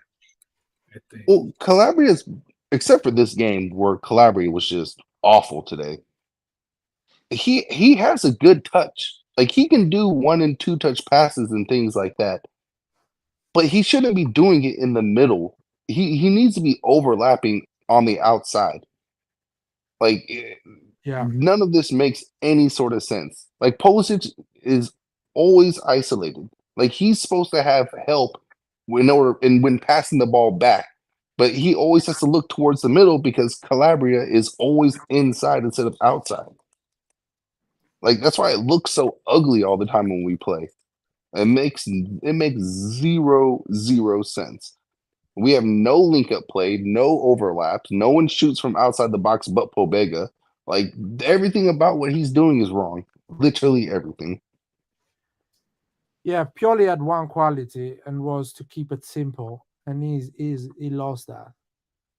So I admire Pioli for having some good tactical ideas. First 3 years of Milan, pretty simple and effective. Even at some point, we played incredibly beautiful football as well, so it was pleasing to watch it as well. It just is trying to overthink it and trying too hard sometimes. And by the way, even if you have the players, this is a system that it doesn't mean you win. At the end of the day, how's it called? Man City gave up on this system. Guardiola gave up on this system. The moment he got Erling Haaland, he says, "That's it. We're not doing this anymore." So I don't know. Yeah, I don't know. I think who doesn't Tottenham do it with that new coach they got? I forgot his name. We Postecoglou. watched. Yeah, I think if you watch them play, they do the inverted backs. Well, Premier League's different, so Yeah, it works there most of the time. yeah, that's yeah. And by the way, if you do it occasionally, I'm okay with that. I feel like sometimes we overuse that thing, that way of doing it. Yeah.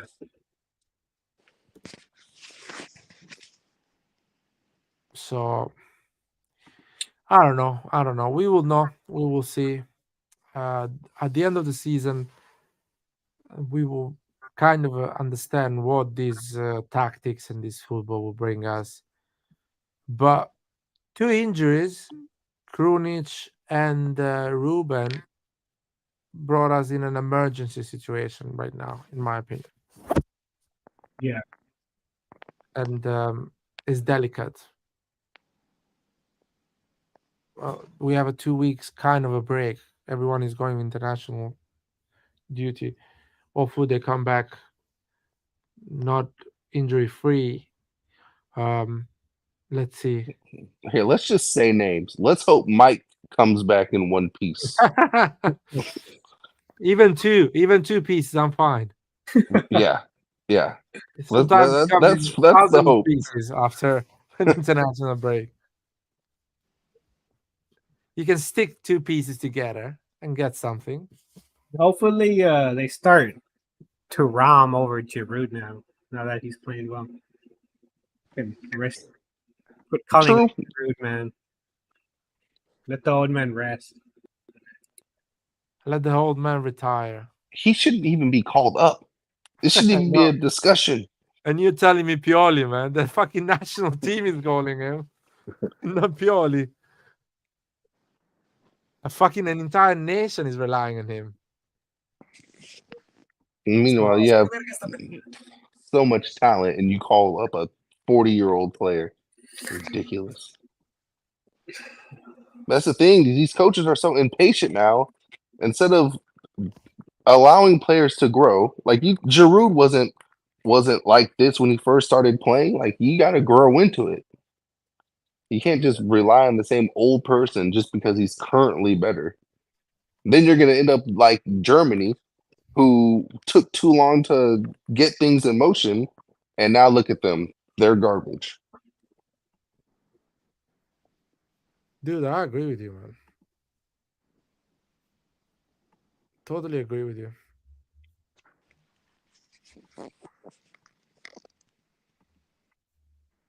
Oh, man. We really needed to win today. Yeah. Really needed that win today. Chukwueze goal would have been really useful. It would have made my life. It would have made my life, Nathan, on the WhatsApp chat, a nightmare. But I don't give a shit, man. I really wanted this win, man. I would have been like, I had to turn off my phone completely, but fuck it, man. We needed our win. Oh, man. I told you guys what to expect from Chukwueze, man. Dude, Castillejo 2.0, man. I ain't gonna lie, Castillejo would have actually probably done better in that situation. We did what I did when I was at 19 years old, man. I had a Fiat. It was a white Fiat, and I didn't like the color, so I got for a black one because I loved it. That's what we did with Castillejo and Chukwueze, man. We bought the same player, just different color. Fucking hell. Oh, man.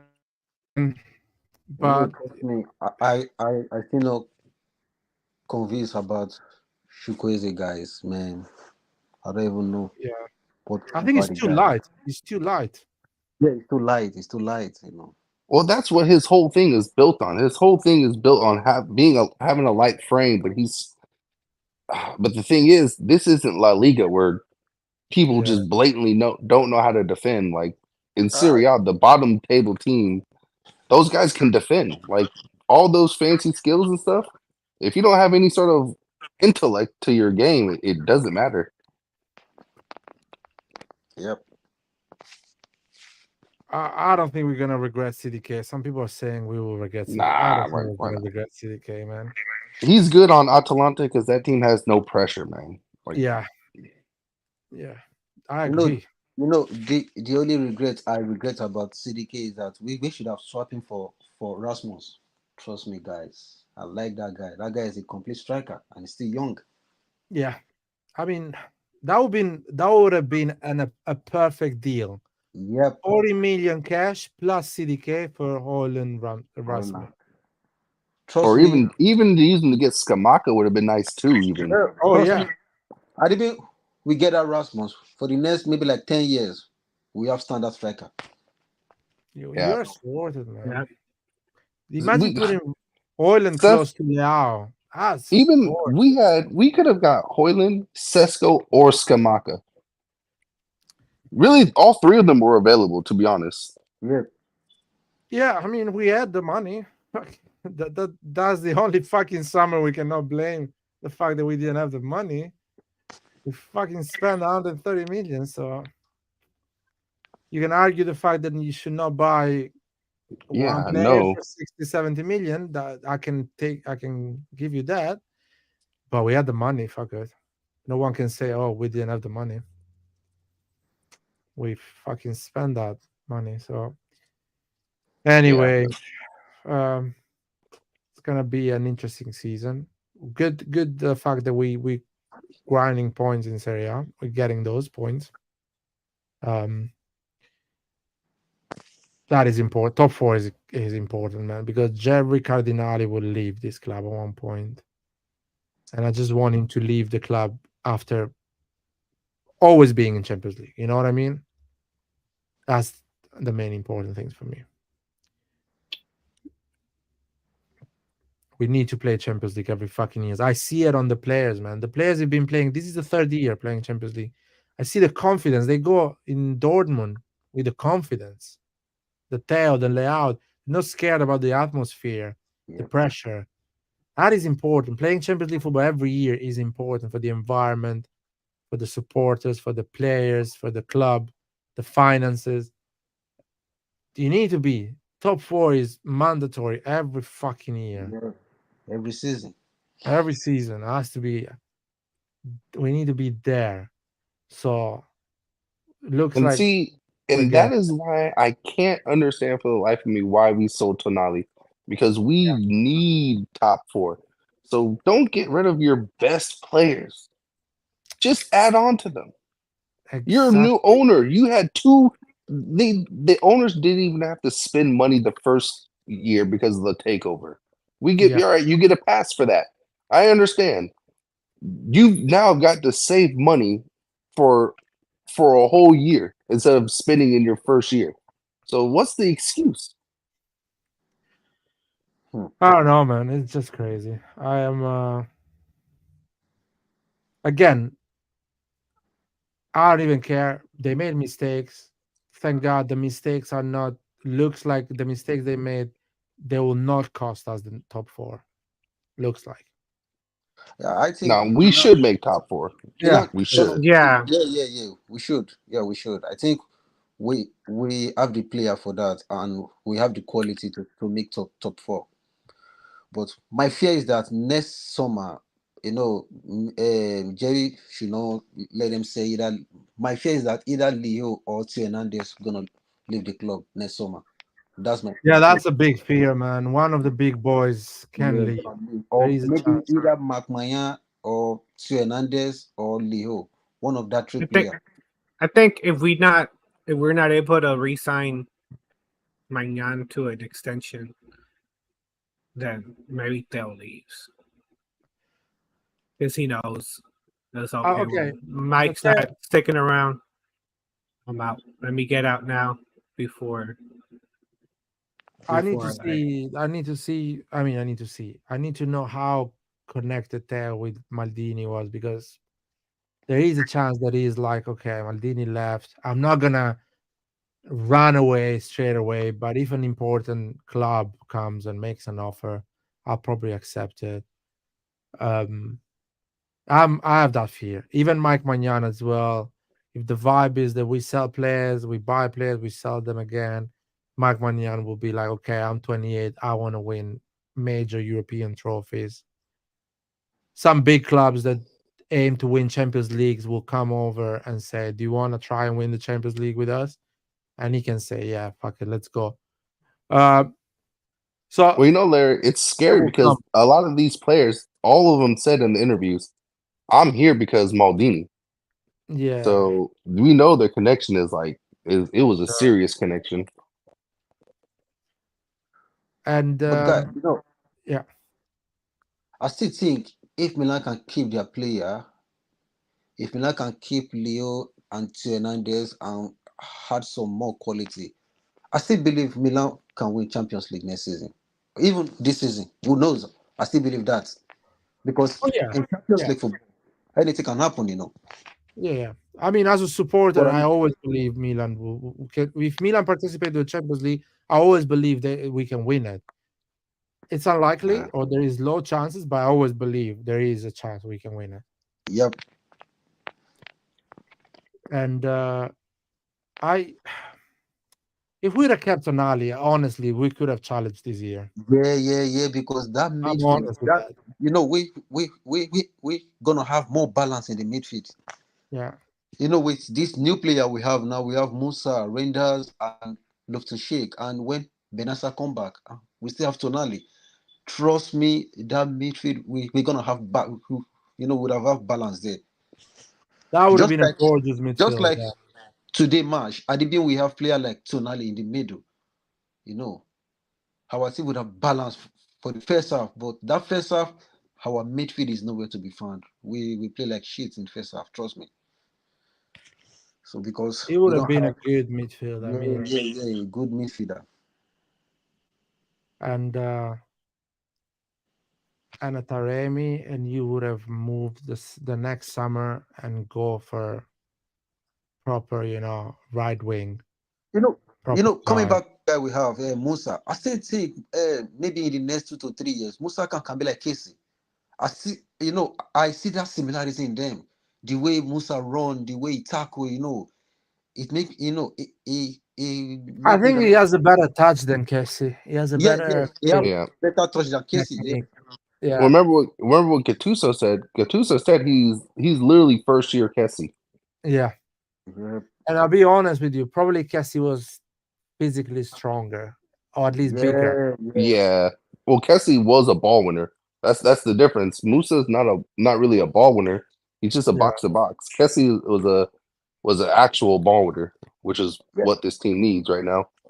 Yeah, but I still think I'm gonna give Musa that chance because he's still young anyway. He's 20 years, Maybe when he gain more experience, maybe like when he clock in 22, 23. Who knows? I'll tell you something. Okay. There is 3 or 4 players that we bought this summer, like Musa, Reinders, even Ruben. He still can develop a lot, and Okafor. These 3-4 players, in 2-3 years time, they can be baller. They can be extremely effective for a team to win titles. Are we gonna I keep agree. them? My question is, are we gonna keep them, or the moment they become that player, we cash out? That's Right. Yep. and we And start these again. and that's the problem because these owners said verbatim, in order to get players, we got to sell players. So it's going to be a problem. Like we can't sell players and then not replace that position like we do with Tonali. Like Tonali, we sold him and then we didn't even get a replacement. At the very least, a replacement. Yeah. Like we can't keep doing that. If you're going to sell them, okay, sell them. But then the player that you bring in needs to be of similar quality or better. Like right away. I think why they didn't bother to get Tonali replacement is because maybe Pioli said that he's gonna change the formation to 4-3-3. Yeah. Maybe that's the reason why they couldn't go for similar player to Tonali.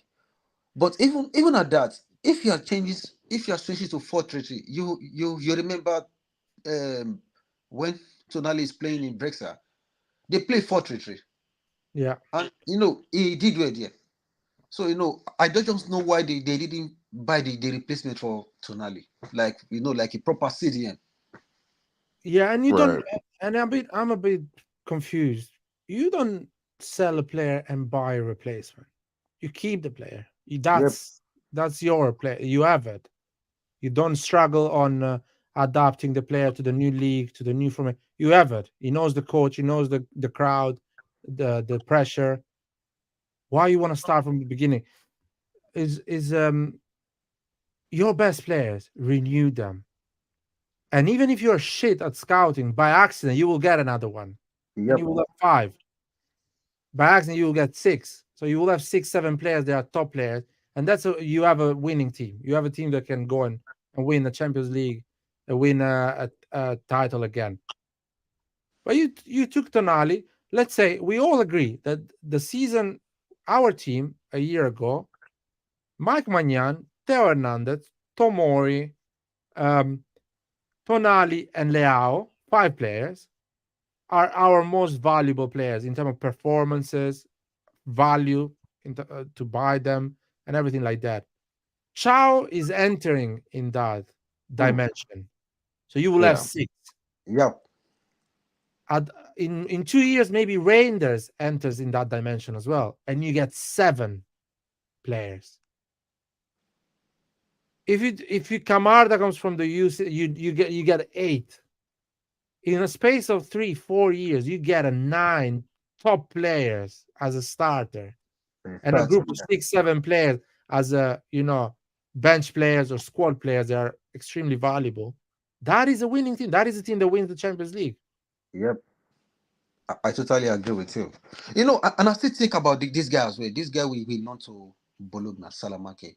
Even though Salamake is not a starter anymore, he's still a good squad player. He's a good squad player, and he's cheap. He's free. Yeah. You have it. And that guy can play multiple position, man. He play midfield. He play, anywhere you put him. He runs. He doesn't come to the office for a renewal, for a raise. He's happy. He understands that being at Milan is overachieving. Yep. So he's happy to be at Milan. Like Krunic. Krunic understands that he cannot find better than Milan. Then he's overachieving. It will never be a problem for him to be in the bench if somebody better than him plays. Yeah. So you damage because he's a utility player too. Yeah. Krunic knows as a utility player, and he's fully aware he's a utility player. He's going to play almost all the time because he can play anywhere, and at any given time he has to play. Players, for example, Florenzi, he knows his place in the club, in the squad. He will not ask for anything. Calabria is another guy that he understands that he overachieved. The best place he can be is Milan. These are players that will not bring you problem. They will fight, run a lot, and always be useful to the group and to the squad. The top Gs, you need to keep them. Yeah. Don't move the cards in a non-effective way. Right. Send Selemakers on loan at Bologna, invest 25 million Chukwueze. What have you done? Not really a lot. Same thing. You actually have 2 players now. Yeah. One to find, another to sell Selemakers, and Chukwueze hopefully to come good. It's a risky decision. Yep. To make. I totally agree with you because for the few matches I've watched Chukwueze play, is no better than Salamake. I'm sorry to say this.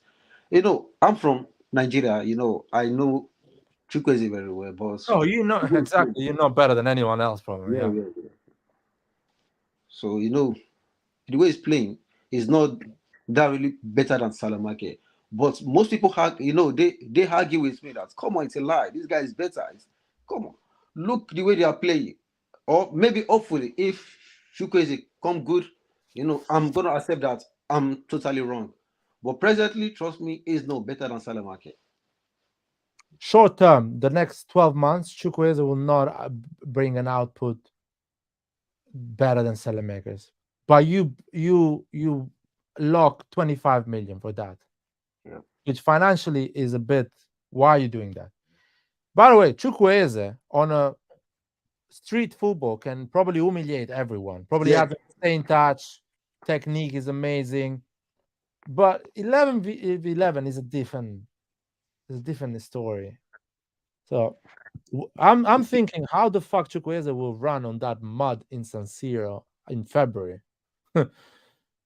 Because the guy is 50 kilos. How the fuck is gonna run on the heavy pitch in February on the cold?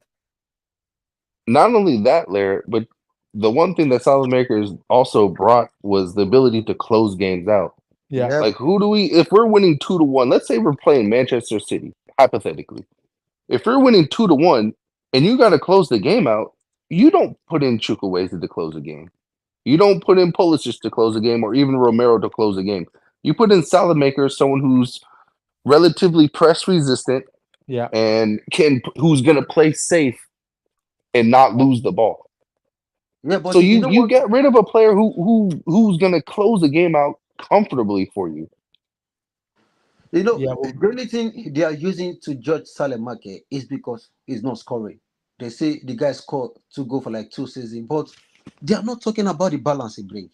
They are not talking about the covering, track back, going forward, the marking. They are not talking about that. They are Well, only talking by goals. the problem is when it comes to Salesmaker, he shouldn't be starting. Yep. And as a starter, you should be getting goals and assists for sure. Yep, But I he's not totally a agree. starter. He's a closer. And Yep. that's the difference. That's the difference. You're right. But people keep on judging him by goals. Well, that's the whole point. In my opinion, if you bring Pulisic in and a youngster like Romero, Pulisic will start ahead of Salamakers, of course. And Salamakers will try to fight for a place, so he will improve his performances as well. And at the end of the day, you save money because you have it already. You're not paying for Salamakers. He's there. He knows his teammates. He knows the tactics. He knows the coach. He knows, again, the crowd, the stadium, the pressure. So bang, resolved. You save 25 million. You have a squad player, a bench player in there that can do the job, and rely on Pulisic and Romero for creativity, unlocking defense. Fine, perfect. Okafor, no one is against Okafor. It's 13 million. Of course, the guy will get better. He will come much better than dead Rebic. Rebic is basically nothing. Me, you, and Nathan, if we sign for him, will improve the situation. Yeah, I think we will be available at least. Rebic stopped playing football since last season. He stopped playing football. I think he has no interest in football anymore. Anyway, I don't know, man. Anyway, you don't need to have interest in football to fucking play football, man. Yeah, well, that's the reality. Yeah, but I think Okafor to replace Rebic is big upgrade, man. Yeah, for 13 million. Yes. Fine. No one is against that. That's completely fine. Anyway, I'm gonna close the live now. I don't know if Roy is still there, if he wants to add anything. That was a good chat. We got 1 point. Everything is wide open. Newcastle 4 points, PSG 3. We have 2. Borussia Dortmund have 1. Everyone can qualify. The distance between us and the first place is literally 2 points. Is it 2 points? Okay, 2 points. Yeah, we're 2 and they're 4, so 2 points difference. There is 6 games available. No, sorry, 4 games available. That means 12 points available. I believe with 9 points you qualify in this group. 9 points, even 8, in my opinion, you can qualify.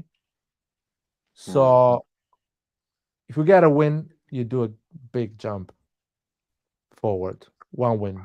Yeah, I still think the group is open. Anyone can qualify. That's why it's a group of death. Yep. But I still think what's gonna determine our Champions League groups to qualify in second round. I still think is against PSG. If we can manage to have 3 points against PSG or 4 points, we are good to go. Trust me. Yeah. PSG in France, if you get a draw, it's done. And I honestly don't rate Luis Enrique. Mbappe wants to get out of that club. It's a bit of a shit show, that club at the moment. So will be interesting. Will be interesting to see that. And Mbappe, in my opinion, Mbappe will he wants to stay just fit so he can play the Euros. He doesn't want to get injured or gain fatigue or things like that. He wants to get fresh at the Euros and try to win another trophy with France. I don't see him motivated to kill himself and fight for PSG. It is not easy, but I see a lot of positive things playing against PSG. Yeah, Forza Milan, Forza Texas. I see. Forza Texas for sure. Before we close, Hafiz, where are you based, man? Are you in Nigeria at the moment? No. I'm based in London. Oh, you're in London. Oh, I'm in London as well, man. That's Wow. cool. Where in That's London? cool. I'm around Camden, North London. Okay. I live in Essex, Grace. Oh, but you are in a bougie area. Yeah, but where I'm closer to London. Money. By maybe like 5 minutes to 10-minute drive. I'm in London. Yeah, true. You are literally touching London. Yeah, but some part of Grace is London. You know that. Yeah, no, man. I know. London is massive, so I know that. I know. That's good, man. That's good to see. How long have you been living in London in UK? For the past 5 years now. Oh, 5 years. I've been here 8 years. So where you were based before? You were in Europe? I'm based in Essex generally. No, but before the 5 years, where you were? Nigeria. I'm based in Nigeria. Oh, okay, so you came straight away. That's cool, man. Yeah. After I finished my study in Nigeria, so I just have to come and do some, come and stay in London and do some work and process my more study. Yeah, man, makes sense. What did you study? Yeah, I study business and management, but when I come to London, I study carpentry. Oh, okay, I like did construction. I did this. I did something similar when I came in London. I studied marketing at the university, But when I came in London, I started working on restaurants, and after that, I moved. That's nice. Because when I came to London, I'm doing, because I work in construction company and I also do painting and decorative stuff. So I just have to go for more deeper to do more course on construction. That is why I end up studying carpentry. It's a good job. Pays well in London. Yes, it's good job. It's a tough job, but pays really well. Yeah, that's a good job. Do you do renovation of flats, or you're more outdoor? Yeah, because I work with people, so we have a team. So okay. Some team do plastering, but like me, I do some little carpentry and painting. That's good. And I also do some plastering as well, but not that perfect in plastering. Yeah. No, I get it. For the decorating, for the painting, everything, if all the wall is damaged, to put it in order, I'm good at that. Nice, man. That's good to hear. That's good. That's a good job, man. And pays well. And when you buy your own place, you can just it is go easy for it, make it the way you like it, and save a lot of money. Yeah. Good. Oh man, join the live more often if you can. Okay. Yeah. If I got the chance, I'm gonna join. Yeah, go to sleep now. I'm going to sleep because we need to. Thank you very much. Really appreciate it. Thank you guys for having me today. Thank you. Yeah. Have a good night, everyone, and thank you, Nathan, for joining us, man. I know you work hard as well. You haven't joined the live recently from the truck or the. No, I remember I'm in school now, so. Oh, you studying now? Yeah. I'm What are going you studying? for cybersecurity and ethical hacking. Ethical hacking. Oh, that's a Yeah, good. yeah, yeah. You know, I'm gonna become an international criminal, of course. That's the only logical thing to do once you have something like that. After you can do whatever you want. Yes. Done it So, ethically. After so you do it. if you guys magically end up with like $1 million in your account, just know. Oh man, I know who is God. Who is God for real? If that happened. I'm not sure I understand. What are you doing? Oh, I don't know what happened. For whatever reason, it connected to my watch. Huh. Can you still hear me? You're the worst hacker ever, man. You don't even know how to manage your watch. Oh no! I don't know what the heck. My watch literally just took over. I don't know if you heard what I said. I said, Yeah. if you guys end up having $1 million in your account, it was probably because it was me. Dude, get quick at that fucking studying, man, because I really need $1 million in my bank. Oh man. No, that's cool stuff, man. Actually, really interesting. And I guess there will be a lot of work with all these AI implementations and Yeah. AI security. It's gonna be a lot of work. I think it's a good career. No, it's more like the lifestyle probably will be a bit healthier. Yeah, the hours are not crazy, so I should have more, time, like free time available as well too. Have a life. Yeah, I know you guys missed me on the live, so I'll be able to join more. No, man. Focus on your studies. Focus on your studies. Don't worry. And I bet this career at the beginning will be a bit like you will earn a bit less money than what you were doing with the truck. Actually, apparently, it's because Houston is a little bit. Houston things are a little bit different, but the starting pay for what I'm trying to do, the average is like around 70,000. So it's basically like the same thing. Okay, so it's definitely a good start. Yeah. Especially if you live with somebody else, you always share bills and things like that. Right. It's a good start, and I feel like it's a career that has more chance to grow your salary and get paid more. Yeah, that's actually definitely true because driving trucks, I was pretty much, unless I own my own truck, I'm pretty much, Yeah, that's it. yeah, pretty much is it. Yeah. Salary cap, the Jerry salary cap. With Yeah. the That's exactly who I work for is Jerry. That's good, man. That's good. I'm happy to hear that. How long is gonna be your studies? Well, like a year and a half because I already have my I already have basics done from when I got my degree when I first went to college. Yeah. So I don't have to do anything other than like the computer stuff. Yeah. Yeah. That's good. Is it pretty intense? Is long hours? Is a lot to do? It's not a lot right now. I do have to take like a intro computer class, so I can kind of just BS that because it's pretty much learning like Microsoft applications and things like that. So that stuff's not really difficult. But the other class is we're learning how to code and stuff right now. So I know whenever you're looking into cybersecurity, you're going to be looking at a lot of code to debug it, essentially. So that's interesting stuff, but it's not that difficult yet. Hopefully, it will be easy to digest because those things are tough. As you need to have a specific mindset for that type of job and coding and unlocking programs, debug. It's not easy, but if you are motivated, I don't see you not succeeding on that. Do you still work part-time or you just took a proper year off? No, I'm gonna try and work part-time. Yeah. Still I mean, like, no. Well, maybe if I want to, I could do some driving stuff.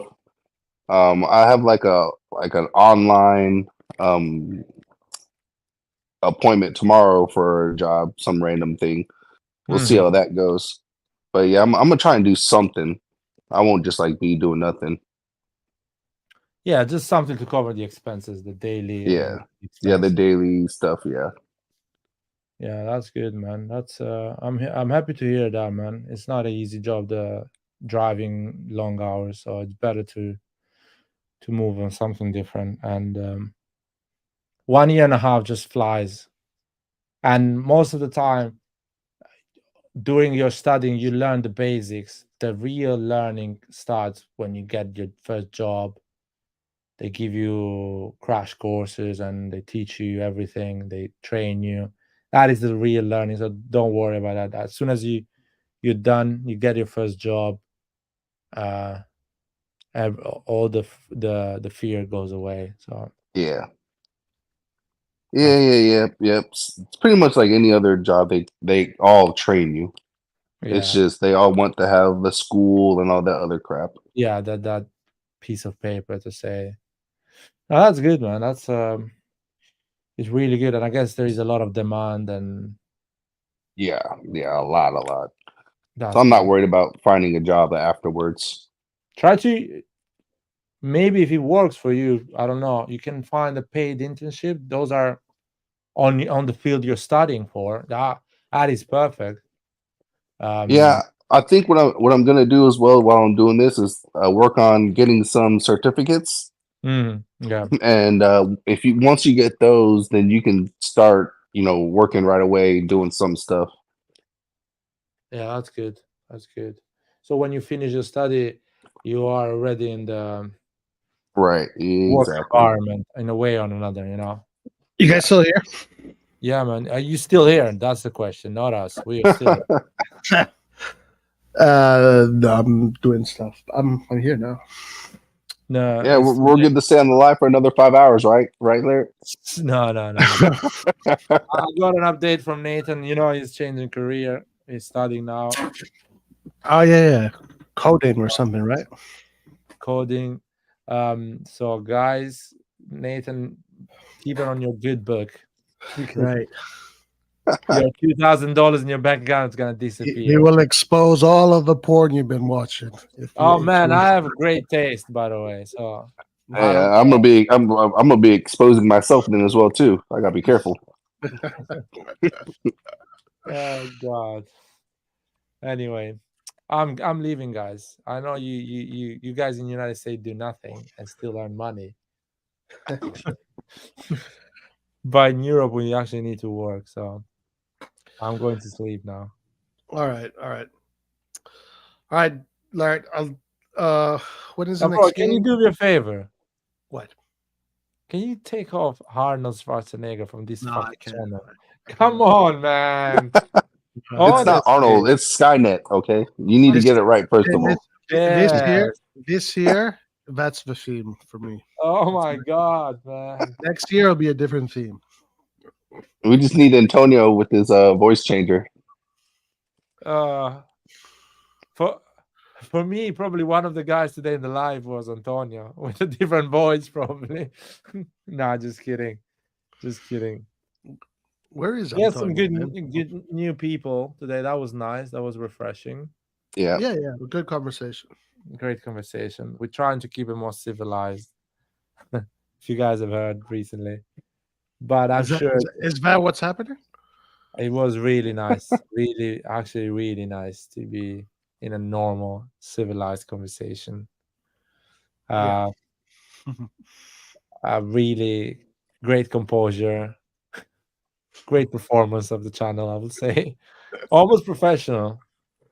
Today, almost professional. Well, it's funny, Larry, because almost is gonna hire us if we keep going like this, guys. Right. It's funny, Larry, because last Monday, I met a young Milan fan as I was leaving the grocery store, and like this little kid, probably like 10 years old, was like, "I like your shirt." I had one of my shirts on, and I thought about telling him to go to the channel. Sometimes we don't conduct ourselves properly. Definitely. How old was the kid? No, the kid was like 10. He was like 10. It was Luca's age, man. That's basically what. Yeah, that's true. That's true. Yeah. I don't know what they were. They could have been either Greek or Italian, maybe, but I thought about telling them, but I was like, nah, that his mom would probably ban the channel or something. Let's save his innocence, his innocent years. Let him Yeah. let him watch some Roblox videos, man, on YouTube. Still he can. Oh boy. Yeah. But yeah. That's So actually yeah. Sorry, when go is the ahead. channel again? When is it? Who? Should be Saturday. Should be Saturday. probably Sunday since we played Sunday. on We're Wednesday. playing Wednesdays, so Yeah. it's Sunday for sure. And after that, there is the international break. So, hopefully, we win against Genoa. I really want to get those 10 wins in a row or something like that, because usually when you get those 10 wins the first half of the season, you kind of put a foot in the top 4. Yeah. Which is Yeah, so Yeah. important. for sure. Because I Genoa remember is we good. won 11 games out of 16 the first, before the Christmas break. And even we had a disastrous second part, we managed to finish top 4. So if we get a good 10, 11 wins the first half before the Christmas break, and we have an okay or good second half, is top 4 is a formality. That's what it counts, what is important. And dude, I hope the Manchester United deal doesn't go through with the Saudis. They buy Milan. I hate Jerry so much that I'm dreaming Saudis to buy Milan. That just to understand how delusional I am. Well, do you think they would do it? I mean, we've had 3 times now, 2 or 3 times when it could have happened, but just I didn't don't happen. really believe they're gonna do it. I just want Jerry out, so I'm believing on everything now. That's the thing. Or like, oh man, that Russian war is bringing us a lot of problems. Abramovich. I want Abramovich, man. People will hate me. He is a fucking warlord. I hate for that. He's a warlord. I mean, whatever. This is simplified. Whatever he is. But I want him to run my club. Pretty selfish as it is. Yeah, he's I mean, like he had a proper obsession for number 9s. He chased it once until the end. He was not giving up on that number 9 position. he was dedicated. He was dedicated to Chelsea, dude. Even if it's an American owner, but even if it's an American owner, just someone who understands sports and understands the importance of bringing in quality and not afraid to spend money. Like we're not going to win a trophy for being the most financially stable club. No one gives a shit about that. It's a personality type of thing. Yeah. Americans are too driven by. Well, the Chelsea owner would have been perfect. Yeah, but he's an idiot. He's buying kids, man. He's that an academy or is a fucking pro football club? Yeah, but he just doesn't have the proper people in place to make the right decisions with the money. But in terms of spending the money, that's what you want. Dude, Abramovich will be like, who is the best number 9? He's Alan. I'm going for him. I don't give a shit. How much is Man City paying? I'll pay you double. Come over. That's what he was doing with Shevchenko, with Torres. He tried with everyone. Anelka. He bought every fucking number 9 available at that time. I remember. He burned all of them. No one worked, but at least he tried. Cannot blame for trying. He got all the best coaches. He got Mourinho, Ancelotti, Conte. Tried all of them. Yeah. He was super, super driven and dedicated. Rafik says we will struggle against Genoa. We have to play the same team in 3 days, and they are all tired. Well, I hope not. I hope we rotate some players. I hope we get to see Bartasagi some more. Yeah, that would be a game for him. Still, he will suffer, but Theo, he's done such a good job every time he's gone on the field. I think he'll be fine. At least 30 minutes. I would love to see him at least 30 minutes. I don't want to see Theo play the entire game, but I don't think Pioli will do that. Pioli will be like, okay, this is the last game. Theo will play it and go for the international Yeah, break. he's gonna go with the usual 11. I'm pretty convinced. I think Florenzi can start. I think he will try Florenzi instead of Calabria. Calabria is quite gassed. So Florenzi, I can see Florenzi. I can see Adli starting. Adli, Reinders, and Pobega. And probably I'll see Pulisic, Okafor, Chukwueze. I think Leao will rest. Think he's resting Leao? No, actually, you're right. No, it's not resting Leao because there is international break. So he will say, play the last game and don't run for Portugal. That's what it's going to say. I think Genoa is going to be harder than Cagliari. Cagliari was pretty easy. I Well, don't know. easy-ish. We got lucky against Cagliari. Well, I'll be honest, man. These Italian coaches this season in Serie A, they look a bit amateurs. They're not like they're not understanding tactics of the opposition recently. There's some weird results, you know. Even Inter winning 4-0. Even Pioli losing 5-1 the derby. I mean, just don't go far away. Or Inter losing against Sassuolo. But Sassuolo always has the big scalps under their belt. They just suck against the smaller teams. Oh yeah, they love. That's so crazy. Even upset, they love it. It is so crazy how that works with them. It's like they will beat Juve, they'll beat Inter, they'll beat Milan, they'll beat all of the big teams, but then they'll fucking lose against Bologna 3-1 or something like that. Like how does this work? You know, like just they want to get sold, man. Those players wants to perform a bit. They're twerking. They're twerking because that the left wing Sassuolo has that French kid, which is not a kid. He's good. He's good. He's good. That's the type of guy I want in my team. Lorient, 40 million. If let's say we end up selling Leao, Lorient could be a good option to bring in as a replacement. Now, obviously, is he as good as Leao? I don't know. Probably not. But he is a good option. I see Lorient covering Vicha if he gets sold next summer. Yeah. Napoli usually gets this. Usually can get, they can get, absolutely. He is, well, Sassuolo has like those four players up top, Berardi, Pinamonti, Laurent, and Bairami. That's his name, right? Bairami. Yeah. Those four guys could all four be in top teams. You know, they can start for Milan easily. Yeah, 100%. That's the problem I have with Chukwueze purchase. That amount of money you can buy a proven Serie A right wing that will perform from day one. Lookman is doing so well for Atalanta. Bank, I think you can get him for 30 million. Berardi, of course, has been in the conversation for long. There's a lot. I mean, Zaccagni went to Lazio for 11 million or something like that. Are we serious? There is good players in Serie A that you can get for cheap. It's just we completely ignoring them, looks like. Yep. That's true. We are ignoring them.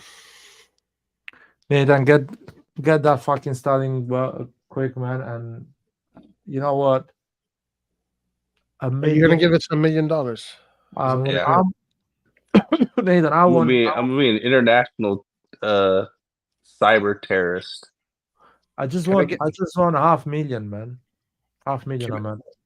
Listen, if I don't get my own documentary on Netflix, I'm gonna sell myself to Inter. What? As being an international hacker. Can I get 10 million?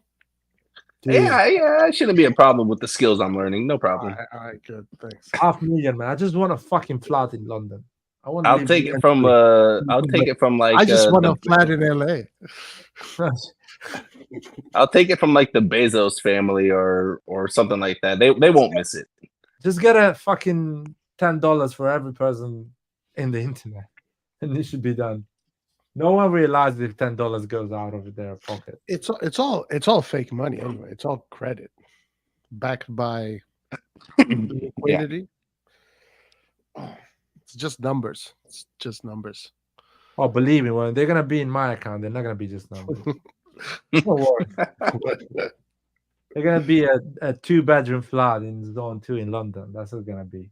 Nice. In the That's it. center of London. Yeah, not far. 20 minutes cycling from everywhere. I'm gonna put Nathan on my door. I'm gonna be the sponsor. A picture of him on my bedside. Nathan Enterprise. Oh my god. Funny. Leao was man of the match.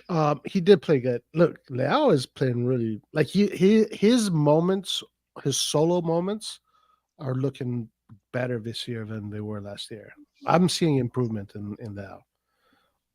What do you guys think? He feels more engaged emotionally as well. He gets upset. He's more like it looks like he cares more. He wants to be the leader. That number 10 is kind of giving him a bit more spiciness. I think he's regressed a little bit. You're talking about the touch, though. He's talking about the first touch there. Oh, really? Why? What? Go ahead. Tell me. Yeah, his first touch, like his touch on the ball, is really loose at the moment. It's a bit. At some moments, it is a bit rough, but I told you, I get it why he's doing it. He's doing it because he's kind of a more pragmatic, and he just wants to throw that ball and go with the run to beat his man. But also, sorry, technically, Leao is not like a super technician. Like he is good technically, but he's not at that super level like other players. He's too tall. Yeah, it's not gonna be. He's tall, but there are some tall players like Ibra that was very good technically. But yeah, he has a very long touch. He likes to put the touch into space. And I think I heard you earlier, Nathan, when he side touches it with the side of his foot, right? It's not when he touches with the side of his foot. It's whenever he's just dribbling in general. The ball, instead of being close, it's like off to the side. Yeah, no, listen, his technical deficiencies, I think, were evident from a long time ago. What I'm seeing from him that is an improvement is not so much like in the arc of 90 minutes, because he's always going to make a lot of mistakes. But now sometimes he takes on players more frequently, and he goes to goal. He creates the assist. Like he's creating moments.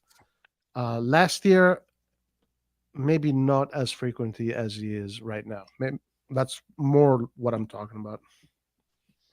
More engaged, and I've seen him go more central in a lot of games, run on those central runs. For example, the goal he did when we won 1-0, he did that run in central. A year ago, he would have stayed on the line. He wouldn't do that, go inside that space, because Giroud went on the press down on the left with Pulisic, and Leao went in that space. And when Pulisic got the ball, he had to make that run in the middle. That was something that I wouldn't have seen in Leao a year ago. Leao usually, like a year ago, stays just on that line. And he does those passes now to Theo as well. He's looking for Theo a bit more. He's By the way, sorry, you mentioned Theo. It is a truth, an uncomfortable truth, that Theo Hernandez and Leao are both not the smartest football players. Like they're very instinctual. They like to play direct, run forward. Yeah. But when it comes to like actually playing football and creating 1-2s and pockets of space and clever movements, like it's just not there. So them playing together sometimes just looks like a train crash, man. When those two guys. Yeah, I know what you mean. But you know Speaking what? of that, what do you guys think about how our press is? Because Leao doesn't really press like that. Neither does Pulisic. It's really just Giroud. I feel like we should stop pressing and just get into a defensive shape. Because we get bypassed. We get bypassed so easily in midfield, and I feel like we might as well just stop pressing altogether because it's not working. Yeah, it's not working. That's the right answer. We're doing it wrong. And Leao has never been amazing on the pressing. He's always been, on the previous 3 years, he's always been the worst of the best at pressing. So we had in a team, when you play Benacer, I'm doing an example, Benacer, Tonali, Selemakers, Diaz, Leao, and Giroud. Everyone is amazing at pressing apart from Leao, and still Leao looked good at that time. Now we are a bit disjointed, like Saki said, on the pressing, and it looks really bad. That's why we leave those spaces in the midfield. So I agree with you. Probably Pioli should be like, okay, guys, you're doing it really wrong. Yeah, I agree Just with stay. that. Yeah, Just just stay. stop pressing altogether. Like, just get back into your defensive shape, because the way we press, we then in turn leave our midfield three super exposed. Yeah. And then that's why it looks like these guys can't really defend. It's not that they can't defend, it's they just get overran because our front three get bypassed so quickly. Yeah. And they're not actually helping back in terms of numbers. I agree. We're not organized in terms of pressing. I think that would be wiser right now to not play so high, not press high, but rather wait and counter, because we have the players for the counter attack, like we do. Yeah, I mean, on the left we do. As long as the guy on the left is healthy, we can do it. You know, the two I guys. think Pulisic is good on the counter as well. It's not. Yeah, he's good, but I mean Leao obviously, Yeah. and there are. But yeah, we should. I agree. We should cater towards that game.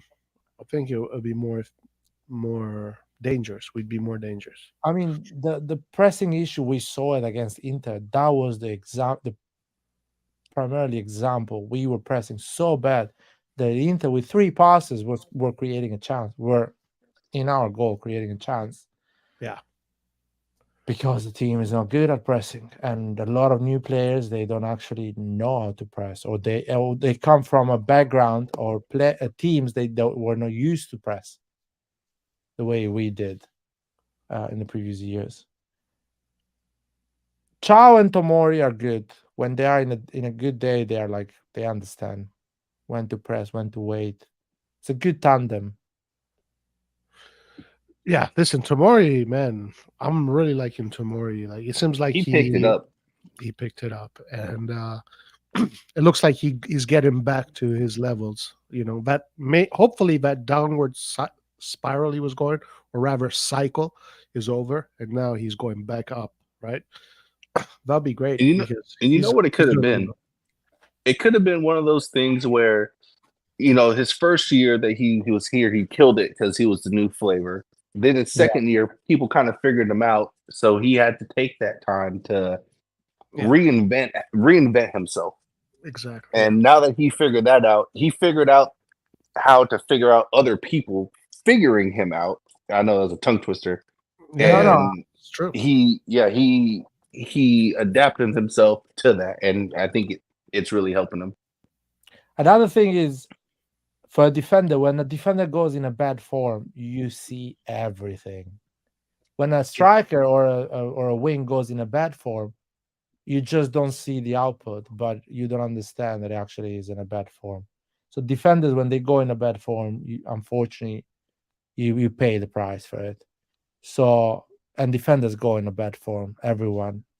Van Dijk had a bad season last one. So no matter who you are, you will get a bad form. I think Tomori has just been in a bad form as well. And Nathan is right. The first season, a player comes and is super focused because he wants to impress, wants to give his best. Second season, you get a bit more comfortable and complacent kicks in and you make mistake. And when you start making mistake, bad performance, you need a bit of time to get out of that bad form. So it is normal. And it's better to have a player like Tomori than don't have it. That's my opinion. So going back to the conversation, a serious team should not think, oh, Tomori is replaceable. Of course, Tomori is replaceable. But you should keep it. That's it. Yeah. Yeah, I wouldn't sell Tomori. Absolutely I wouldn't not. sell any players that we have that is actually good. Well, I ain't I gonna always lie. I ain't gonna lie. In the summer, I would have preferred to have sold Tomori over Tonali. Oh, sure, I agree with yeah. that. I mean, But there is always the lesser evil. Yeah, whatever right. you But if it was left to me, I would have. I probably would have kept everybody. To be honest. listen, Everybody. Nathan. I'll tell you something. If Manchester United comes and offers 80 million for Mike Maignan, I would have sold Mike Maignan and buy Vicario for 20 million. Because Vicario is killing it in the Premier League. The best goalkeeper in the Premier League is Vicario with Tottenham. He's an insane goalkeeper and he costs 20 million. He's not Mike Maignan. He does not have the leadership of Mike Maignan. But you will get 80 fucking million profit from a 28 years old goalkeeper. I'm not saying injury prone, but quite fragile. And you will put a 22 years old Vicario, Italian, for 20 million, and you will have money to spend the money. So there is always a lesser evil. I agree with you. That would have been for me. If Jerry comes to me, large sporting director, we need to sell someone, I would have picked Mike Maignan, and is a bit controversial as a pick, but I always have the opinion that you can put a solid goalkeeper, not the best one in the world, a solid one, and build an incredible team around that solid goalkeeper. An okay team with a great goalkeeper still will have a problem. That's my take. Tough one for me to say if I would sell Mike Maignan. Mike Maignan is, I think he's like the best player we have. I think he is. Leadership and mentality, yes. Yeah. Top tier. The guy doesn't go in a bad form or feels the pressure. Maybe more of an 80 million for me. This is just opinions, obviously, but maybe more of an 80 million for me. Honestly, what about Benacer? What about Benacer? If Benacer was healthy, would you guys sold Benacer? Because he was a guy that a lot of people speculated if he was healthy during that period, he might have been sold. Yeah. There was. I mean, in my opinion, we really tried hard to sell one of our best or most valuable player, and the Tonali thing happened because they were looking for Barella, and we kind of thought, do you want our midfield? Because we want to sell. But if Man United will come for Mike Maignan or Chelsea, probably Mike Maignan would have gone. Or oh yeah, I totally agree with that. I think 100%. the first offer that came was Tonali. Yeah. The first offer was Benacer or Mike. They would have sold. Oh, because it happened so quickly. They were so eager to get that cash and start the transfer. Yeah, they probably could have waited just a little bit. Or just spend their own money since they didn't spend anything the first summer. Be careful, Nathan, because the accountants are coming to the live. That's okay. They should realize they should realize that every time a new owner has purchased a big team, they always spend their own money at first.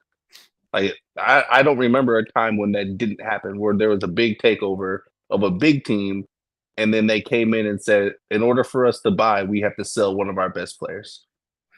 I could be wrong. Y'all can correct me if I'm wrong, but I've personally never seen that. We got 60 million net, let's say. Let's simplify it. We got 60 million from Tonali, and we spend another 70 million on top of it. You're right on that. You would expect the owner to put that 60 million instead of selling Tonali. So the owner has a 70 million plan to spend. Instead of selling Tonali, we'll say, you know what? It's my first transfer window. I just walked in the club. They're expecting a lot from me. I'm gonna put that 60 million. I'm gonna find that fucking Barcelona president that found 250 million in a fucking month.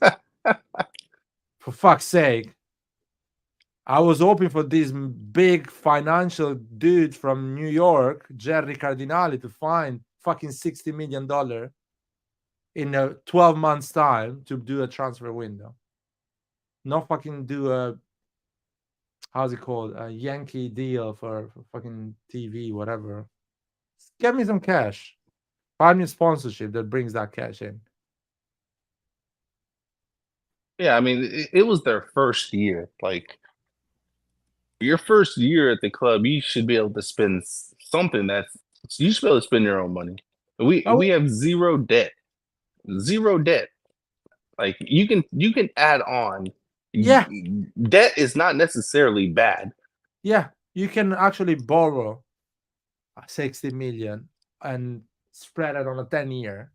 Right. And fucking finance your first transfer window.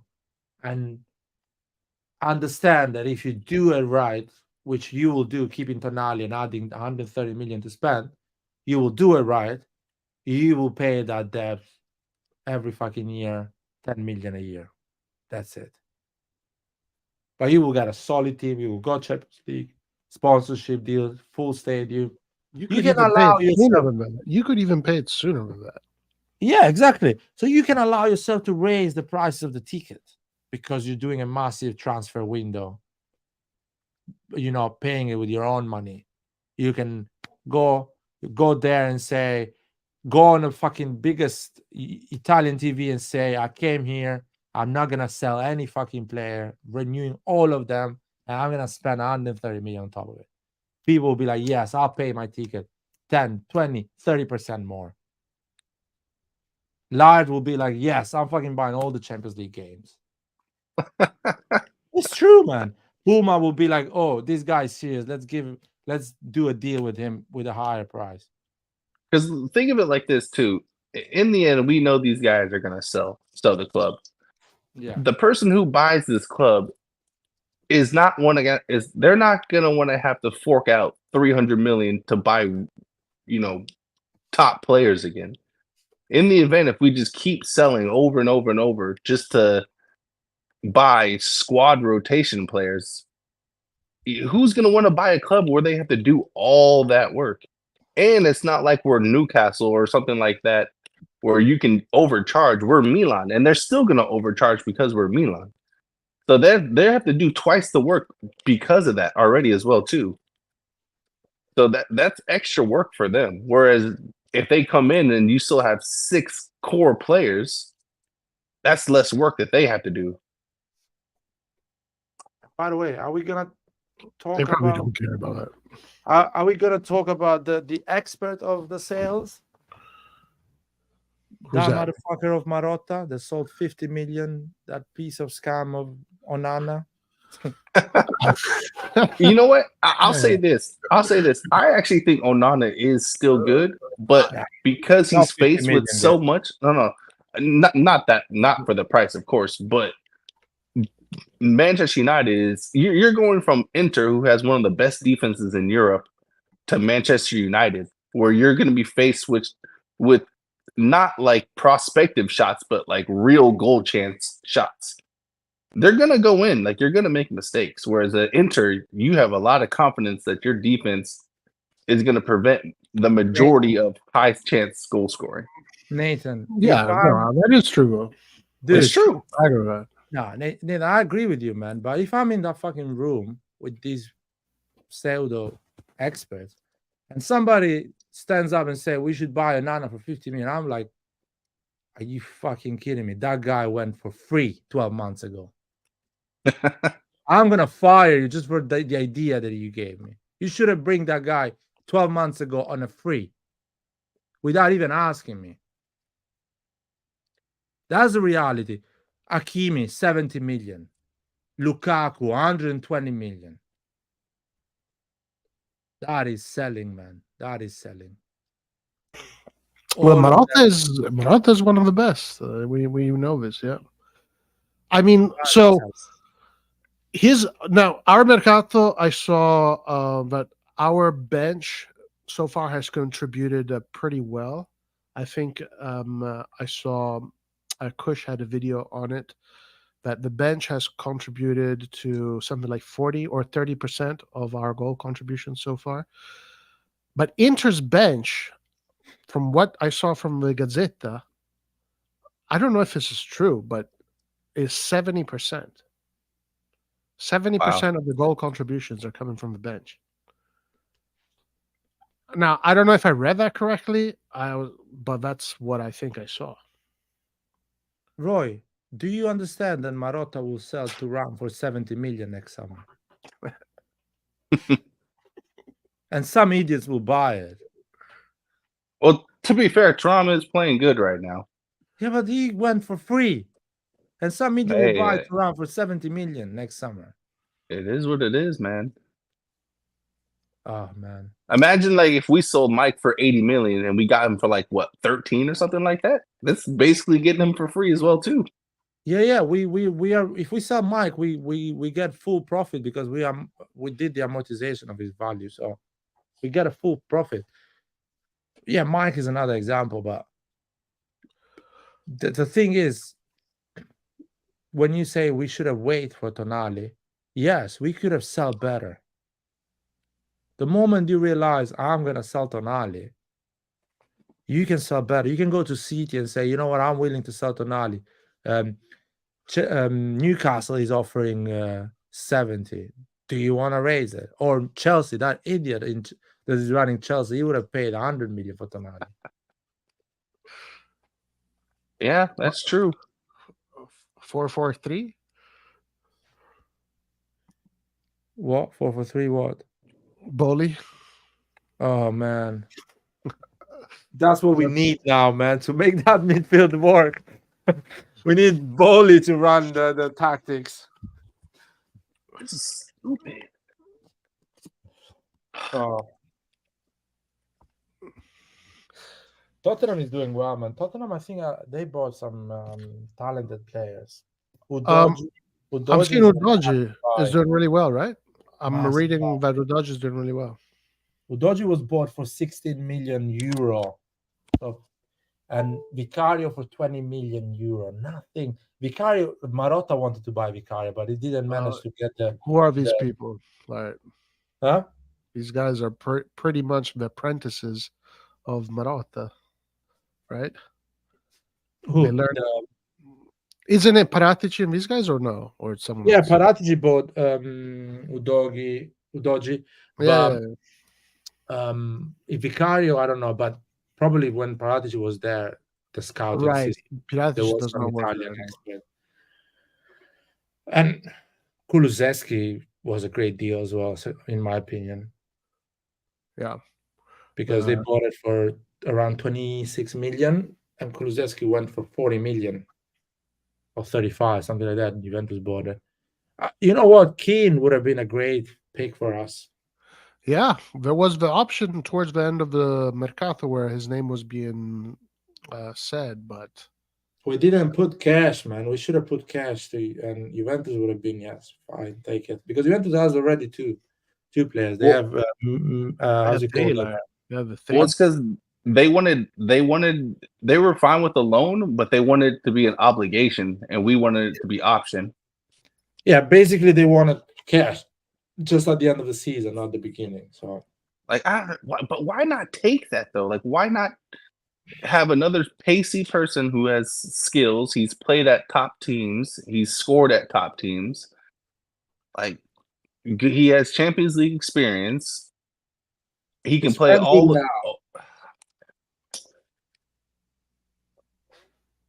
I don't know, man. It's a lot of we could have had him instead of Chukwueze. Dude. Now imagine that instead, like Keane. I guess still Giroud, Leao. Like, come on, man. Dude, we could have had a yacht to do parties instead of Chukwueze. Honestly, man, we could have had something more useful than that.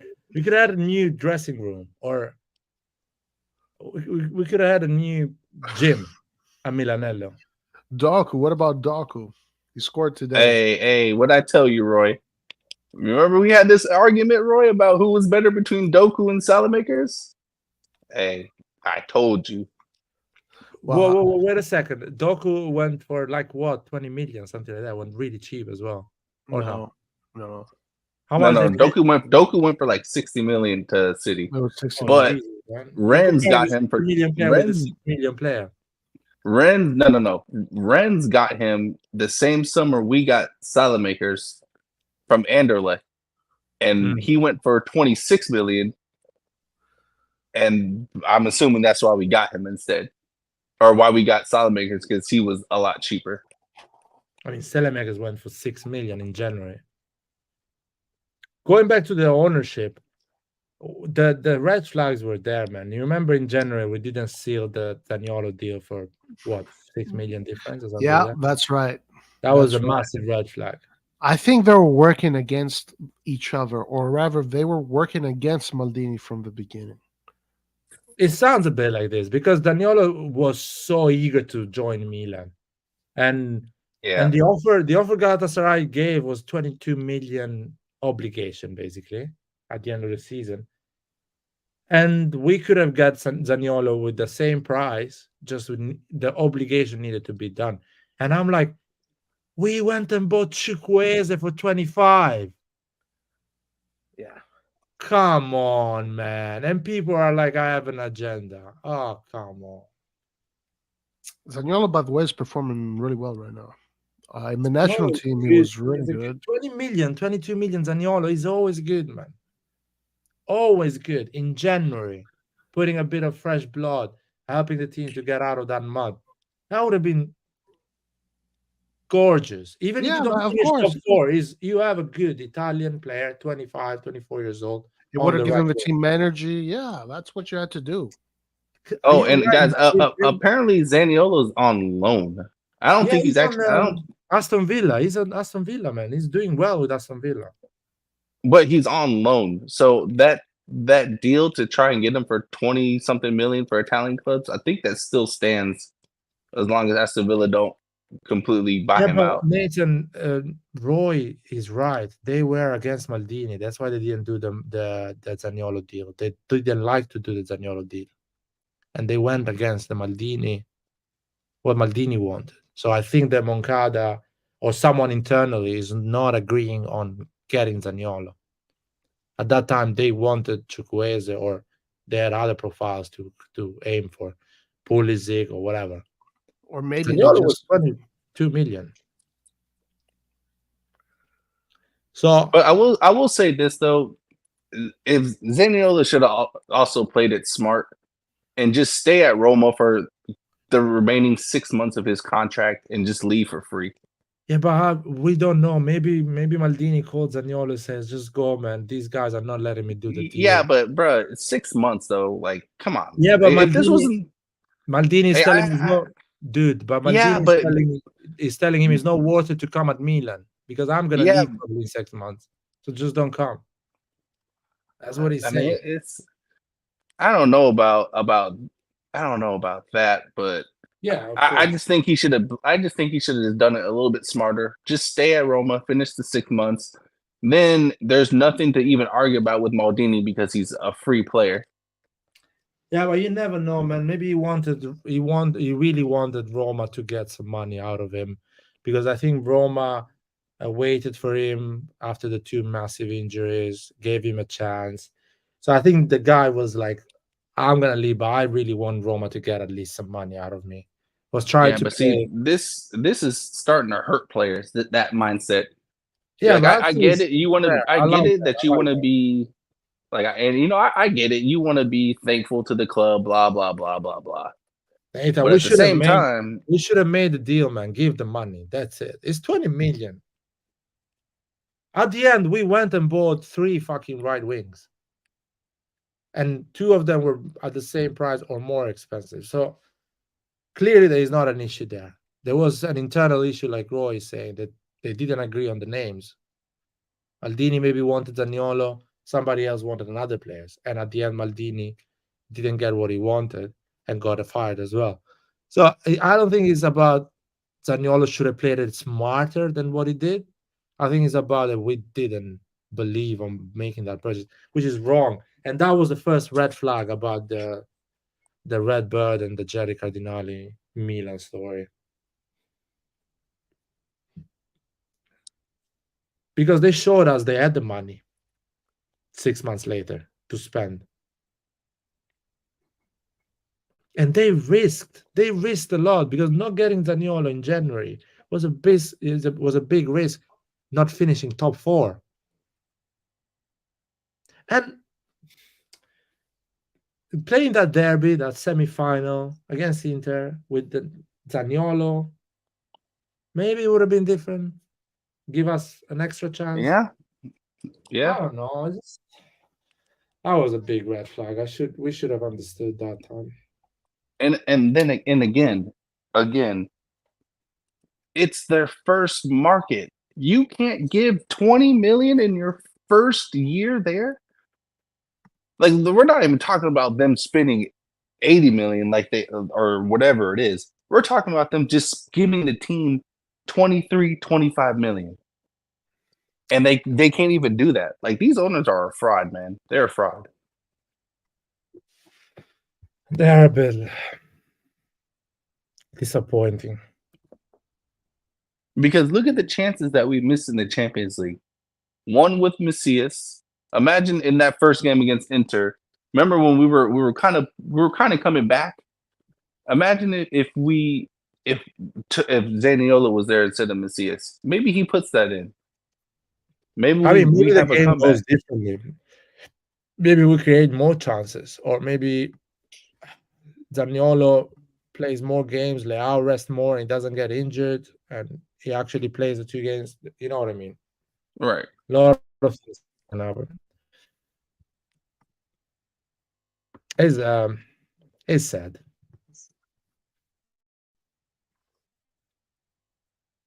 It is sad, and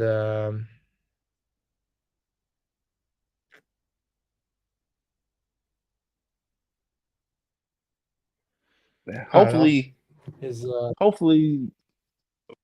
these owners kind of wake up and see, and even now, like we're in the Champions League in the group of death. If we would have had a striker, we probably would have won our first 2 games if we had a striker. Yeah, if you had paid 5 million Taremi, now you will get the extra cash for going ahead in Champions League.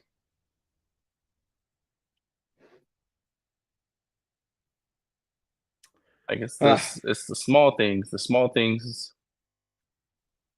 Now you look back and it's like, well, maybe we should have done that, but I mean, now it's too late. It's like y'all should have.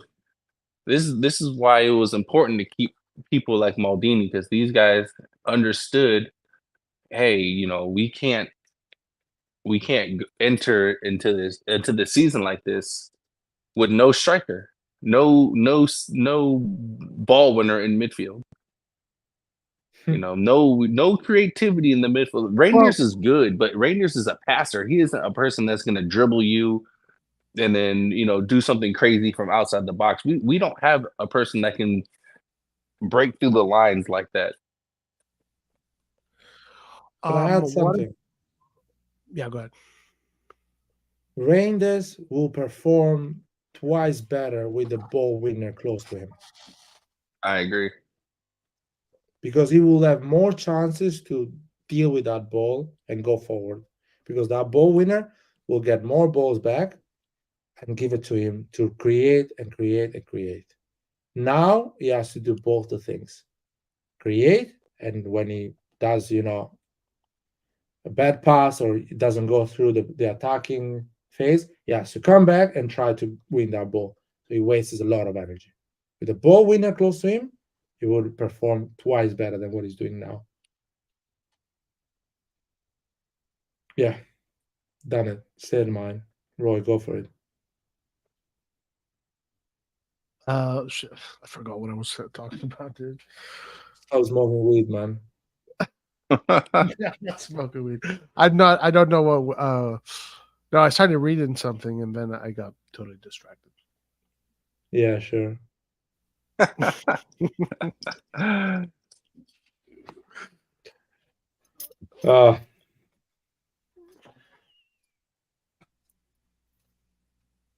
Uh, Not your typical By the way, What's up? Sorry. I was What just are you reading this saying? comment right here. I was reading this comment right here.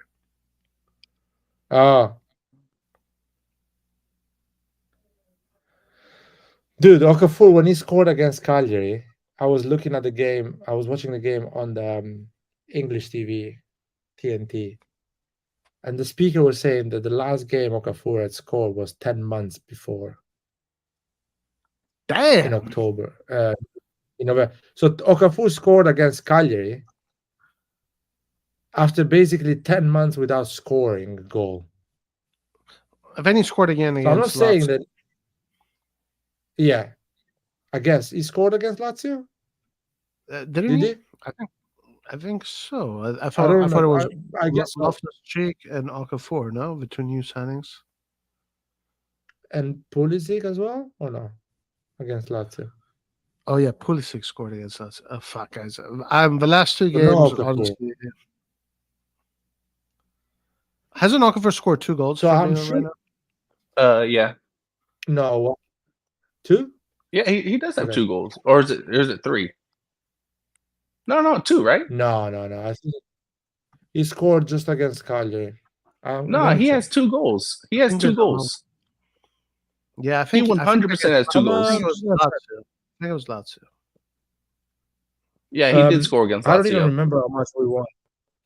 We won 3-1 against Lazio. 2-0. 3-1 was against Cagliari. He has 2 goals. He has 2 goals this season. And see, normally when a striker scores, you normally keep playing them to see if they can continue their hot streak. But the mastermind Pioli instead will bench you. Like, it's so ridiculous. Yeah. No, I wanted to finish what I was saying, that Okafor stayed 10 months without scoring a goal. No, I'm not saying he will do that with Milan, but it doesn't look like he's a goal scorer. But look at, he's on a better team now, so theoretically he should have more chances to score. Well, if we look at both the He's goals, been injured a lot. If we look at both the goals, the first goal he scored was actually a really bad mistake by the goalkeeper. It was a really bad mistake. The goalkeeper literally had the ball in his hands, dropped it right in front of him. Now, Okafor was clever to be in that position there, anticipated the defender, anticipated everybody right there. But like a mistake like that, no, goalkeepers don't make mistakes like that.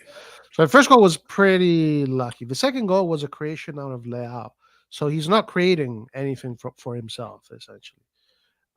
He is right now he's feeding off either mistakes of the opposition or being in good positions when Leao creates. I agree with Nathan is saying. He will score more for us because we are a better team. We can, and Leao creates a lot as well. Or in right, like he doesn't need to create. He doesn't need, like Haaland doesn't create goals for himself. Haaland solely relies on players getting him the ball in the position to score. Yeah, I mean, he does sometimes he does some exceptional, Well, yeah. Controlling the ball, shooting the ball, things like that. But yeah, Okafor is not gonna be 10 months without scoring a goal with Milan. I know that for sure. But I'm not expecting him to bang goals for fun. I think if he gets, he's not like that. If he gets around 10 goals, I think it's a massive achievement. For me, is the best signing if he gets around 10 goals. To be honest, I'm really looking for Okafor and Pulisic to both get around 8 goals. If they can get both 8 goals, that's already a huge difference compared to last year not having anyone other than Giroud and Leao. So, talking about goal contribution, Pulisic and Okafor, I think Pulisic needs to hit the same number as Diaz. I think Diaz did 15 or 16 goal contribution the whole season between Champions League and Serie A. So I hope Pulisic hits that number, which he can do that. He started pretty well. And I think if he stays fit, I don't see him not doing that. He puts the effort. On the other side, Okafor will be forced to stay in the bench a lot of time, knowing Pioli and the fact that Leao plays a lot. So I hope he does the numbers you're saying, Nathan, but I will consider it a massive achievement if he does that. Not because he is bad as a player, but I feel like he will not get enough chances to grow in that position and get that form. You know, when you get in that great form, you stay for a couple of months and score. I don't think we will be able to keep that. But let's see. Hopefully, he's young. He needs to be more pragmatic and more seize the chances, become look for that chance like he did with Cagliari. Yeah. But let's see. We scored. I have a side note here. Now, I don't want to come across as this guy that is just wants to be negative for the sake of being negative. But this is what Pioli said.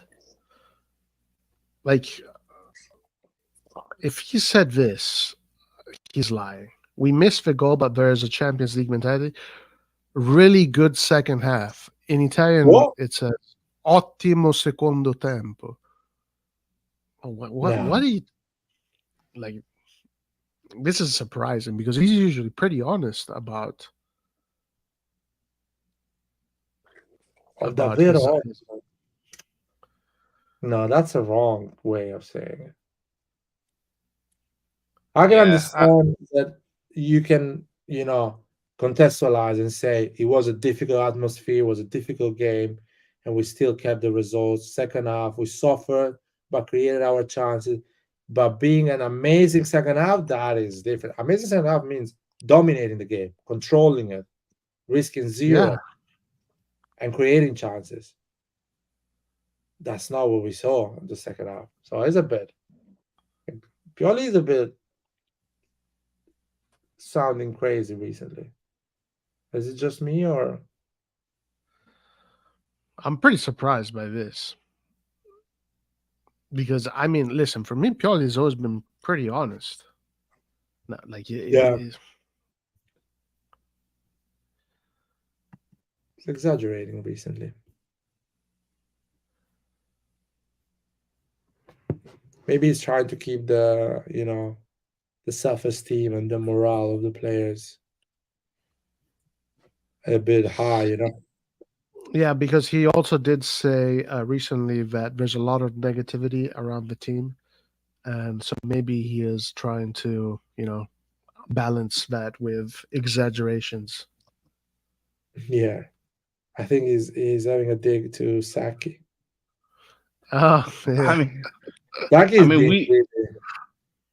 Saki's just telling the truth, man. Like, whenever we are playing against, and you just gotta call a spade. When we play against a team that actually knows how to play, we struggle. I mean, that's just what we've seen so far. Yeah, but Saki is a fucking moron. And he's talking about Milan like he coached Inter all his life, man. What did Saki say? I mean, he's a bit too direct, Saki. Oh, but generally, not something he said recently. I mean, recently, I mean, after the derby was a bad performance, but you need to keep a bit, just relax a bit.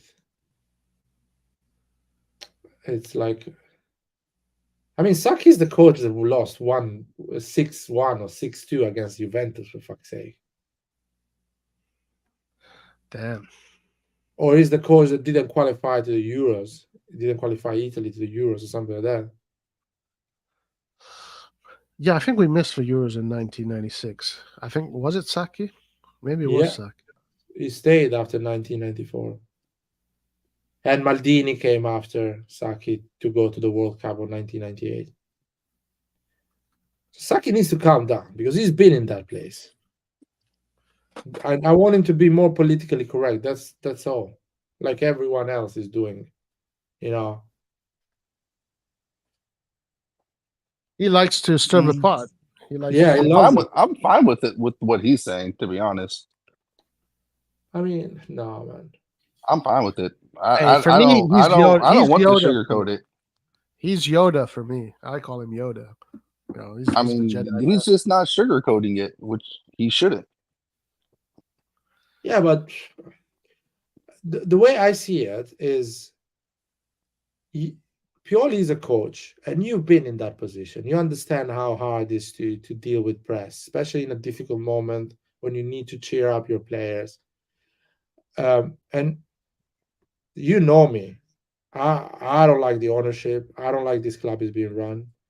But I'm still a Milan fan, and I would like people that have been working for that club to say it directly, but be a bit nicer, just a bit nicer. That's it. And just understand. Just say, okay, Milan is playing bad for this, but it's understandable because this. That's it. Just what I'm asking on Saki. Being direct, but kind of giving us an explanation why these things are happening. Not just this team is playing disjointed. Looks like they never play together. Looks like there is not a coach that actually is coaching them. I mean, man, relax. I'm sure they're trying their best. It's just, at the end of the thing, the fault is all the press, man, because the press gave us expectation about these guys. Everyone was talking about the players Milan bought, like these guys will dominate Serie A. Finally, Milan will play great derbies. So other people are giving wrong expectation about this Milan. I understand people call me negative, and I am too, harsh on the transfer. But I'm not harsh, man. The team is not improved like people think. We really had thrown away a good chance to spend that 130 million properly.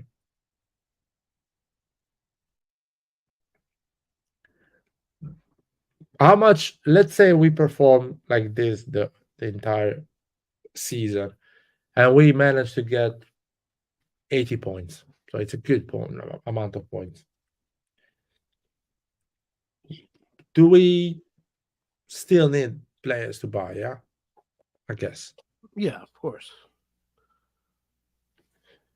Of course. Hopefully, we got the right one next time. 80 points is quite optimistic, to be honest. I don't know if I can. I don't think we can make 80 points. My guess right now. I don't think so. I mean, obviously, if this is the rhythm for the whole season, then we're winning the damn thing. But I don't think this rhythm is going to go on for the whole season. I mean, we are one injury away to play Kalulu as a midfield.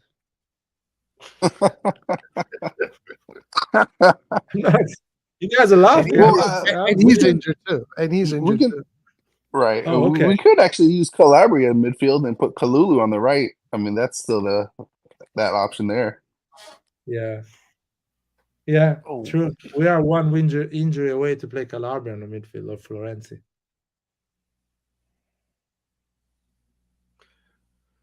Hilarious. What are you gonna do? We have 3 midfielders and Adley in the bench. No? That's Yeah. what we Yeah. have. Yeah. If one For of them next gets injured, we have 3 midfielders. That's it. next game is going to be the same. It's going to be 4 midfielders. Yeah.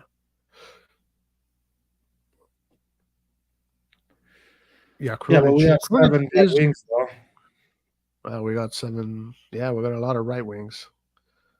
Fucking hell, we're gonna fly. It's- And poor Romero, man. Like, what was the point of even getting this guy? Yeah, he's not going He's to see gonna much. play. playing He's time. gonna play. He's gonna have his chances. It's a long Yeah, season. but you can't develop like this, though. You know what, lad? He's young. I he's mean, young. like, how much is he going to really play, though? I think unless Pulisic gets injured, he doesn't get to play much. That's my opinion. No, it's. We've seen it, that man. We've seen it in a lot of players. We've seen it with Kalulu the first season. They played a little, and the second part played it quite a lot. And the second season played basically almost every time, being on Oh, rotation. if we see that kind of development from Romero, I'd be very happy, actually. So it will happen. He's super young, man. He's 18 years old, and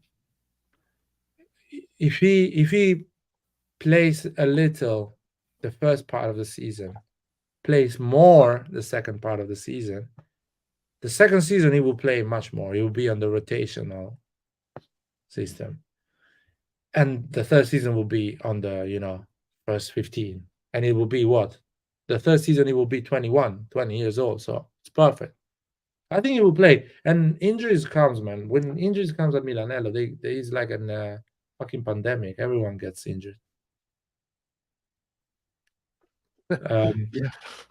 Yeah. It's like a virus, not a muscle injury. Right. It spreads out of all the dressing room. But yeah. So I think he will play. He will play. He's a good. He didn't do well against Lazio, but I think he was trying too hard. I don't even remember him playing against. Yeah, he played against Lazio like I guess 15 minutes or something like that, 15, 20 minutes. It's impressive because he's quite young, 18 years old, man. He should be with the Primavera. I think if he plays for the Primavera, he scores 20 goals. Yeah, no, he's good. We saw snippets of it in the summer. I like the way he moved on the ball. Tactically, also seemed quite good too. Yeah. And if Chukwueze keeps performing like this, listen, man. Listen, dude. Chukwueze maybe is going to score 20 goals by the end of this, and we Did just you say 20 goals? maybe Is he I'm the just new throwing Origi out. 20? Yeah, probably. But listen, I'm not being an asshole. Like the way he plays, he doesn't look good. He doesn't look like a good footballer. Like he looks pretty. His movements seem a little bit uncoordinated. He doesn't seem to have power. He doesn't seem to have personality. Also, now I still don't know if it's because he needs to find his feet. If he, like Arif was saying earlier, the Milan shirt weighs too much. But right now, I'm seeing a player that is probably worse than Castillo and those other guys. And I'm not being an asshole. I'm being realistic. I'm just giving my opinion here. Like it's not an agenda-driven opinion. If he was fucking good, I'd say, yo, this guy's amazing. But I'm not seeing that. How do you guys? I thought when we were linked and I was looking at highlights now, I thought this guy is good now. So we bought him, and all the team was in the United States. He stayed at Milanello because he came late. So I saw some of his training in the YouTube channel. And when I saw his training, I was like, oh shit, we got scammed. Honestly, man. Why? What did you see? I swear to God, I sent a message to Red John on the other chat, and I sent it to every chat. After watching that YouTube video, I think it was a 6 minute of him training and kind of starting the preseason. I was like, oh shit, we got scammed. This guy is small. You know when you have the obstacle and you do the the jumping with the obstacle. Yeah. The guy was just a bit taller than the obstacle. I was like, these guys tall as Diaz, and he weighs the half of Diaz. I was like, his touch was okay, and I'm like, oh shit, 25 million, no way. I don't know. Listen, hopefully, maybe this guy turns up to be incredible and he If scores. he scores 20 goals, that means Leao is giving him 20 tap-ins. But yeah, I'm quite surprised at the level of quality that I'm seeing from him. I thought it would have been better, but it's really bad. On the other hand, Musa is impressing me a little bit more, and the other guys, it's whatever. But Chukwueze, man, this could be a really, really poor scenario for him. He needs to score goals. He needs to get assists. Otherwise, this guy is going to have a terrible season, and he's going to be out already next year. Yeah, Pioli already doesn't believe in him, in my opinion. And that's another thing, Larry. Like, look at how Pioli's insisting on Pulisic on the right wing. I don't think Chukwueze is even considered a starter, like in this moment. The way Pioli sees the players, Pulisic is way above Chukwueze. Chukwueze was supposed to be the best signing of the summer. He was supposed to be the marquee, the signing that was going to, do all the crazy. He was supposed to be the Leao, right? The Leao of the right. But it's not looking like it. He looks like Leao's little brother. the one you see on Leao's YouTube channel. Anyway, is Chukwueze is a one-dimensional football player. I can see it. He has those 3-4 ideas. That's it.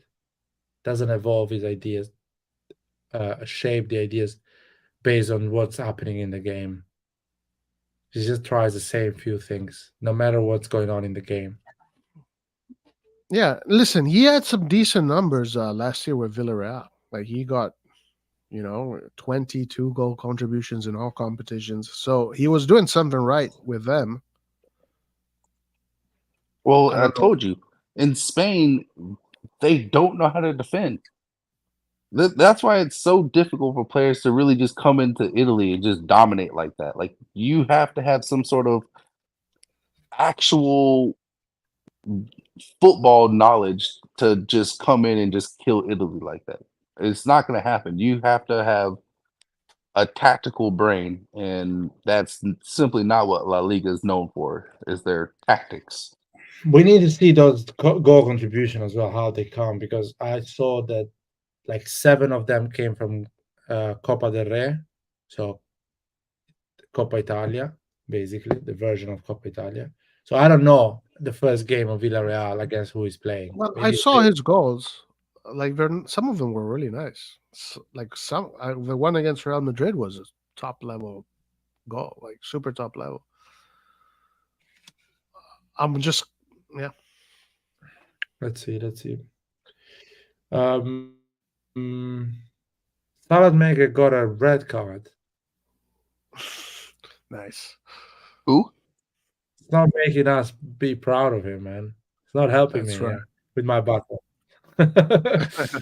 Getting red cards, for fuck's sake, first game. First game, debut red card. That's legendary stuff. What did he do, by the way, to get a red card? Double yellow? He probably went in like like how he goes. He goes all in, no fucks given.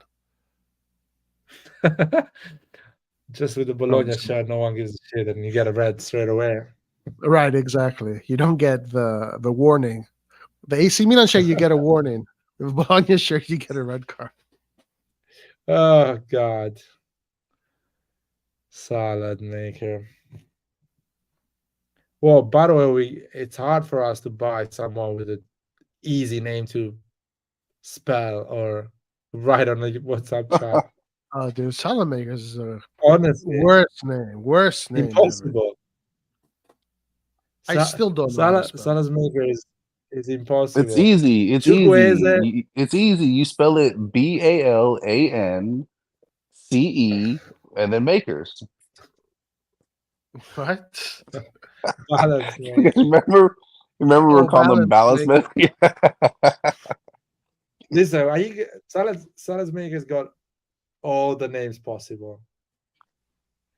But Chukwueze as well. It's hard to spell the name. What the hell? I don't know where the Chukwueze. W comes in. After Just the call him K. Chuck. Yeah, I can call him Bob, but I'm talking about his real surname. It's hard to spell. I call him Samu Castillejo. Well, or Sam. Oh. Sammy. He's called Sammy. Oh, what? Sam, yeah, Sam. Musa, it should be easy. I just need to get where the H goes at the end or between. Musa. You know what Musa means in Genoa, right? La Musa. In Liguria. Where? What does it Liguria. mean? Liguria. Yeah, it means Liguria. No. No. In Liguria, it's a slang for pussy. Is it pussy? Yeah. Is that recent slang or the 90s? No, I don't know. They keep on using that. They've been using that for a long time. Well, I had a friend from Genoa. I still have a friend from Genoa, and he used to say that, "Oh, la musa mi fa impazzire, tutte queste cagate qua." And they use the term.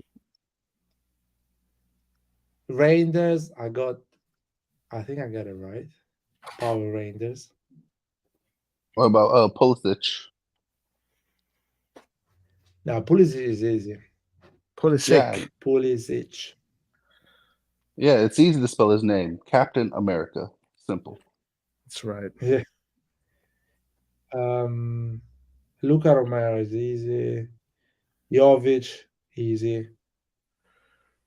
Okafor, easy. Is Teo easy? Everyone is Ciao? No, I still don't know. Be honest. THIAW. I don't know, man. You know, in Ciao. Italy we don't spell. What do you mean we don't spell? Yeah, we don't break down a word in letters. We don't need to do that. We can actually write it down correctly without needing to spell it. Oh, yeah. It's pronounced the way it's written. That's what you're saying? Yeah, so we don't need to do that. TH, blah, blah, blah. Oh my god. In Italian, it'd be ciao. Like it'd be the word ciao. So you know when I went to the United States, when I moved to United States for 6 months, yeah, and in countries that speak English, they have these habits to break down and spell your name or everything, the one that is not clear.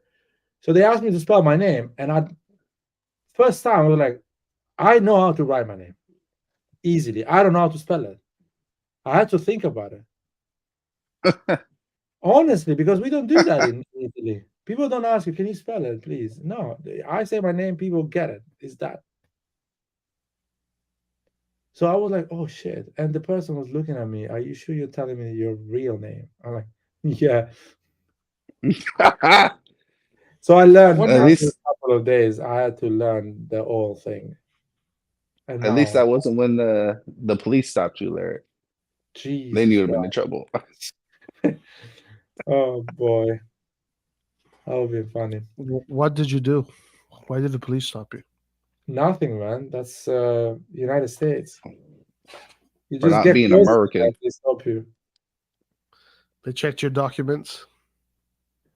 Yeah. Damn. Oh, what is the deal with this?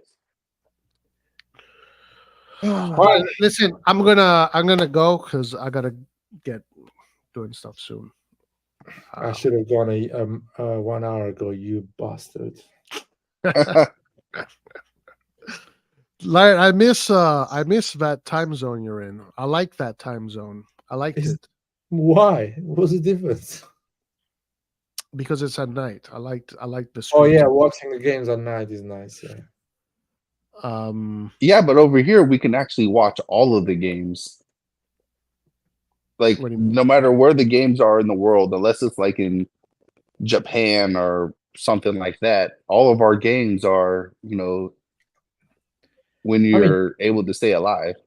that's a benefit I'm sure you will love, Nathan, but not Wait, but everybody. no, you can watch all the games in Europe too. It's not super late. They're If not you have late. yeah. I mean, I get what Nathan is saying, as you can go and watch South America, Oh, you're talking about South America. Yeah. Well, globally. yeah, Oh, globally, it's easier for us. Like if Larrett wanted to watch, when the MLS, like an MLS game for us comes on like at 6:30. Larrett is not going to be alive for that. No, I mean, unless It's going I'm to be alive. 12.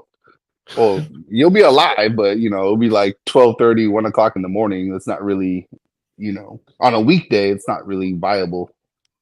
you know what they were showing in Italian television? They're showing the Saudi Arabian League for free Of course, Really? Ronaldo's there. on just regular cable. I didn't know if it was even cable. Was was on is on a free linear TV. Yeah. Yeah. Who do you think that it will become something relevant, the Saudi Arabian League? Not I for a don't while. know. I don't They're know. like the MLS playing catch up. The thing is, like right now, the difference that people are talking about is that the difference between, for example, what they're doing and what China tried to do is that they're buying young players, which Yeah. is a little bit new. And by the way, they are they spend a lot of money, not like China did. They spend almost $1 billion. Yeah. It's they are. I mean, it's all in for politically to give the country a different kind of reputation because of the reputation they have in the Western world, image, and also for the World Cup bid. So there is an agenda behind it. It's not just, hey, let's promote football. It's more like a political. There's a lot of politics behind this move. So I don't know. Once that is achieved, is the football going to continue? I'm not I sure. think there is totally agree on what you're saying, but there is behind a social reason as well. They have a lot of cash reserve, so they need to build a society that goes to the next level because they're realizing that their population now is asking for human rights, is asking for things that they didn't ask before. So to keep them quiet, they need to give that pane et circenses like the Romans did with the gladiators. So they need to develop an entertainment system. Well, that's interesting. That's very interesting. They are definitely developing a huge entertainment sports Exactly. entertainment system. Yeah, even with the fighting, the boxing, a lot of things. They're also building a very interesting city in Saudi Arabia. The city that is a straight That line. line, yeah. Yeah, and they're building it right now. It's being built right now. Yeah. They are investing on creating a society because what are you gonna do with all that cash and oil if you don't have actually a proper society to Hopefully spend by your money Milan. to live? Yeah, listen, I think they're doing the right thing at the end of the day. They do have this crazy resource there, huge amounts of resources. So why not build a good standard living society for the citizens of the country? I mean, I think it's noble. Yeah, if you have the money to do something, you might as well just do it. And I think there's no taxes either, from what I've heard. We don't pay taxes. Nope, which they is quite don't. weird. Yeah, because the person that is actually buying the players is the person that is getting the taxes. It's the government. So to be Right, fair, but like literally just paying yourself money. yeah. So it's been like a weird movement of money. So they're No, like, no. I'm saying like citizens, everybody. Like, oh they- yeah, Oh yeah. is another thing is this. I've heard that they have a budget of 200 billion to pro football. Yeah, that's what Milan needs right there. What? Dude, well, Milan can buy Italy with 200 billion. 200 billion? That's 200 that- billion? And that would be for the best if Milan bought Italy. Dude, all they 200 need billion from Milan budget. is 6 billion. That's it. You're good. Dude, Milan with 6 billion, we can buy Man City and Real Madrid. No, Real Madrid. Real Madrid. We'll make them our feeder club. Yeah. You want to play for Milan? We'll send you on loan to Madrid first. How about that? So to contextualize it, Premier League spent almost 2 billion for the transfer window, the last transfer window, the Premier League, the whole Premier League. So 200 billions gives you the opportunity to spend for the next 100 years as much as the Premier League. They have stupid amount of money. They will convince everyone to go and play there probably at one point. I mean, shit. Look at how they convinced Mancini. But the thing is this, Laird. At the end of the day, if I'm Mancini and I'm like, okay, I'm going to give you 90 million euros, 90 million euros, no taxes. Now, I don't know if you can spend that money outside of Saudi Arabia. I don't know how that works. But 90 million, of course you're going to say yes to that. Who's going to say no to that? No one will say no. Mancini, no, for sure. Yeah. La Nazionale, ma sti cazzi. That's what he said. All It's of a good sudden, for everyone. It's better for everyone. He gets the money. The national team gets a more motivated coach. Oh yeah, Fresh blood. We move on. End of story. He should have left after winning the Euros. Yeah, totally. There's no way. But yeah, the Saudis will go heavy, man. They will get Mo Salah. They will get Salah for sure. I think they will build. They'll try to go for our players too eventually. I feel like the level of European football just dropped a bit. Well, with Neymar, Messi, and all of those guys gone. No, in general, with the Saudi league buying those players, if you take out like Milinkovic, Savic, Brozovic, Mane, Neymar, Ronaldo, there is a lot. Mahrez, that is a big drop in my opinion. There is a lot, at the moment I don't remember all the names, but there is some minor names as well, some mid-tier players. That is a interesting drop, in my opinion. Yeah, no, for sure. The fact that Napoli wanted to buy that youngsters and went to Saudi Arabia, that is a drop for Napoli as well. That one. Well, also these agents are literally, it's really more of a gold mine for the agents than anybody else. If the agents love it. If the Saudi Arabian league manages to make Berardi and a couple of Italian players move there, you drop the level of the Serie A.